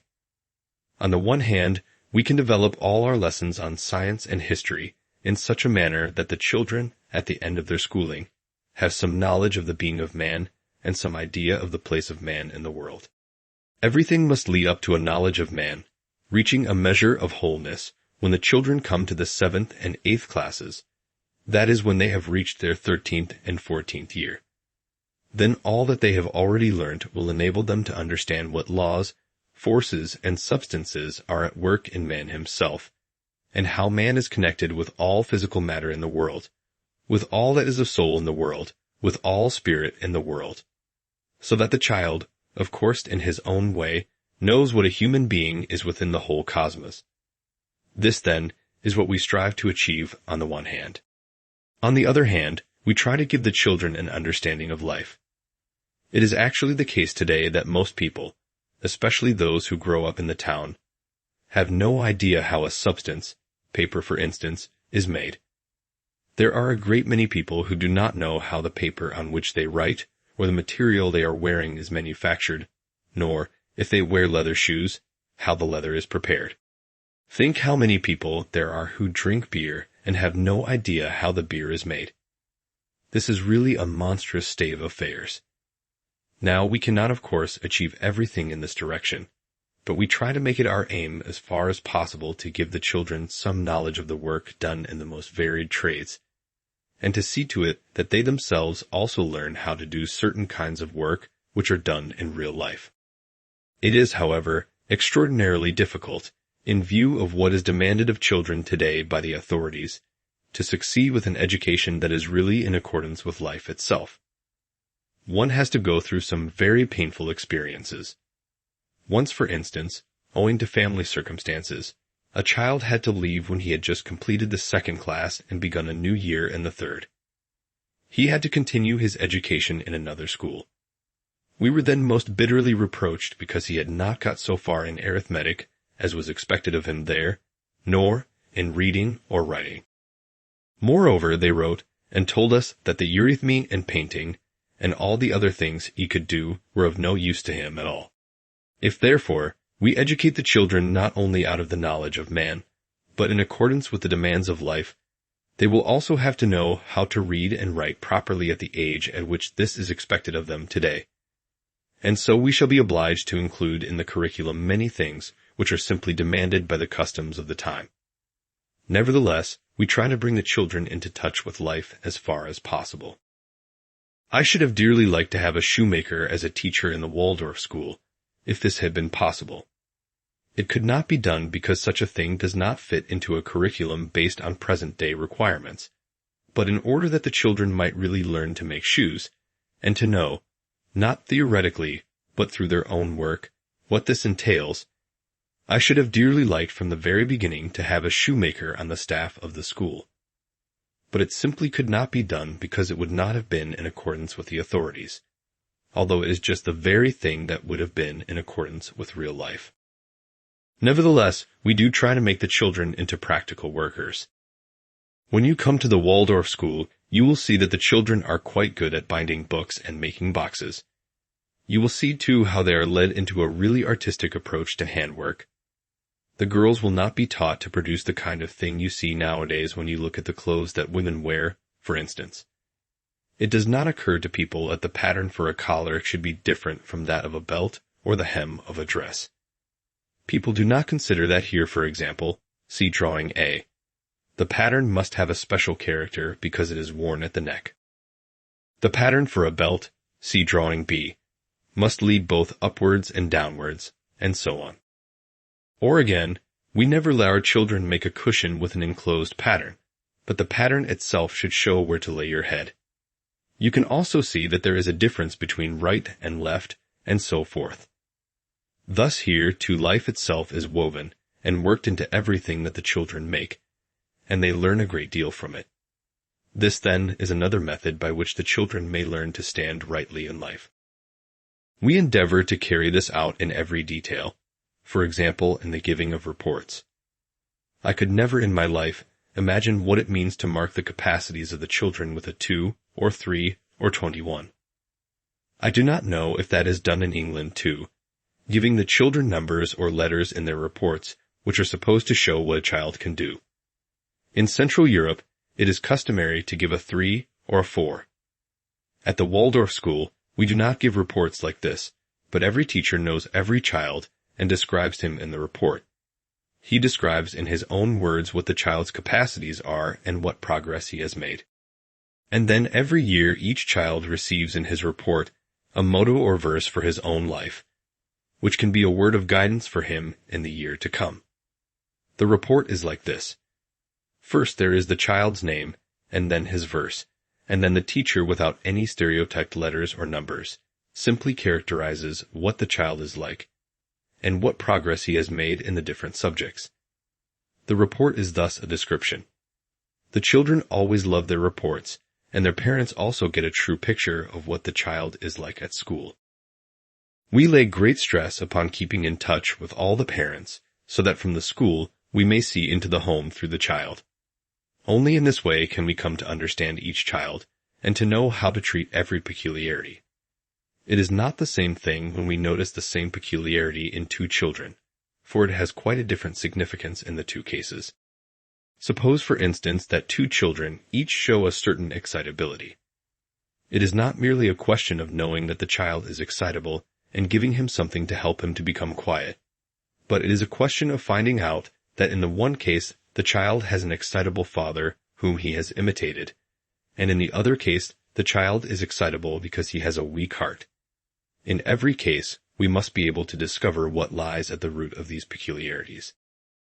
This is the real purpose of the teacher's meetings, to study man himself, so that a real knowledge of man is continually flowing through the school.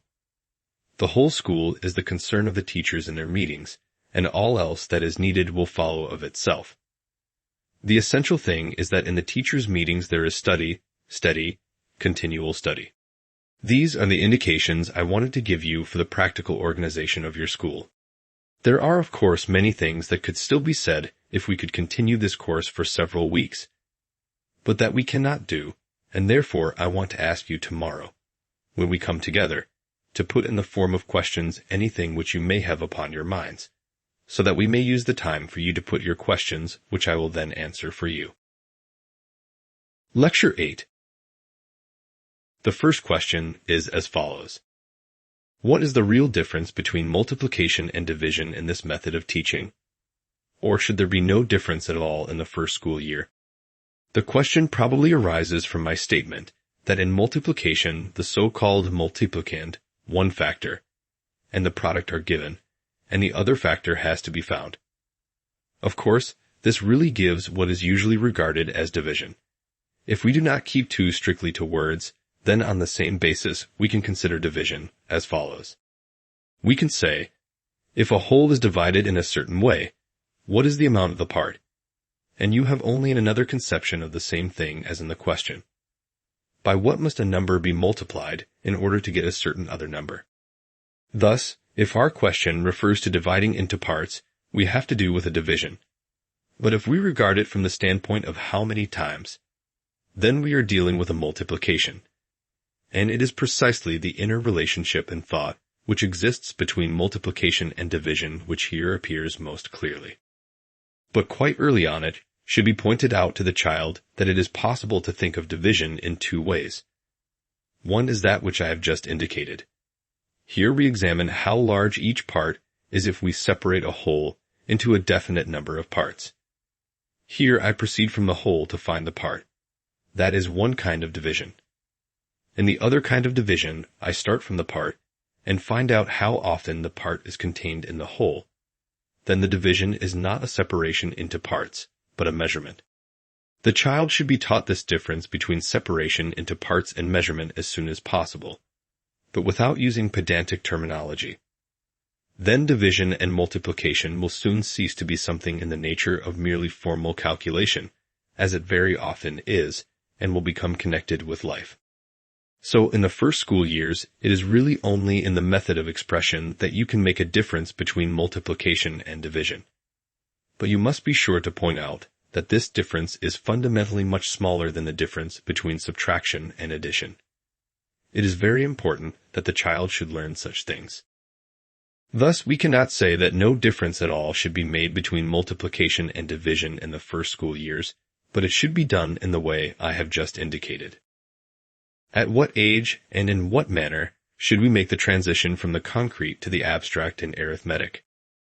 At first, one should endeavor to keep entirely to the concrete in arithmetic, and above all avoid abstractions before the child comes to the turning point of the 9th and 10th years. Up to this time, keep to the concrete as far as ever possible, by connecting everything directly with life. When we have done that for 2 or 2.5 years and have really seen to it that calculations are not made with abstract numbers, but with concrete facts presented in the form of sums, then we shall see that the transition from the concrete to the abstract in arithmetic is extraordinarily easy. For in this method of dealing with numbers, they become so alive in the child that one can easily pass on to the abstract treatment of addition, subtraction, and so on. It will be the question, then, of postponing the transition from the concrete to the abstract as far as possible, until the time between the 9th and 10th years of which I have spoken. One thing that can help you in this transition from the abstract to the concrete is just that kind of arithmetic which one uses most in real life, namely the spending of money, and here you are more favorably placed than we are on the continent, for there we have the decimal system for everything. Here, with your money, you still have a more pleasing system than this. I hope you find it so, because then you have a right and healthy feeling for it. The soundest, most healthy basis for a money system is that it should be as concrete as possible. Here you still count according to the 12 and 20 system, which we have already outgrown, as they say, on the continent. I expect you already have the decimal system for measurements. The answer was given that we do not use it for everyday purposes, but only in science. Well, here too, you have the pleasanter system of measures. These are things which really keep everything to the concrete. Only in notation do you have the decimal system. What is the basis of this decimal system? It is based on the fact that originally we really had a natural measurement. I have told you that number is not formed by the head, but by the whole body. The head only reflects number, and it is natural that we should actually have 10 or 20 at the highest as numbers. Now we have the number 10 in particular, because we have 10 fingers. The only numbers we write are from 1 to 10. After that, we begin once more to treat the numbers themselves as concrete things. Let us just write, for example, 2 donkeys. Here the donkey is the concrete thing, and 2 is the number. I might just as well say 2 dogs. But if you write 20, that is nothing more than 2 times 10. Here, the 10 is treated as a concrete thing. And so our system of numeration rests upon the fact that when the thing becomes too involved, and we no longer see it clearly, then we begin to treat the number itself as something concrete, and then make it abstract again. We should make no progress in calculation unless we treated the number I itself, no matter what it is, as a concrete thing, and afterwards made it abstract. 100 is really only 10 times 10. Now, whether I have 10 times 10 and treat it as 100, or whether I have 10 times 10 dogs, it is really the same. In the one case the dogs, and in the other, the 10 is the concrete thing. The real secret of calculation is that the number itself is treated as something concrete. And if you think this out, you will find that a transition also takes place in life itself. We speak of 2 12s minus 2 dozen, in exactly the same way as we speak of 2 10s, only we have no alternative like dozen for the 10, because the decimal system has been conceived under the influence of abstraction. All other systems still have much more concrete conceptions of a quantity. A dozen, a shilling. How much is a shilling? Here, in England, a shilling is 12 pennies. But in my childhood, we had a shilling, which was divided into 30 units, but not monetary units. In the village which I lived for a long time, there were houses along the village street on both sides of the way. There were walnut trees everywhere in front of the houses, and in the autumn the boys knocked down the nuts and stored them for the winter. And when they came to school, they would boast about it. One would say, "I've got 5 shillings already," and another, "I have 10 shillings of nuts." They were speaking of concrete things. A shilling always meant 30 nuts. The farmer's only concern was to gather the nuts early, before all the trees were already stripped. A nut shilling, we used to say. That was a unit. To sell these nuts was a right. It was done quite openly. And so, by using these numbers with concrete things, 1 dozen, 2 dozen, 1 pair, 2 pair, etc., the transition from the concrete to the abstract can be made. We do not say 4 gloves, but 2 pairs of gloves. Not 4 shoes, but 2 pairs of shoes. Using this method, we can make the transition from concrete to abstract as a gradual preparation for the time between the 9th and 10th years when abstract number as such can be presented one. When and how should drawing be taught? With regard to the teaching of drawing, it is really a question of viewing the matter artistically. You must remember that drawing is a sort of untruth. What does drawing mean? It means representing something by lines, but in the real world, there is no such thing as a line. In the real world, there is, for example, the sea. It is represented by color, green. Above it is the sky, also represented by color, blue. If these colors are brought together, you have the sea below and the sky above, sea sketch. The line forms itself at the boundary between the 2 colors. To say that here, horizontal line, the sky is bounded by the sea, is really a very abstract statement. So from the artistic point of view, one feels that the reality should be represented in color, or else, if you like, in light and shade. What is actually there when I draw a face? Does such a thing as this really exist? The outline of a face is drawn. Is there anything of that sort? Nothing of the kind exists at all. What does exist is this, see shaded drawing. There are certain surfaces in light and shade, and out of these a face appears. To bring lines into it, and form a face from them, is really an untruth. There is no such thing as this. Therefore instruction in drawing must, in any case, not start from drawing itself, but from painting, working in color, or in light and shade. And the teaching of drawing, as such, is only of real value when it is carried out in full awareness that it gives us nothing real. A terrible amount of mischief has been wrought in our whole method of thinking by the importance attached to drawing. From this has arisen all that we find in optics, for example, where people are eternally drawing lines which are supposed to be rays of light. Where can we really find these rays of light?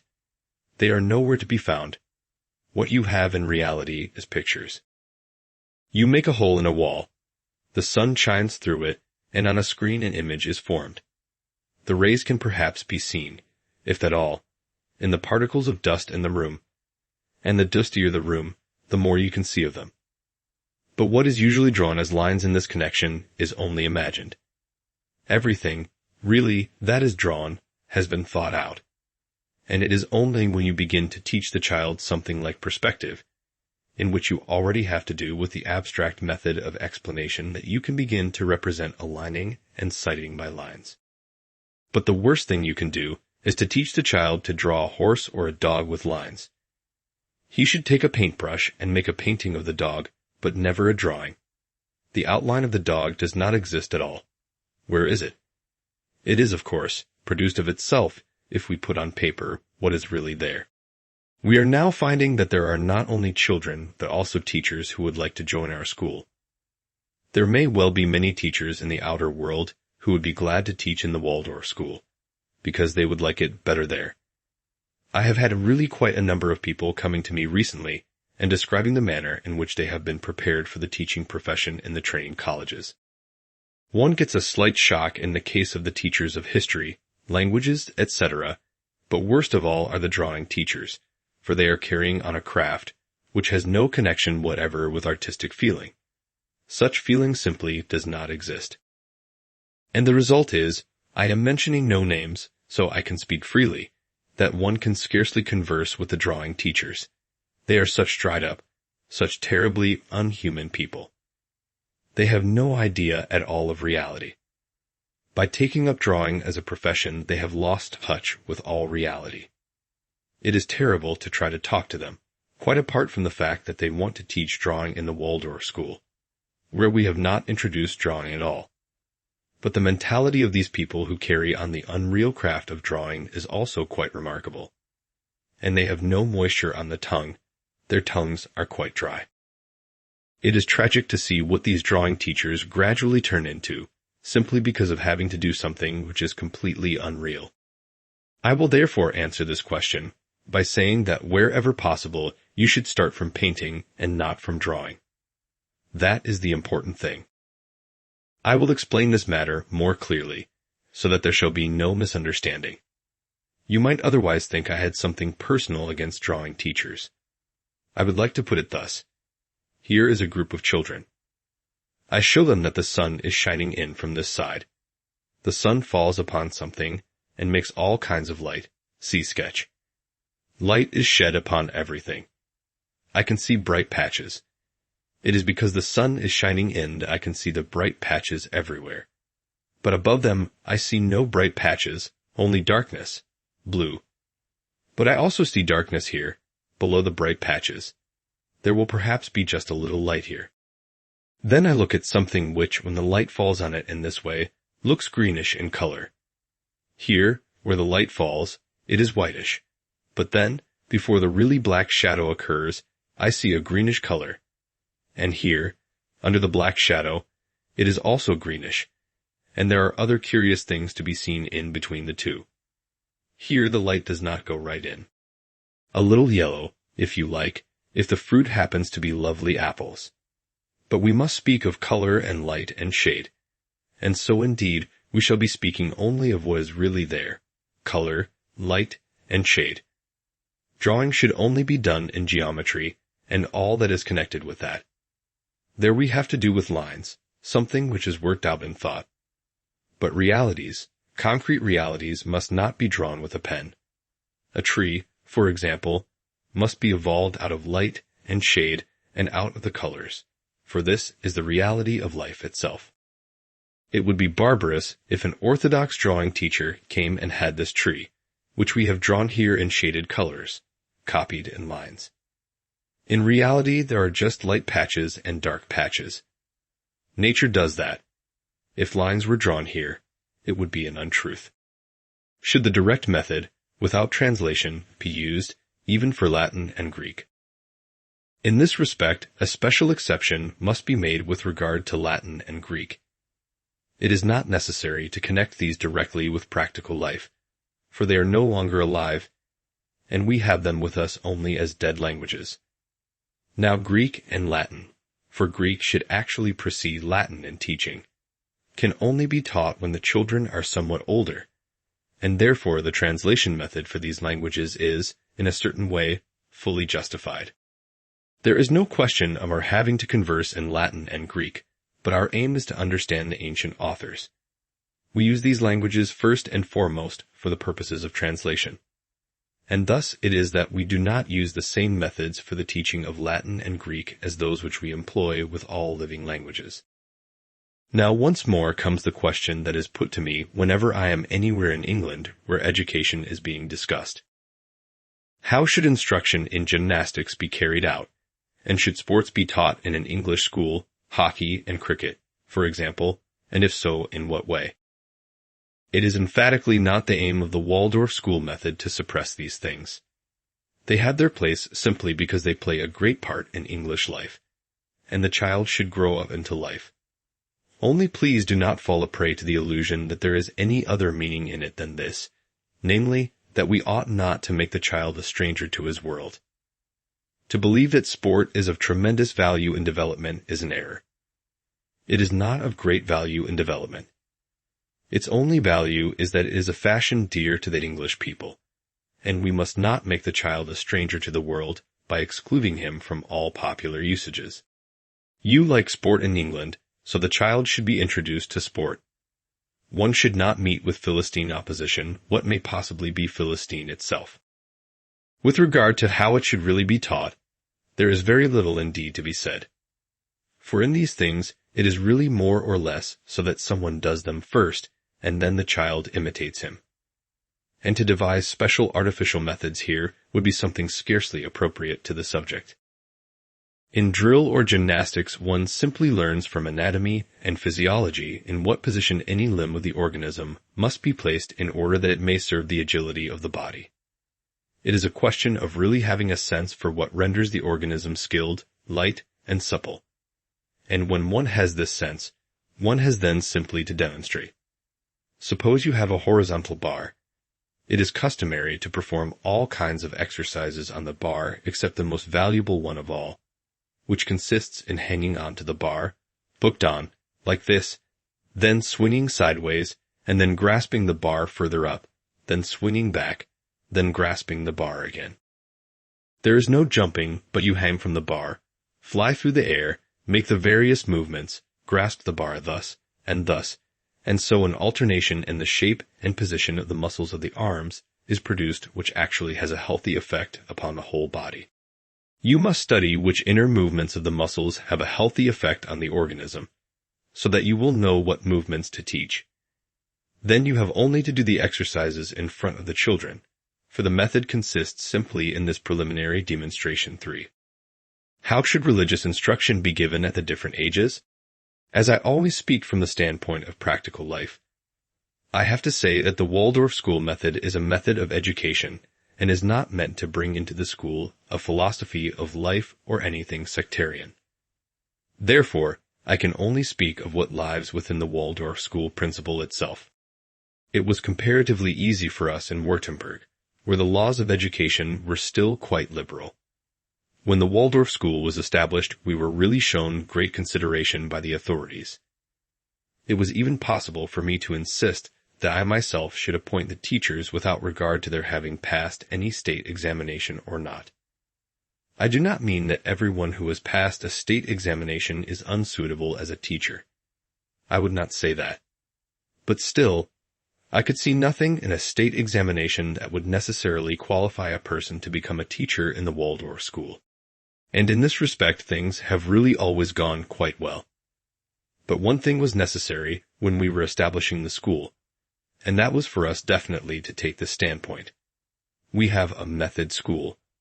We do not interfere with social life as it is at present, but through anthroposophy we find the best method of teaching, and the school is purely a method school. Therefore, I arranged, from the outset, that religious instruction should not be included in our school syllabus, but that Catholic religious teaching should be delegated to the Catholic priest, and the Protestant teaching to the pastor, and so on. In the first few years, most of our scholars came from a factory, the Waldorf Astoria cigarette factory, and amongst them we had many dissenting children whose parents were of no religion. But our educational conscience, of course, demanded that a certain kind of religious instruction should be given them also. We therefore arrange a free religious teaching for these children, and for this we have a special method. In these free religion lessons, we first of all teach gratitude in the contemplation of everything in nature.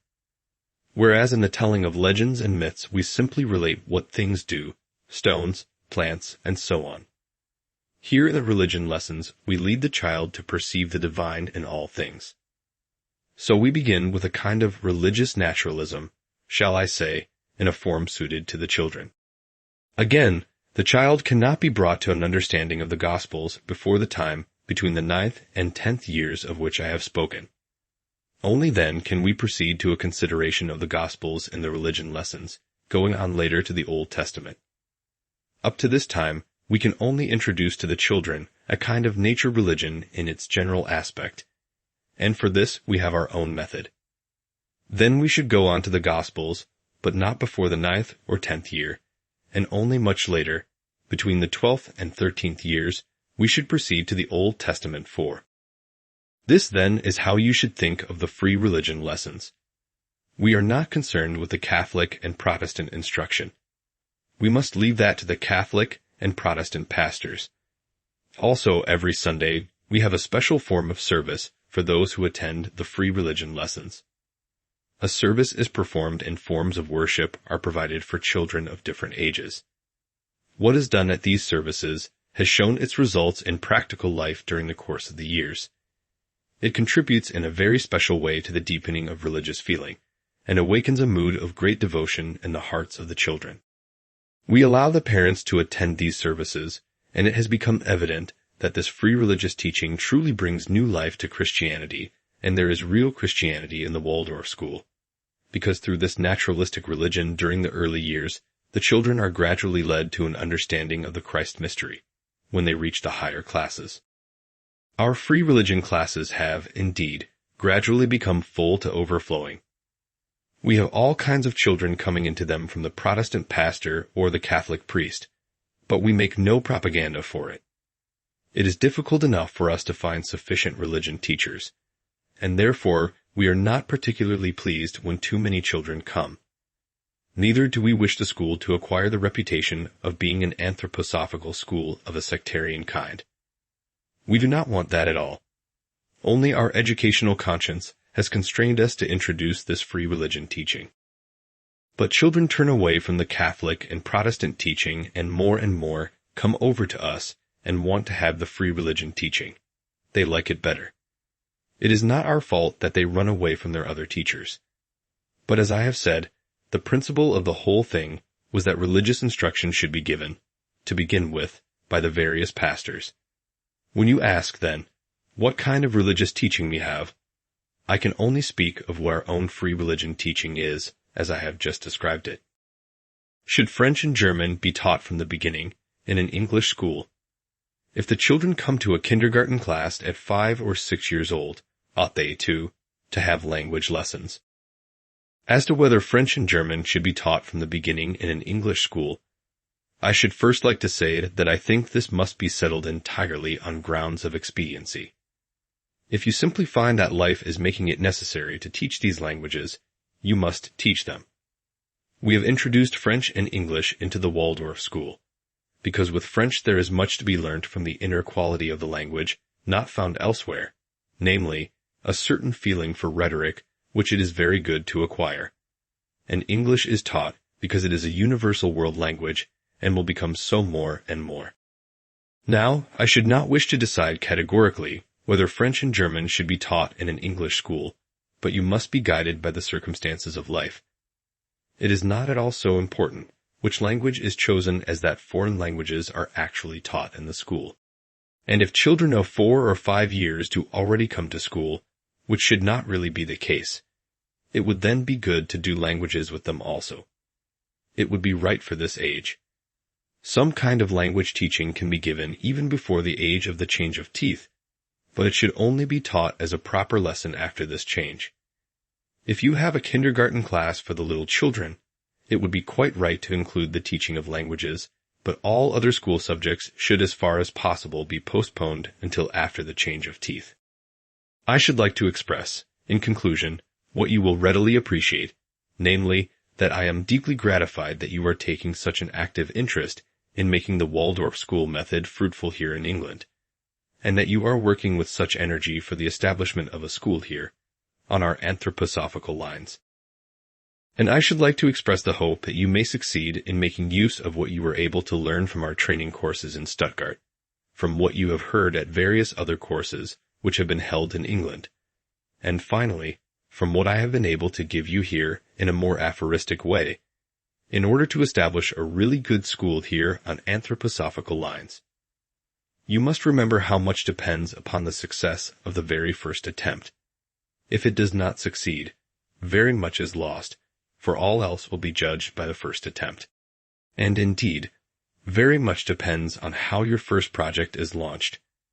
From it, the world must take notice that the matter is neither something which is steeped in abstract, dilettante plans of school reform, nor anything amateur, but something which arises out of a conception of the real being of man, and which is now to be brought to bear on the art of education. And it is indeed the very civilization of today, which is now moving through such critical times, that calls us to undertake this task, along with many other things. In conclusion, I should like to give you my right good thoughts on your path, the path which is to lead to the founding of a school here on anthroposophical lines.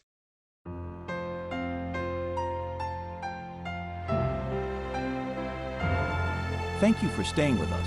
Like this video, subscribe to our channel, buy the book by clicking on the link in the description.